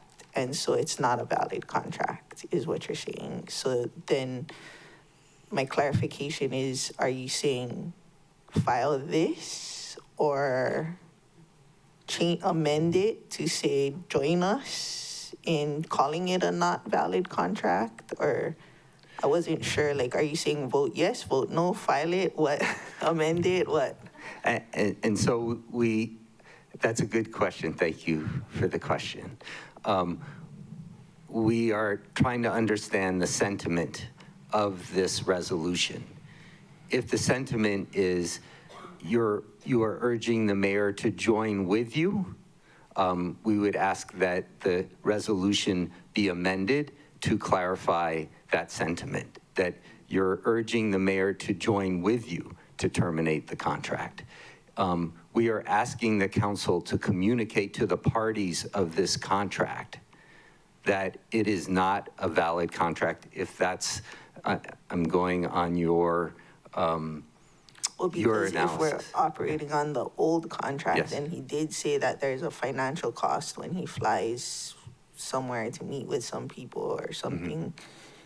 So then if there is a financial cost, then and we didn't approve it, but I'm not a lawyer, just a lifeguard. Yeah, don't pay attention to her. I'm paying very close attention. Any more questions? We'll get into discussion later. But to be clear, your suggestion, Jake, your suggestion to us is to amend the resolution, right? Yes, amend it to say, urge the mayor to join with the council Yeah, right. to terminate. Okay. Thank you. Any more testifiers? Chair, there's no one else currently signed up, but I see Mr. Law making his way down.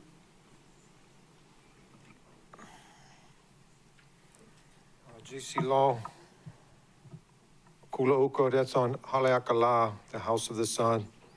I've been up there 12 years now, and yeah, like some of the other testifiers said, it's a very special. It's actually a living being. It's our kapuna, the mountain, and I want to support this for denial of the Air Force putting their stuff up there, because seems rather odd that they want to build their stuff up there, but yet they want to blow other people's stuff up at the same time.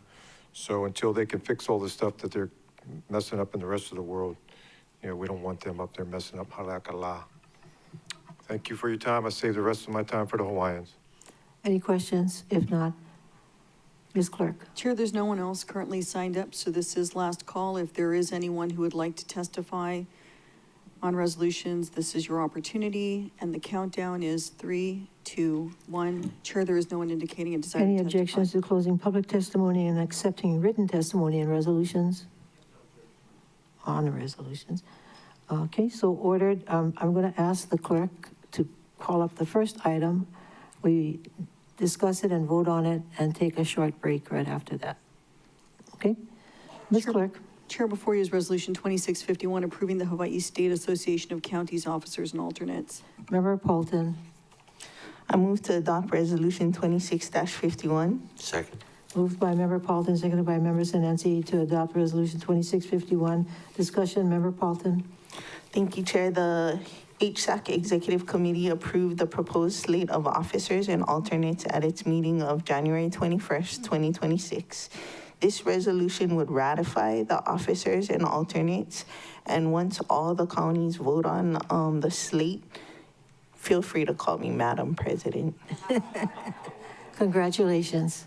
Ask for the members' support of my motion. Thank you, Chair. Okay. Any discussion? No? Don't be shy. Okay. All those in favor of the motion, raise your hand. Say aye. 9 ayes, 0 noes. Motion carries. Congratulations, Madam President. Yeah, Madam President. Thank you. Yeah. Too bad your address is in Washington. Okay. At this time, let's Chair, take if a, I may, sorry, Chair. Oh, sorry. Before we take a break, can we please do the next one? Because I need to leave. I have a prior engagement that I've been needing to go. That's why I'm also at my private residence for sunshine law purposes. Can we please do the next one? And then I have to actually leave this meeting. you're gonna go somewhere, and then how long will No you objections, Chair. take to come back? Oh, I'm not. That's Okay, I think, how much time do you have now? like 0 minutes. I've been waiting for a long time. Can we, if we just do the next one, then Just the Paia bypass. Okay, can you call up the Paia bypass, Ms. Clerk? Chair, before you is Resolution 2652, urging the State Department of Transportation to advance the Paia Bypass Project, also known as the Paia Relief Route. Member Hodgins? Thank you very much, Chair. I move to adopt Resolution 26-52. Moved by Member Hodgins, seconded by Member Cook. To adopt the resolution 2652, discussion, Member Hodgins. Thank you. As noted in the resolution, on January 27th, 2026, Maui Planning Commission considered land use changes for a property in Paia. At the meeting, Commission members expressed concern about traffic from further development in Paia. The Planning Commission suggested that the Council adopt a resolution urging the State Department of Transportation to advance the Paia bypass project. This resolution is offered in response to that request. We are all familiar with the traffic that arises at the intersection of Baldwin Avenue and Hana Highway in Paia Town, described by the media in 1968 as a choke point, and it's only gotten worse since. This resolution highlights the decades-long history supporting the need for the bypass and past efforts to make progress on this project. Now more than ever, it is time to work through the differences of the bypass route and hopefully get something. Our entire community has been traumatized by the August 23 wildfires, and for Paia especially, we had another fire in September 2025 that required evacuation. So this route will also help alleviate traffic and aid in our evacuation route. And I thank the council in support of this resolution. If you do, thank you so much, members, and thank you, Chair. Any more discussion? All those in favor of the motion, raise your hand, say aye. 9 ayes, 0 noes, motion carries. And at this time, I would like to call a 10-minute break. So 4:03 would be the end of the break. This meeting is in recess.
Will the council meeting of March 6th, 2026 please reconvene? It is now 4:11 p.m. Ms. Clerk.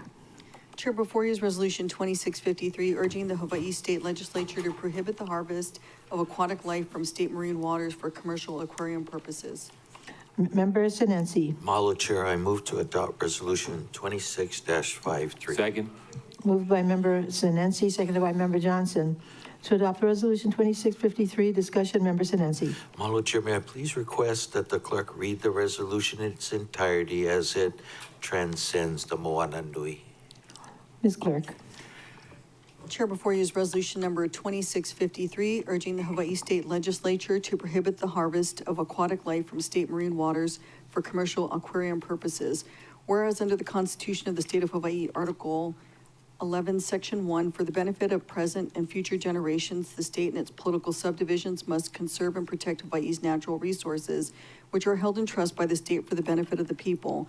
Whereas the state has the power to manage and control the marine, seabed, and other resources located within the boundaries of the state under the Constitution of the State of Hawaii, Article 11, Section 6, and whereas as part of the County of Maui General Plan, the countywide policy plan includes the following policies: protect and restore nearshore reef environments and water quality, protect marine resources and valued wildlife.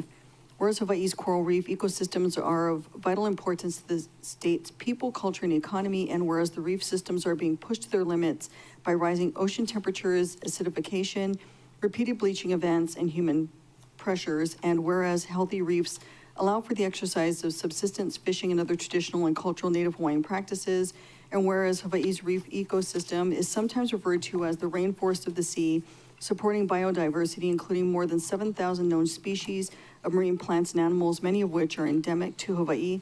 And whereas the reef ecosystem feeds, shelters, and provides essential habitat for fish as it simultaneously protects the shoreline from waves, storms, floods, and beach erosion. And whereas the herbivorous reef fish targeted for commercial aquarium collection, including yellow tang and orange-spined unicorn fish, are critical for controlling the algal growth and other smother coral. And whereas evidence suggests that most fish captured for home aquariums die within the first year of captivity, and some species such as yellow tang can live for more than 40 years in the ocean, and whereas allowing commercial aquarium aquatic life extraction allows private enterprise to profit from natural resources that should be held in trust for the benefit of present and future generations. And whereas many residents and organizations believe fish and other aquatic life in Hawaii marine waters should be protected from commercial aquarium collecting, and whereas the Office of Hawaiian Affairs is included in its 2026 legislative package legislation to prohibit the harvest of aquatic life from state marine waters for commercial aquarium purposes, and whereas the OHA legislation and related bills have been supported this year by the Hawaii County Council, the Hawaii Reef and Ocean Coalition, the Kihei Community Association, and many Maui County residents, now therefore be it resolved by the Council of the County of Maui, one, that it urges the Hawaii State Legislature to prohibit the harvest of aquatic life from state marine waters for commercial aquarium purposes. Two, that it authorizes the County Council Chair to testify on the Council's behalf in support of legislation consistent with this resolution's purpose. And three, that copies of this resolution be transmitted to Maui County's delegation to the Hawaii State Legislature. The Honorable Nadine K. Nakamura, Speaker of the House, State of Hawaii. The Honorable Ronald D. Kouchi, Senate President, State of Hawaii. The Honorable Josh Green, MD, Governor, State of Hawaii. The Honorable C. Kimo Alameda, PhD, Mayor, County of Hawaii. The Honorable Rick Blangiardi, Mayor, City and County of Honolulu. The Honorable Derek Kawakami, Mayor, County of Kauai. The Honorable Dr. Holeka Goro Inaba, Council Chair, County of Hawaii. The Honorable Mel Raposo, Council Chair, County of Kauai. The Honorable Tommy Waters, Council Chair, City and County of Honolulu. Ryan K.P. Kanakaole, Acting Chairperson, Board of Land and Natural Resources, State of Hawaii. Summer Silva, Kapohana Kuikawa. And Lena Ala Le, Kapo Kihiku, Office of Hawaiian Affairs. And the Honorable Richard T. Bisson, Jr., Mayor, County of Maui. Member Sinensi.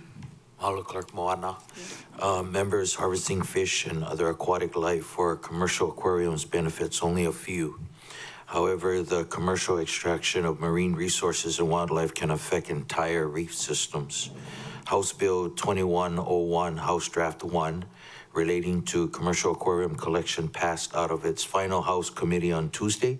However, it was previously amended to ban commercial aquarium collection of aquatic life only in Hawaii County. When the bill moves to the Senate, it could be amended to restore its statewide scope. Passing this resolution today will greatly help. And to answer Member Rollins Fernandez, Senate Bill 2078, the difference is that it establishes criminal penalties for aquarium fishing violations. And with that, I respectfully ask the members' full support of my motion. Thank you. Any more discussion? If not, all those in favor? Oh, Member Paulton.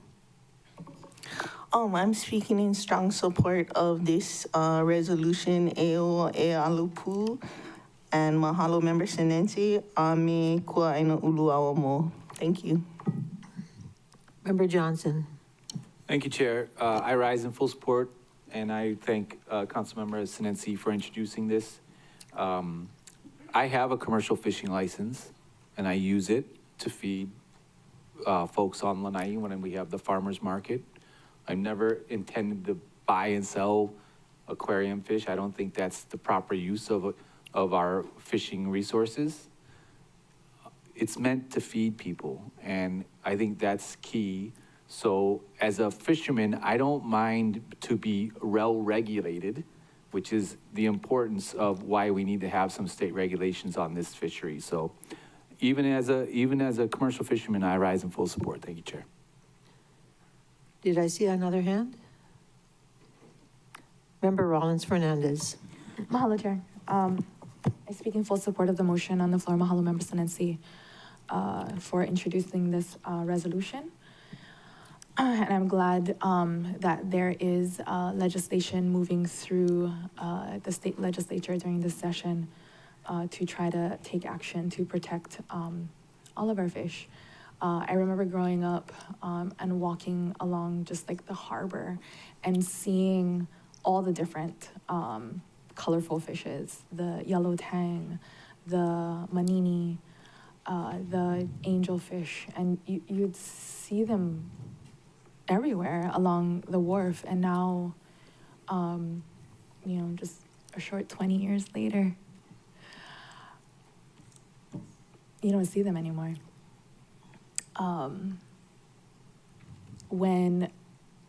When we gather fish to eat, to feed our families, we take what we need.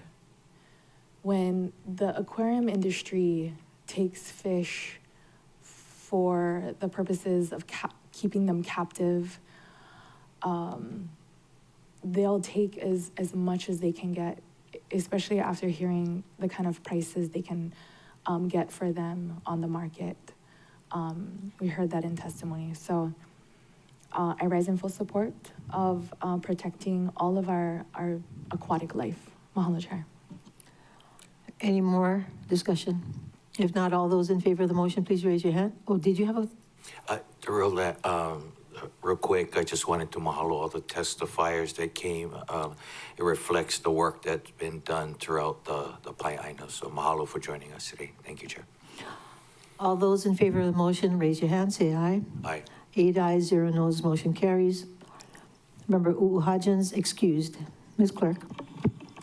Thank you, Madam Chair. Before you is Resolution 26-54, urging denial of the draft environmental impact statement for the Air Force Maui Optical and Supercomputing Site Small Telescope Advanced Research Facility atop Haleakala. Member Rollins Fernandez.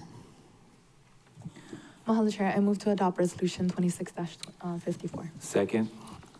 Moved by Member Rollins Fernandez to adopt Resolution 2654.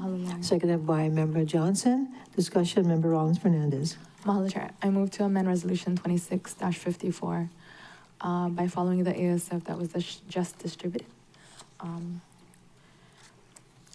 I move to amend Resolution 26-54 by inserting not into the third whereas clause to clarify the alternatives did not meet the Department of the Air Force's project selection standards, to inserting two whereas clauses referencing the Federal Aviation Administration's authority over the project site, 3, inserting a be it resolved clause urging the Department of the Air Force to provide a comprehensive breakdown of the project site's chain of title.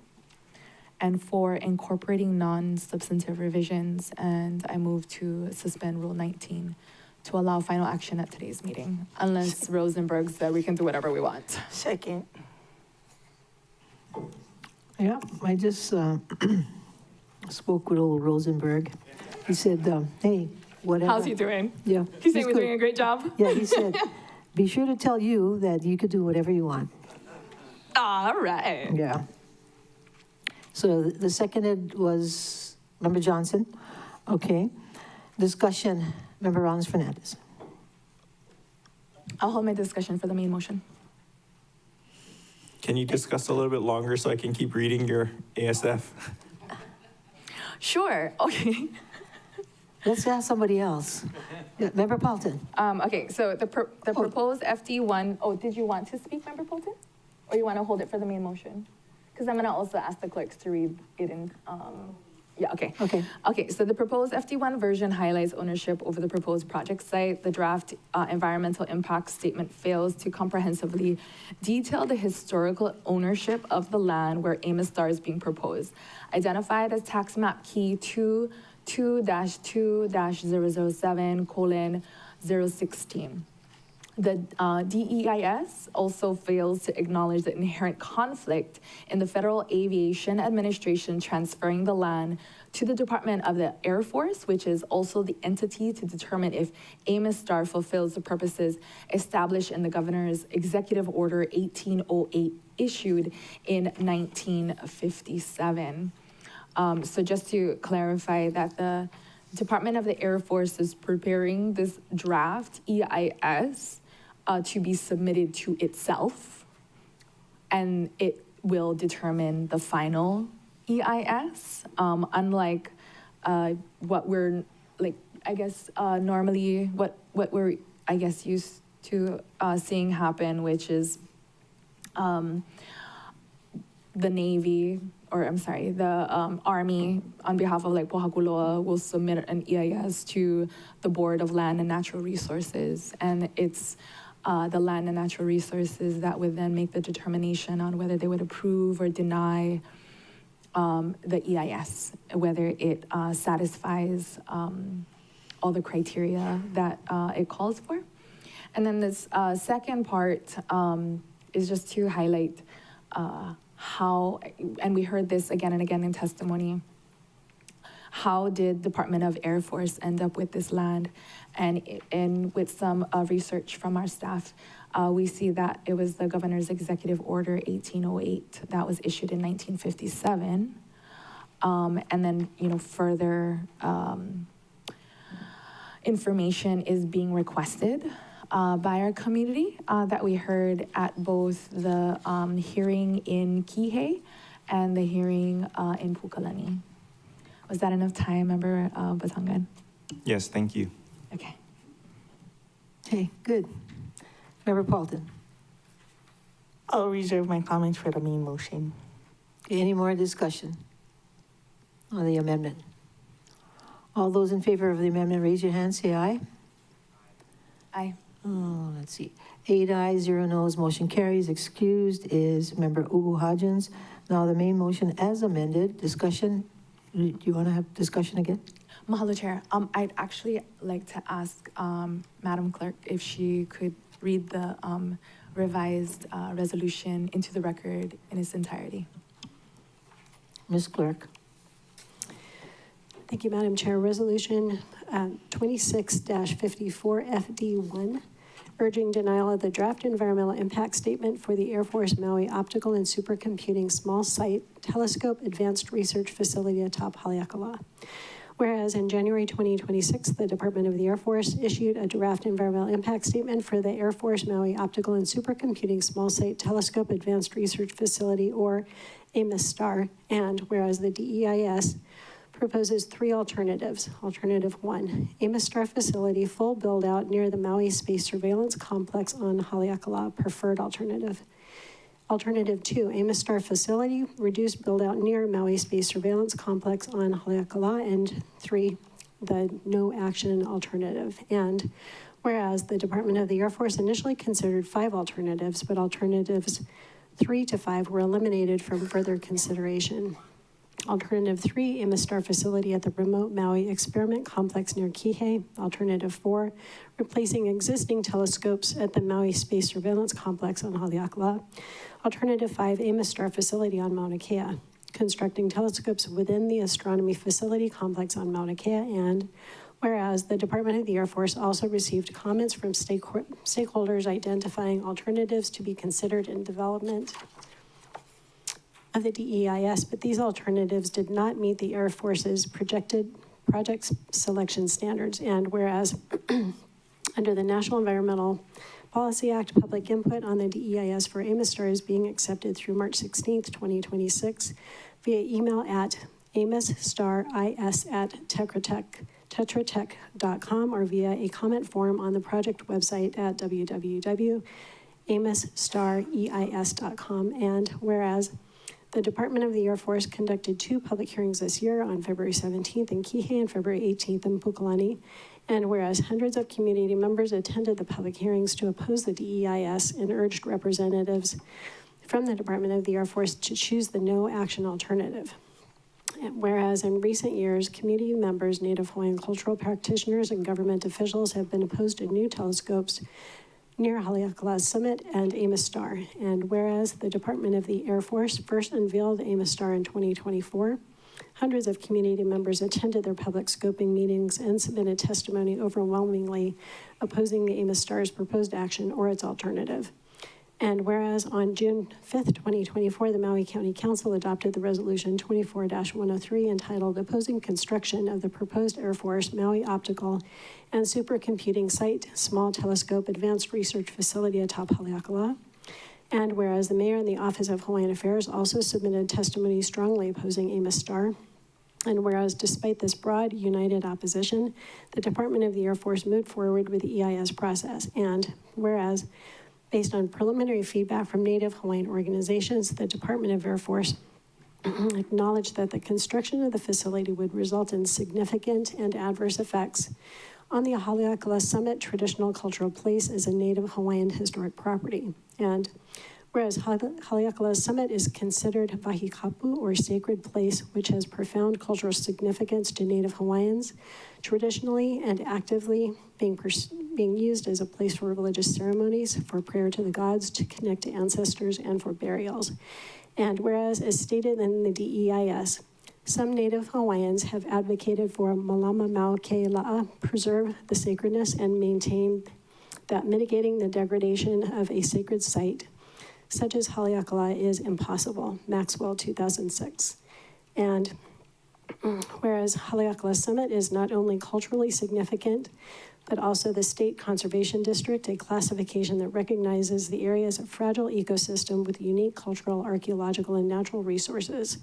And whereas Haleakala's upper elevations provide vital habitats for endangered and endemic plants and animals, and are recognized by scientists as the most revered of designated habitat zones. And whereas the decision-making process for Amos Star centers on evaluating environmental impacts, public input, and operational needs. And whereas the Department of the Air Force, as the approving agency, will review the EIS findings to ensure the selected alternative meets the project's purpose while minimizing adverse effects. And whereas the Department of the Air Force is not the appropriate authority for determining whether the alternative will minimize adverse effects and has continued to advance Amos Star despite serious cultural and ecological concerns. Whereas the DEIS also fails to provide a comprehensive overview of the project site's ownership history. Whereas the project site is owned by the Federal Aviation Administration, which has unfettered and inappropriate authority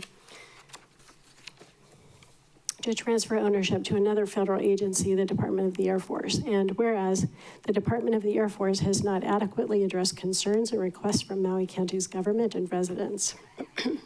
Now therefore, be it resolved by the Council of the County of Maui, 1, that it urges denial of the draft environmental impact statement for the Air Force Maui Optical and Supercomputing Small Site Telescope Advanced research facility atop Haleakala. 2, that it finds Amos Star's effects would be significant given the project's demonstrated adverse impacts on cultural resources and its exceedance of carrying capacity of Haleakala Summit. 3, that it urges the Department of the Air Force to respect the unified and collective voice of community members who continue to testify in opposition to the proposed Amos Star facility. 4, that it urges the National Park Service, the Federal Aviation Administration, and the Department of Land and Natural Resources to not approve any permits for Amos Star.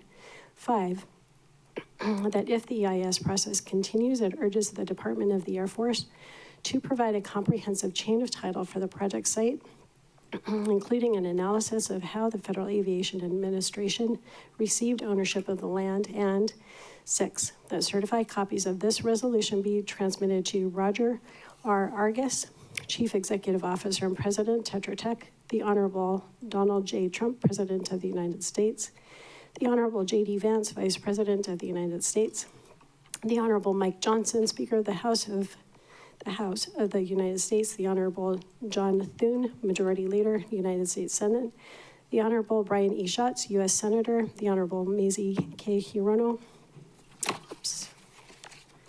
United States Senator, the Honorable Jill Tokuda, Member of Congress, the Honorable Ed Case, Member of Congress, the Honorable Pete Hegseth, Secretary of Defense, the Honorable Dr. Troy E. Mink, Secretary of the Air Force, Brian Bedford, Administrator, Federal Aviation Administration, Charles F. Chuck Sams III, Director, National Park Service, Kaini Kaloi, Director, Office of Native Hawaiian Relations, United States Government of Department of the Interior, the Honorable Josh Green, MD, Governor, State of Hawaii, the Honorable Sylvia Luke, Lieutenant Governor, State of Hawaii, Ryan KP, Ryan Kanakaole, Acting Chairperson, Board of Land and Natural Resources, State of Hawaii, Wendy Hensel, President, University of Hawaii, Gabriel Lee, Chair, University of Hawaii Board of Regents, Ronald Kouchi, Senate President, State of Hawaii, Nadine Nakamura, Speaker of the House, State of Hawaii, Kaiali'i Kaihale, Chair, Board of Trustees, Office of Hawaiian Affairs, and the Honorable Richard T. Bisson, Jr., Mayor, County of Maui. Member Rollins Fernandez. Mahalo, Chair. As elected officials, we are trusted to represent the people's voice and have taken official positions against building these telescopes. These decisions reflect communities' concern about environmental risk, cultural harm, and the long-term impacts of expanding military infrastructure on our islands.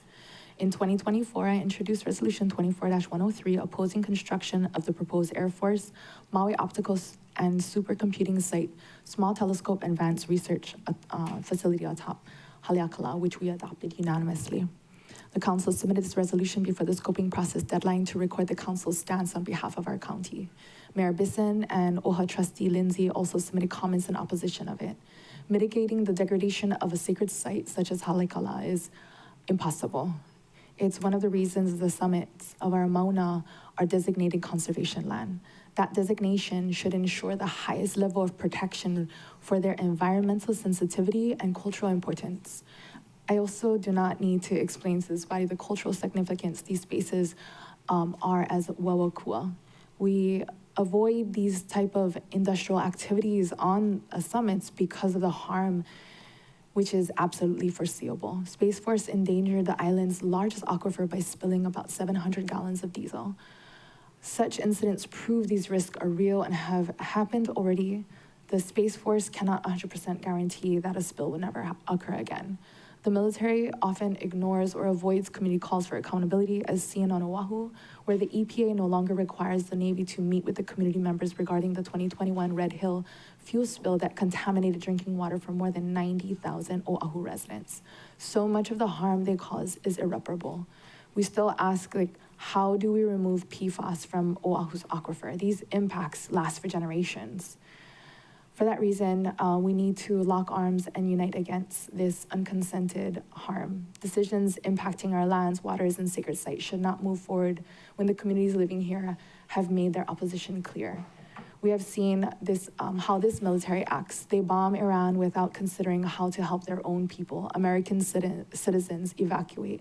They withhold information citing national security, claiming we lack entitlement to details for this safety. what they will not say, but we all know, is that people to them are just, our people are expendable.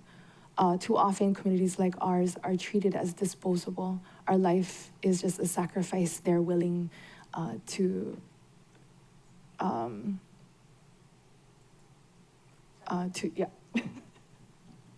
to make on behalf of, yes, Mahalo, Chair. Anyone else? Member Paulton. Member Rollins Fernandez said pretty much everything, but I don't know how many of you guys watched that movie Shrek, when there was the Lord Farquhar and they're going to war and stuff, and he's all like, we may lose lives, but that's a sacrifice I'm willing to make. This is not a sacrifice I'm willing to make, you know? Like, I think there's like 17 and counting nations in the world right now, like at war, actively killing each other's citizens. And to me, building more things for the United States military industrial complex is almost like projecting or telegraphing a message that we're on board with the things that they're doing. And I'm not on board with the things that they're doing. I'm not on board with killing little school children. I'm not on board with sending missiles to other nations that haven't done anything. I'm not on board with the militarization of Hawaii, which remains an occupied, peaceful, neutral nation. I'm not on board with further desecration of cultural sites. I'm on board with letting cultures define what their cultural sites are and how to protect them. And, you know, as we've seen in numerous of our sacred sites, that one is never enough. They'll come back for more and more and more and more. Like we've seen on Mauna Kea, like that this is gonna elevate our students, it's gonna provide good jobs. My kids' budgeting software for 8th grade is like based on 1940s Buffalo, New York. So that's a lie, you know? There's no world in which this is right. When military hostilities are escalating, that we support more military development in a peaceful nation. And like the monk said, you know, peace begins with us. And that's rejecting more military industrial complex in Hawaii. Anybody else with discussion? Member Johnson. Thank you, Chair. First off, thanks Councilman Rollins Fernandez for introducing this. And what both my colleagues on the right or left of me said, I totally wanted to say, and I have to scratch out some of my comments, and that's great that we see, you know, we have alignment. But I can add some stuff from my own personal experience, right? So my grandmother, as you probably know, is Okinawan, and my father's Puerto Rican. And both those islands have suffered immensely under U.S. military occupation. Let's take a look at Okinawa. Right now, presently, 25% of Okinawan Island is a U.S. military base. 25%. Chemical munitions were stored there during Vietnam War that they still struggle with. Native habitats of the dugong, which is like a manatee, just paved over, dug up, and destroyed and put a military base on. That's just the ecological disasters. Now, social, if you walk around Okinawa right now around the bases, all you see is go-go bars and discotheques. That is so not part of Okinawa culture, right? I'm gonna move over to my father's side, my Puerto Rico, right? You guys all know Bad Bunny and that beautiful halftime show he gave up. He warned us, Puerto Rico, don't follow Hawaii's footsteps. Right now, if you look at Puerto Rico, the military is on full-scale war prep for the war in Venezuela, which I had no clue we were going to war in Venezuela a year ago. Now, all of a sudden, Puerto Rico is being the center base for the advancement of the war in Venezuela, and who knows where else after. So when it comes down to our neck of the woods, and we have to look at these agreements with this same military, I say to the state, don't, I agree with the, pulling back the EIS. Get that out of here. Don't sign that paper. Don't shake that hand and pull back. Don't get into an agreement with these guys. I don't think they're honest actors, and their history shows it. So the last thing I would say, instead of just criticizing, I would say the solution is there. And what some folks are doing on the island or on the top of the mountain right now, such as the restoration efforts, such as the stewardship efforts that are going up there, yes, more of that, please. My daughter is an intern up at Haleakala, and she's planning the Silver Sword. What's the Hawaiian name again? Ahina Hina, thank you. She plants Ahina Hina all the time, and that's such a blessing to have her do that, and her experience and seeing her do that. We need more of. The military, if they want to come help with that NIFWIF money and that money that helps, restore the islands and steward the islands. Don't come over here with more of this in the military-industrial complex. So that's my statement, and thank you for bringing that to the floor. Thank you, Chair. Vice Chair Sugimura. Thank you. I will be supporting this resolution and recognize the significant cultural importance of Haleakala, that is the mountain that my home is on, and it is part of the upcountry community. I did go to the recent community meeting that was held in Pukalani and heard from, I think there were 51 testifiers, although the room full of other people, I don't know about 500, but there were hundreds of people there. And some of the people in the audience, I also saw them at that same public meeting. But I would like to say that that cannot be overlooked, the cultural importance of Haleakala. I acknowledge that operations both on top Haleakala and in Kihei create quality jobs for our people. Still, the cultural and environmental impacts of a project of this scale need to be recognized. I do hope that our community leaders can continue to bring us together moving forward. And I also, I did ask about the cleanup that everybody's been talking about that's taken 7 years.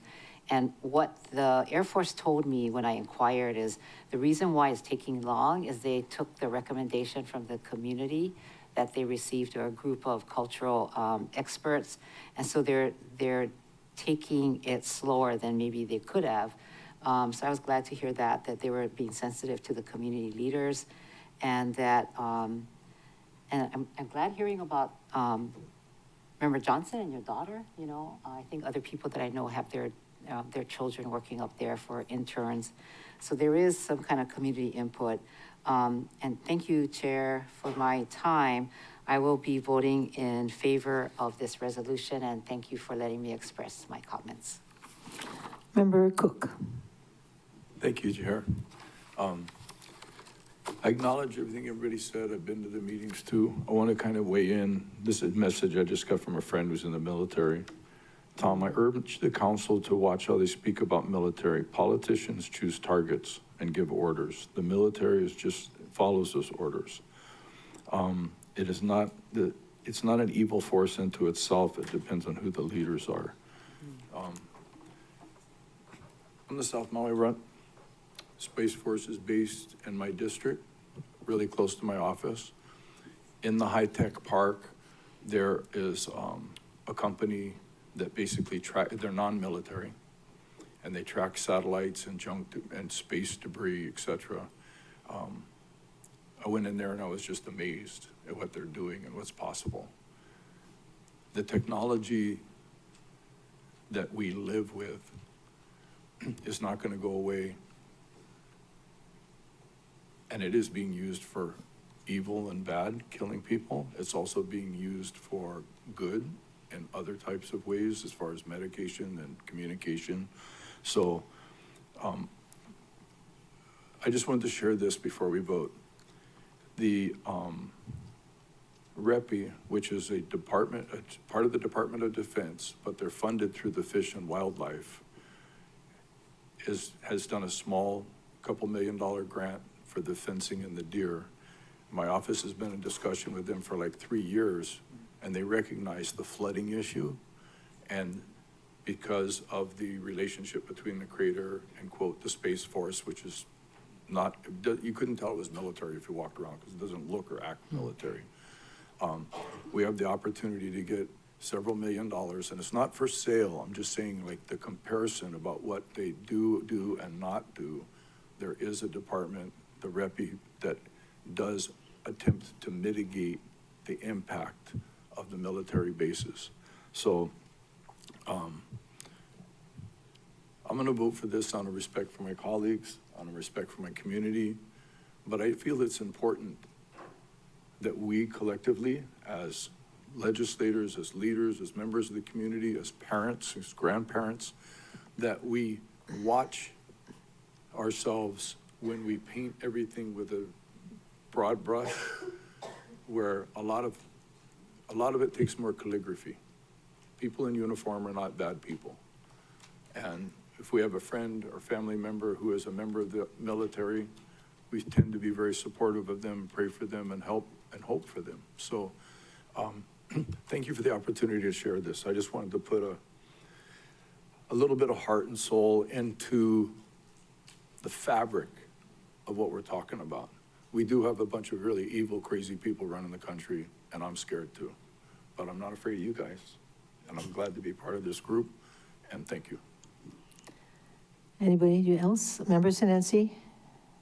Mahalo, Chair, real quick. I too speak in favor of the resolution. Mahalo.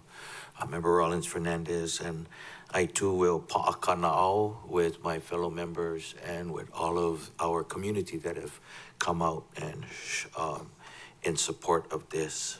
Yes, after years of military occupation, when we've been working to teach our keiki to heal the aina and move in more of a healing space, do we get hit with this again? I did, Chair, wanna mahalo the testifiers, Ms. Nubel. She did talk about the ancient Hawaiian practice of the ieve, which we continue to do, where we take our keikis, piko, up to the mauna to bury kanu, their piko, up in this sacred space. I remember Uncle Charlie Maxwell, who always stood for in protection of the mauna, and he constantly battled with the parks and with the military to return the sacredness of the mauna. And so my vote is in memory of him. And of course, mahalo to everybody who is standing up for this and the protection of our aina. Mahalo. Thank you. Any more discussion? If not, all those in favor of the motion, please raise your hand as. Aye. No, I'm thinking of the excused. 8 ayes, 1 excused, motion carries. Excused is member Uhajans. Ms. Clerk?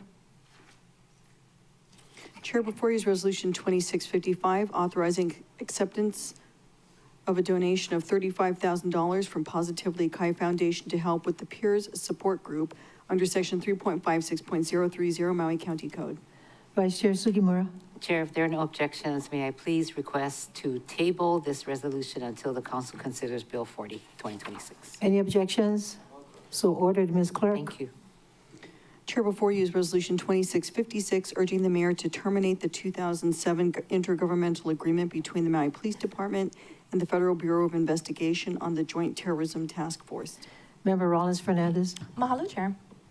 Okay. I'm not going to make a motion. What I'm going to do is call on First Deputy Corp Counsel Desjardins to opine on the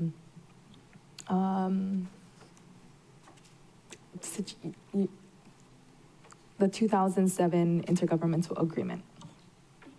Chair. Corp Counsel. The status of it. Thank you, Chair. Thank you, Member Rollins Fernandez.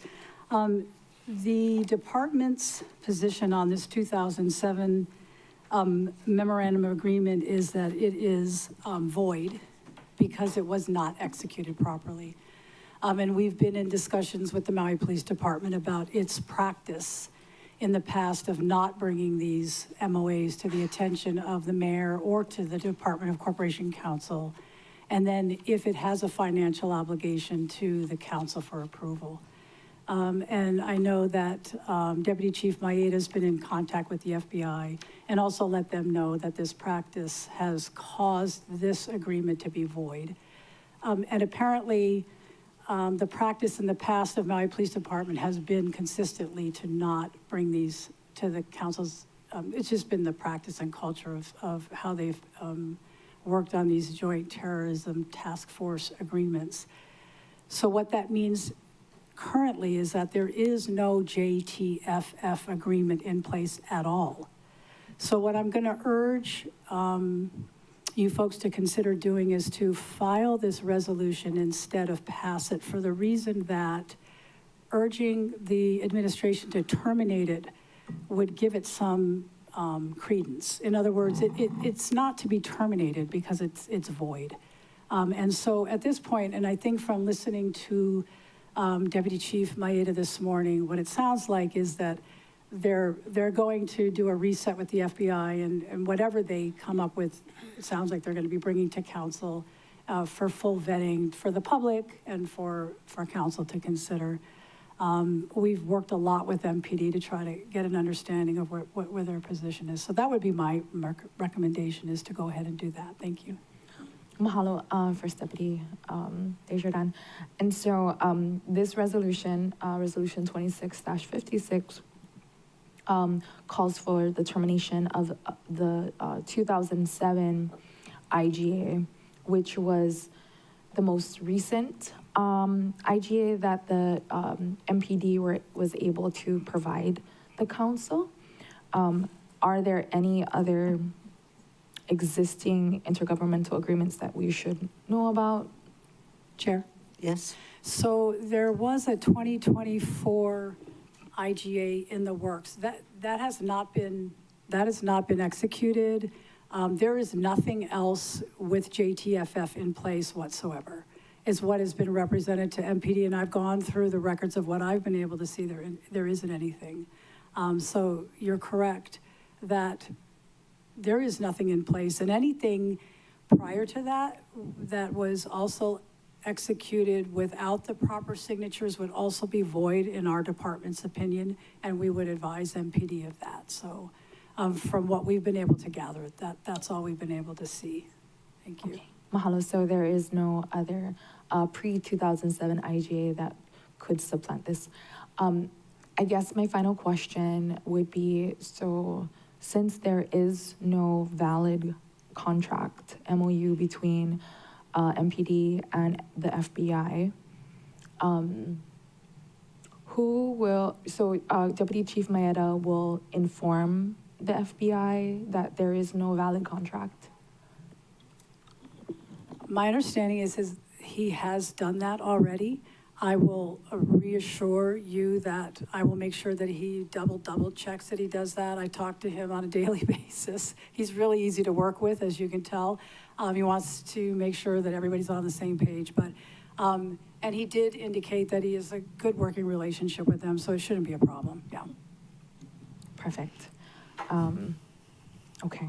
And I did speak with Deputy Chief Maeda on the side as well to understand some of the department's concerns and how the council could be supportive of addressing other, whatever other concerns they may have without entering into a contract to participate in the JTTF. So mahalo, First Deputy. Mahalo. I don't know if you want to just like leave it there because Rosenberg said we can, or what do you want to do with this?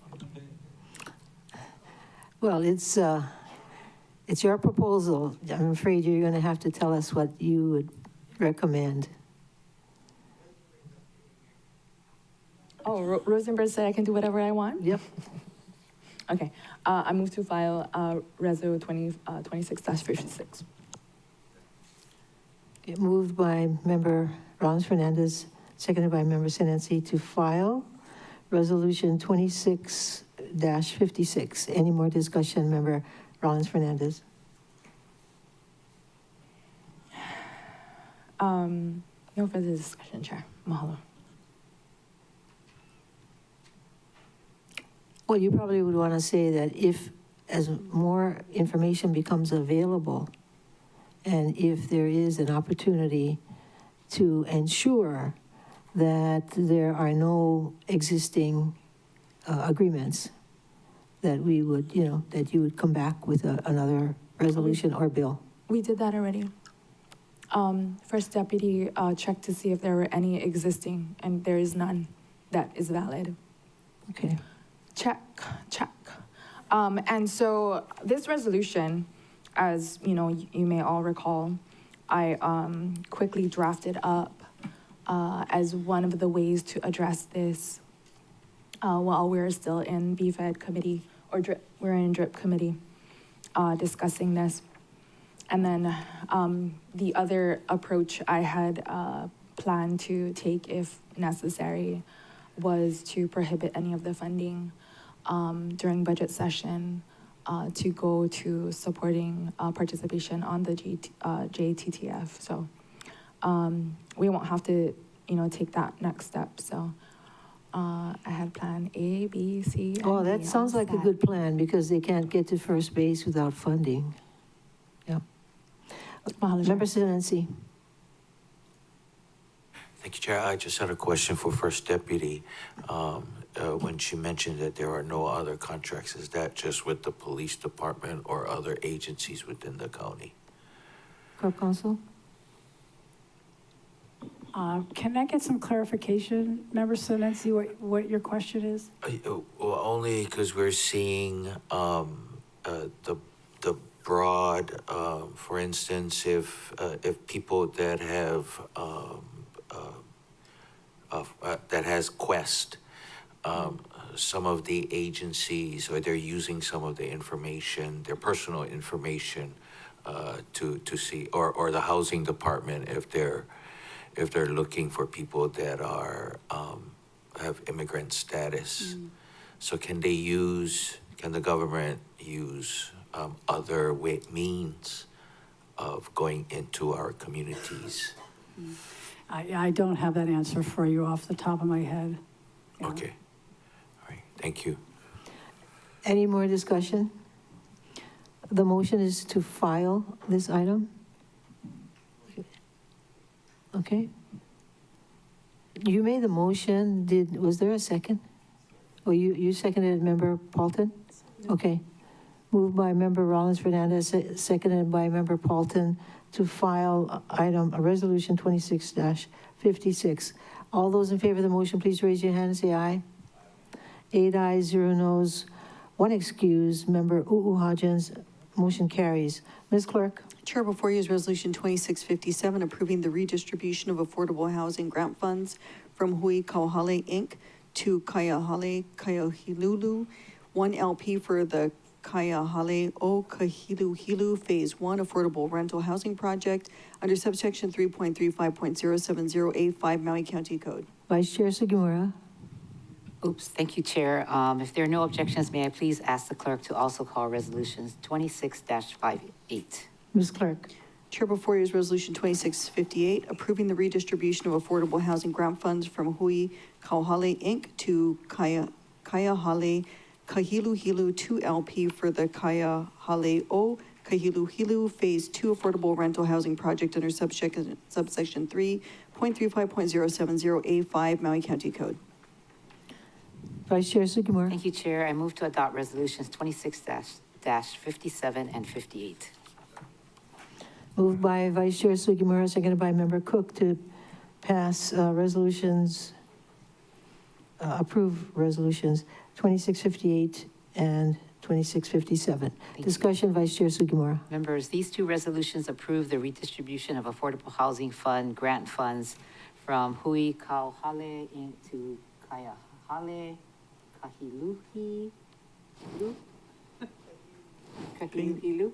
1 LP, and Kaihale Kahiluhilu 2 LP for the Kaihale o Kaihuluhulu Phase 1 and Phase 2 project respectively as a loan or capital contribution. Both phases are 100% workforce housing projects, and each phase has a $5 million affordable housing grant fund included in the fiscal year 26 budget. Redistribution of these funds require council approval under Maui County Code, subsection 3.35.070, paren A, paren 5. Adopting these resolutions today to grant or approve will allow Phase 1 and 2 projects to proceed. I respectfully ask for the members' support of my motion. Thank you, Chair. Any more discussion? All those in favor of the motion, please raise your hand, say aye. 8 ayes, 0 noes, motion carries, 1 excused.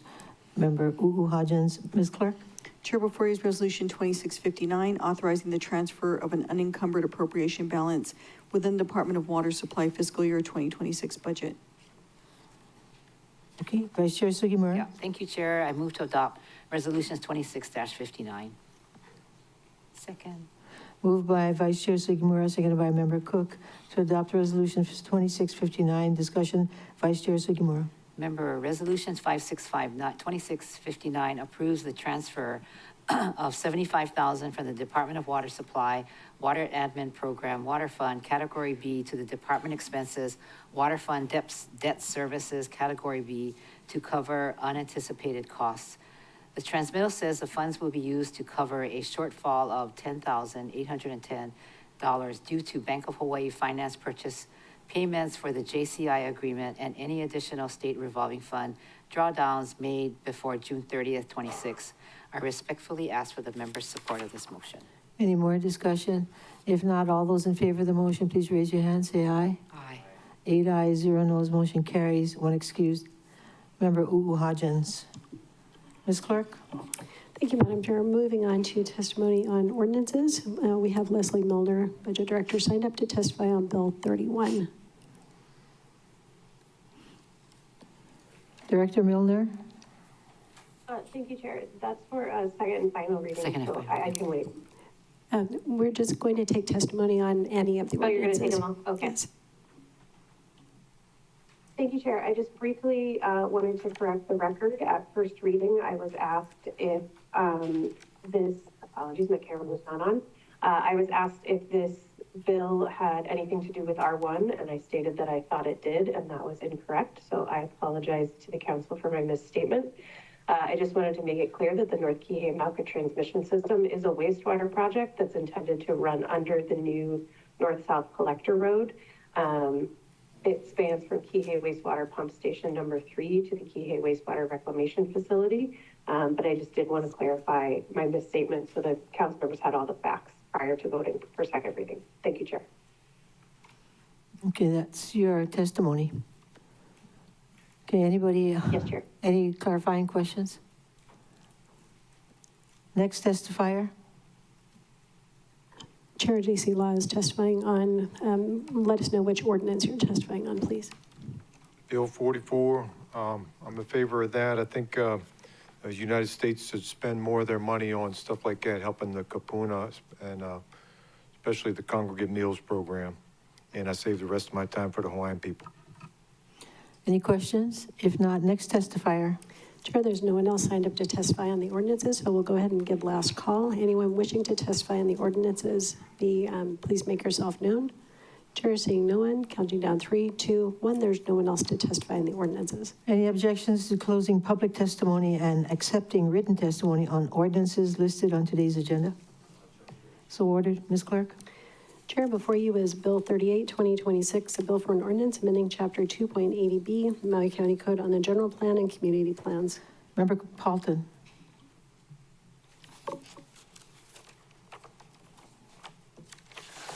I move to pass Bill 38, 2026 on first reading. Moved by Member Paulton, seconded by Vice Chair Sugimura, to pass Bill 38 on second and final reading. And discussion. Chair, that's on first reading. First reading. And Member Paulton, discussion. I'll save my main discussion for the main motion, but I would like to amend section 2.80B.030H1 to delete the word aggregate, as was requested by Acting Planning Director Takakura. Okay, moved by Member Paulton, seconded by Member Senency, to delete the word aggregate in the proposed bill. Any discussion, Member Paulton? No, just what she said, that gives them more leeway in what type of personal income, like median or whatever, to clarify later on. Okay, any more discussion? If not, all those in favor of the motion to amend Bill 38, raise your hand, say aye. 8 ayes, 0 noes, motion carries. This is excused Hodgins. Now the main motion as amended. Any more discussion, Member Paulton? Thank you, Chair. Bill 38 will allow maps produced for the decennial revisions to the general plan ordinances to be provided in digital rather than paper form, providing digital maps for general plan updates, including the South Maui Community Plan update, and those that follow will offer the public maps with greater detail, accuracy, and utility. This was a big problem when we were looking at which A1, A2 parcels were converted to hotel during the West Maui Community Plan update. And since we use digital maps, it only makes sense. The bill also contains amendments requested by the Department of Planning based on their experience in administering the general plan and its components, plain language and formatting changes and adjustments for readability. Allowing this bill to move forward without committee referral will assist the Department of Planning in its preparation of ongoing decennial community plan updates. And it was something that was discussed when we met with the administration about sending the South Maui Community Plan back for more work. So I ask for the members' support of my motion. Thank you, Chair. This bill is approved by Deputy Corp Counsel Mike Hopper, but the scan bill that was uploaded online obscures his signature. And I don't think he would have too much objection to the aggregate removal, but we could ask our first deputy if you really want to know. First deputy, it's okay. She said it's okay. Any more discussion on the main motion as amended? If not, all those in favor of the motion, please raise your hand, say aye. 8 ayes, 0 noes, motion carries. One excused member, Hodgins. Ms. Clerk. Chair, before you is Bill 39, 2026, a bill for an ordinance amending the fiscal year 2026 budget, Appendix A, Part 1, Department of Housing, Home American Rescue Plan, Home ARP Program, new appropriation of $139,416. Vice Chair Sugimura. Chair, if there are no objections, may I please request the clerk also call up Bill 44, 26, and 46, 2026. Ms. Clerk. Thank you, Madam Chair. Bill 44, 2026, a bill for an ordinance amending the fiscal year 2026 budget, Appendix A, Part 1, Department of Human Concerns, U.S. Department of Housing and Urban Development Emergency Solutions Grant, ESG, new appropriation of $185,496. And Bill 46, 2026, a bill for an ordinance amending the fiscal year 2026 budget, Appendix A, Part 1, Department of Housing, Community Development Block Grant, CDBG Program, new appropriations for County of Maui Project Senior Housing Acquisition in the amount of $1,505,092, and Kaupo Community Association Project Kaupo Digital Hub Initiative in the amount of $63,782. Vice Chair Sugimura. Thank you, Chair. I move to pass bills 39, 44, 46, 2026 on first reading. Moved by Vice Chair Sugimura, seconded by Member Cook to pass Bill 39, 44, and 46 on second and final reading. Okay. Members, all these bills. Discussion. I was looking at something. Good. Discussion. Members, all these bills are amendments to That's the fiscal first year reading, 26 budget. It's first reading. Yeah, yes, it is. Bill 39 recognizes $139,460,000 grant for the Department of Housing from the Home American Rescue Plan program. The grant funds will be used to support Kahaleakeola construction readiness. Bill 44 recognizes $185,496 grant for the Department of Housing and Human Concerns from HUD's Emergency Solution Grant Program. The grant funds will support Kahaleakeola with utility expenses. I think it should be Department of Housing. well, maybe it is human concerns. Bill 46 recognizes additional grant funds for the Community Development Block Grant Program. The funds are from projects that have been completed for, or closed, but have balances available for reprogramming. The closed and completed projects are listed at the accompanying transmittal. CDBG is proposing to reprogram $1,505,092 for senior housing acquisition and $63,782 for Calpo Digital Hub Initiative. I respectfully ask for the members' support of this motion. Thank you, Chair. Did you say 1.2 million? 1.5. Okay, No, one actually 1 point is $1,505,092. Is that what you mean? Yes. Yeah, okay. Any more discussion? If not, all in favor of these three bills, raise your hand, say aye. Aye. 8 ayes, 0 noes, motion carries, except for Member Hodgins, who is excused. Ms. Clerk? Chair, before you is Bill 40, 2026, a bill for an ordinance amending the fiscal year 2026 budget, Appendix A, Part 1, Department of Police Positively Kai Foundation Peers Support Group, new appropriation of $35,000. Vice Chair Sugimura. Thank you, Chair. May I request the clerk also recall resolutions 26-55? Ms. Clerk? Chair recalling Resolution 2655, authorizing acceptance of a donation of $35,000 from Positively Kai Foundation to help with the Peers Support Group under Section 3.56.030 Maui County Code. Vice Chair Sugimura. I move to adopt resolutions 26-55 and pass Bill 4026 on first reading. Moved by Vice Chair Sugimura, seconded by Member Cook, to adopt Resolution 2655 and pass Bill 40 on first reading. Discussion, Vice Chair Sugimura. Both of these items pertain to a $35,000 grant for the Department of Police from Positively Kai Foundation. Resolutions 26-55 approves acceptance of the grant as required under 3.56.030 Maui County Code. Bill 40 incorporates a grant in Appendix A, Part 1 of fiscal year 26 budget. The funding will be used to support the department's Peers Support Group, which provides peer-to-peer emotional support and mental health stabilization for MPD's agents and their families. I ask for the members' support of my motion. Any more discussion?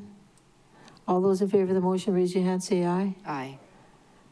8 ayes, 0 noes, motion carries. One excused, Member Hodgins. Ms. Clerk? Chair, before you is Bill 41, 2026, a bill for an ordinance amending the fiscal year 2026 budget, Department of Management, Office of Recovery, decrease Category B operations and equipment by $497,500, Emergency Management Agency, Emergency Management Program, increase appropriation for Category A salaries by $100,000, and increase the appropriation for Category B operations and equipment by $397,500. Vice Chair Sugimura. Thank you, Chair. I move to pass 41, 2026 on first reading. Do you want to do 42 as well? No? I could. Ms. Clerk, could you call up Bill 42? Sure. Chair, before you is Bill 42, 2026, a bill for an ordinance amending the fiscal year 2026 budget, Appendix C, Department of Parks and Recreation, Wailuku Kahului Community Plan Area, update the appropriation for War Memorial Gym Building improvements by $800,000. 45. Can you So also? No, can you add to your motion? Yeah, so 41, 42. Move to pass Bill 41 and Bill 42 on Can we add first reading. 45 also? And 45? You move to pass all three. Yeah. So, Ms. Clerk, could you call up Bill 45? Yes. Chair, before you is Bill 45, 2026, a bill for an ordinance amending the fiscal year 2026 budget, increasing carryover savings, general fund by $550,000, Department of Parks and Recreation, Parks Program, increase appropriation for Category B, operations and equipment by $550,000. Vice Chair Sugimura. Thank you. And this was seconded by Member Cook, or was it Sinensi? Member Sinensi. Okay, Member Sinensi. So now we're looking at Bill 41, 45.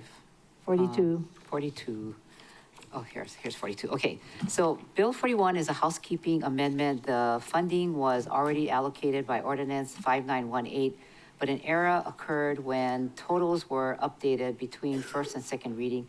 This bill corrects that issue, And then Bill 42 is updates fiscal year 26 budget, Appendix C, by increasing the appropriation for War Memorial Gym building improvements by $800,000.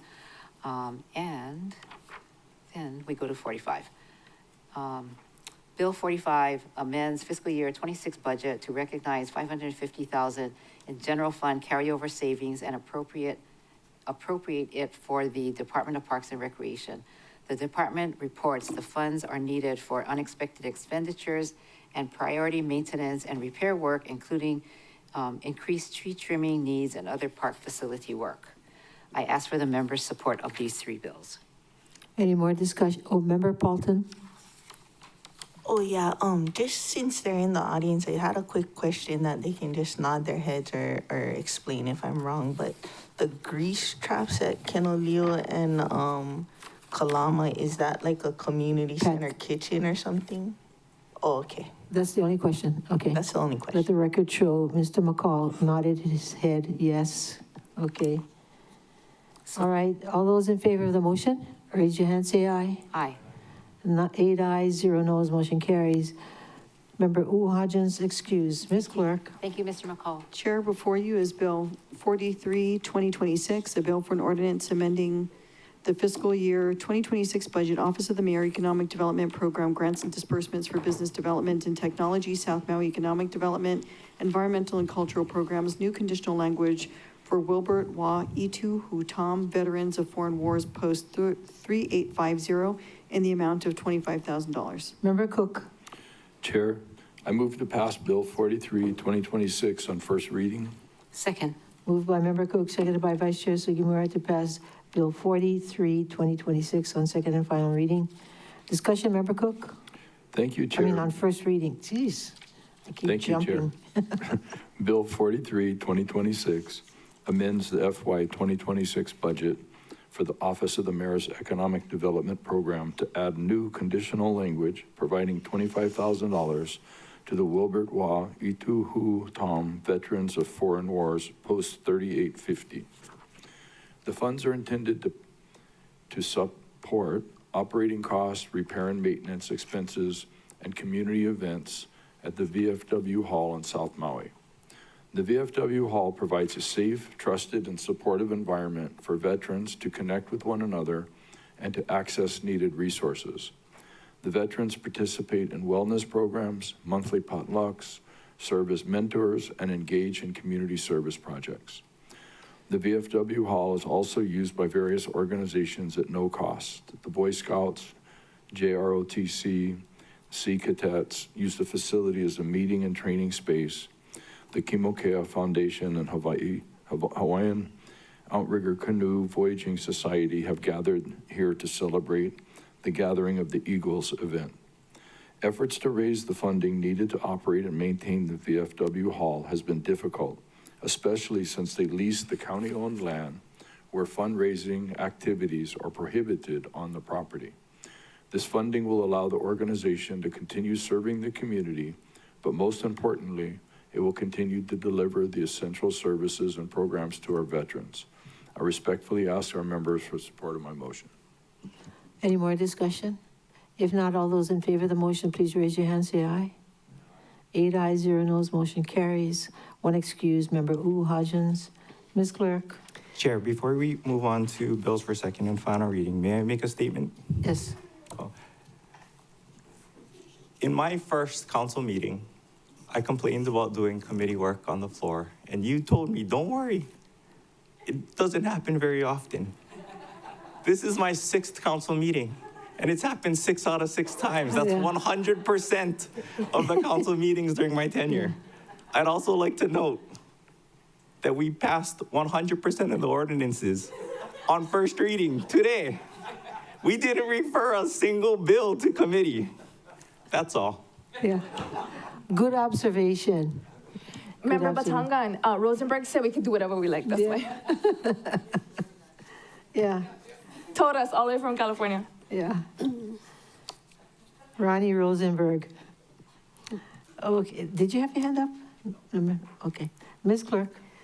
Thank you, Madam Chair. Moving on to the ordinances for second and final reading. Chair, before you is Bill 9, CD1, 2026, a bill for an ordinance amending the fiscal year 2026 budget increase, estimated revenues, licenses, permits, others by $10 million, increase carryover savings, general fund by $10 million, Department of Finance, countywide cost, increase appropriation for transfer to the general excise tax fund by $10 million, Department of Water Supply, Water Operations Program, Water Fund, increase equivalent personnel by 10.0, capital improvement projects, and Appendix C, Department of Water Supply countywide, increase appropriation for integration of public and private water systems in the amount of $10 million, and Appendix A, Part 2, General Excise Tax Fund, increase appropriation for acquisition of private water systems and wells in the amount of $10 million. Vice Chair Sugimura. Good observation, Conroy. Chair, if there are no objections, may I please request the clerk also call Bill 10, 31, 32, 36. Ms. Clerk, any objections? Ms. Clerk? Thank you, Madam Chair. Bill 10, CD1, 2026, a bill for an ordinance amending the fiscal year 2026 budget, increasing estimated revenues, carryover savings, general fund by $3 million, Department of Management, Information Technology Services, ITS program, increase category B, operations and equipment by $3 million. Bill 31, 2026, a bill for an ordinance amending the fiscal year 2026 budget, increasing estimated revenues, bond lapse bond by $2,889,300, capital improvement projects, Department of Environmental Management, Kihei McKenna Community Plan Area, add appropriation for North Kihei Mauka transmission system in the amount of $2,889,300, and Appendix C, Department of Environmental Management, Kihei McKenna Community Plan Area, increase the appropriation for North Kihei Mauka transmission system by $2,889,300. Bill 32, 2026, a bill for an ordinance amending ordinance 5818, 2025 relating to the issuance of general obligation bonds of the County of Maui, issuance, sale, and delivery of said bonds, Department of Environmental Management, and Bill 36, a bill for an ordinance amending the fiscal year 2026 budget, Appendix A, Part 1, Department of Management, National Endowment for the Arts, new appropriation of $60,000. Vice Chair Sugimura. Thank you, Chair. I move to pass Bill 9, CD1, Bill 10, CD1, Bill 31, 2026, Bill 32, 2026, and 36, second and final reading. On second and final reading. Moved by Vice Chair Sugimura, seconded by Member Senensi, to pass Bills 9, 10, 31, 32, 36 on second and final reading. Discussion, Vice Chair Sugimura. Thank you. At the last council meeting, thank you very much. I expressed concerns about Bill 9, and I said that I used the kind of strong word, investigate. I did talk to departments and others that may be related in water purchases. I would like to just say that at the appropriate time of acquisition, the department will submit a resolution for council consideration, and I think that's how we're going to learn about what's happening to all of this money that is being talked about in this bill. And I hope at that time, Councilmember Cook will take up this issue so that we all can learn about, instead of having these individual meetings, not meant to be private, but I just wanted to find out what was going on. And I think all the other council members would want the same information. So I encourage the department to communicate early with the council on the plan's timeline and decision points. And also today was March for Water Reso earlier, and there is a shared commitment to seeing our water systems protected. The administration is starting to publicly share what systems are being identified. Those in the private sector have also shared plans and proposals. I believe that there is much more to diagnose and learn, and thank you very much, Member Cook, for taking it up at the appropriate time so we can all learn together what is happening in our community. I have no further discussions. I look forward to passing those bills on second and final. Okay, any more discussion? Yes, Member Cook. Thank you, Chair. Thank you, Member Sugimura. My understanding, the Water Department is definitely, any purchases will definitely come to the council for review and approval. Also who they were negotiating with, what it was, the big picture. This enables them to people will know that the county is authorized to do this work. And then, so it's a move forward. The other thing I'd like to point out too is the increasing equivalent personnel by 10. Not necessarily funding, but enables them to hire more people to get more meter readers and some of the people that they're short. And I think we've all heard a little bit about some of the challenges in the department, and this should help them meet the need and the demand. So anyway, thank you, members, for your support of this bill. Before I call on you. Yeah. So Member Cook, you plan to have a meeting with the department in advance of them, ahead of them asking for the final figure on the purchases, right? Because we could always go into executive session because we may not agree with them on which purchases they consider a priority. I concur with you, Chair. Okay. Vice Chair Sugimura. And another reason why I think it's important, and thank you, Member Cook, is because I'm reading about it and hearing about it on social media. So when it gets to that point, you don't know what is what, right? But people are talking about it. Even a person came to my Upcountry Farmers Market tent to talk about a water purchase. And I'm going like, I don't know anything about it. Social media, I don't know anything about it. So we cannot get information that way. I really hope the administration will talk to us. There's 9 of us. We all are concerned, so thank you.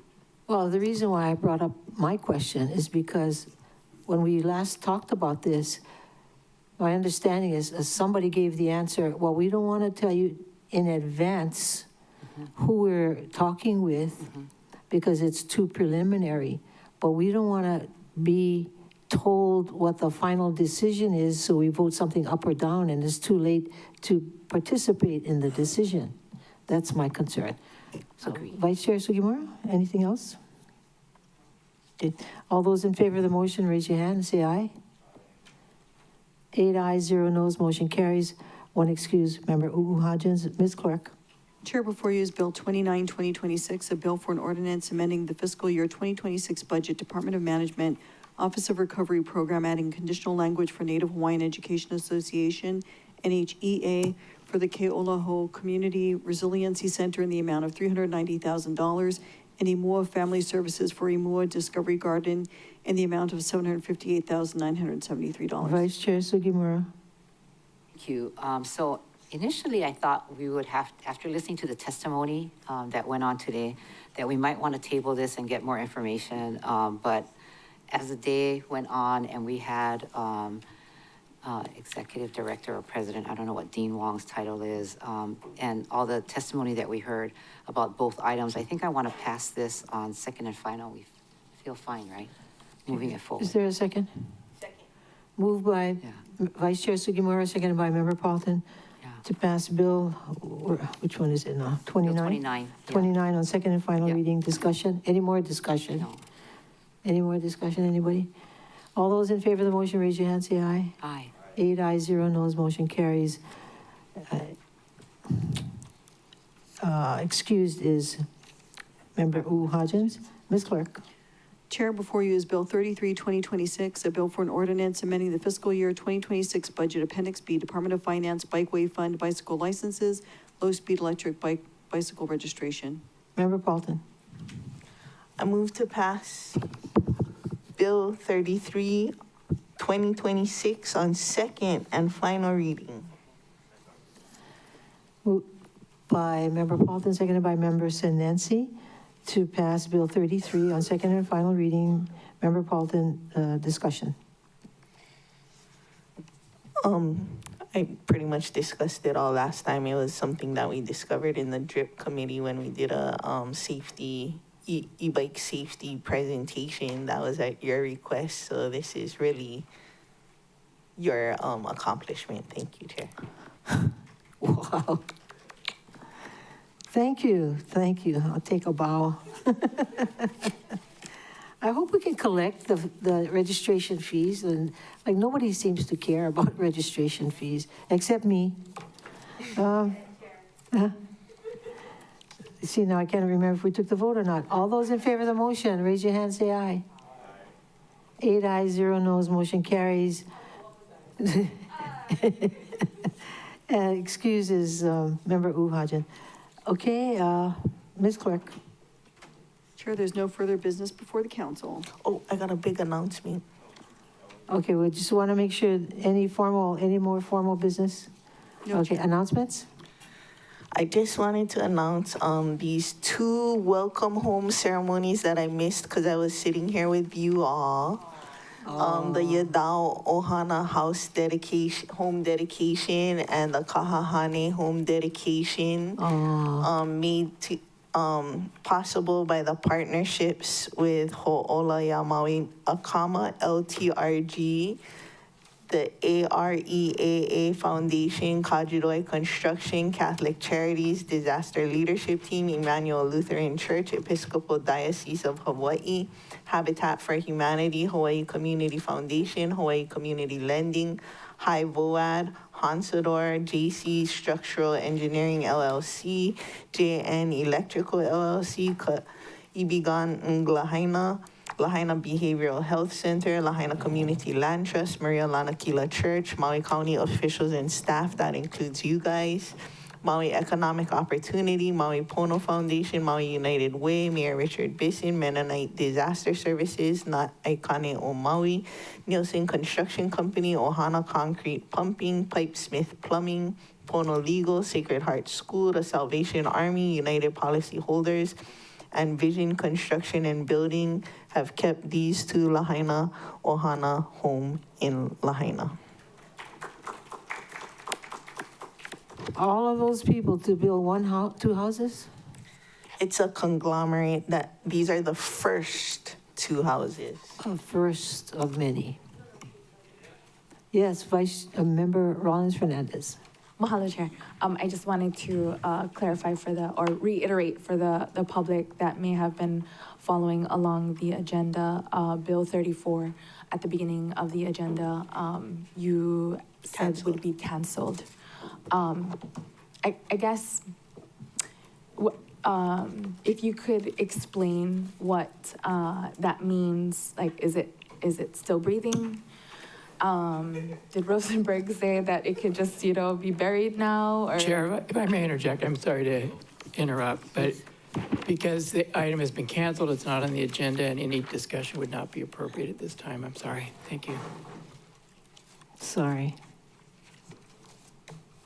Sorry, public. I guess you won't know. I tried. Okay, they can always call Remy Mitchell.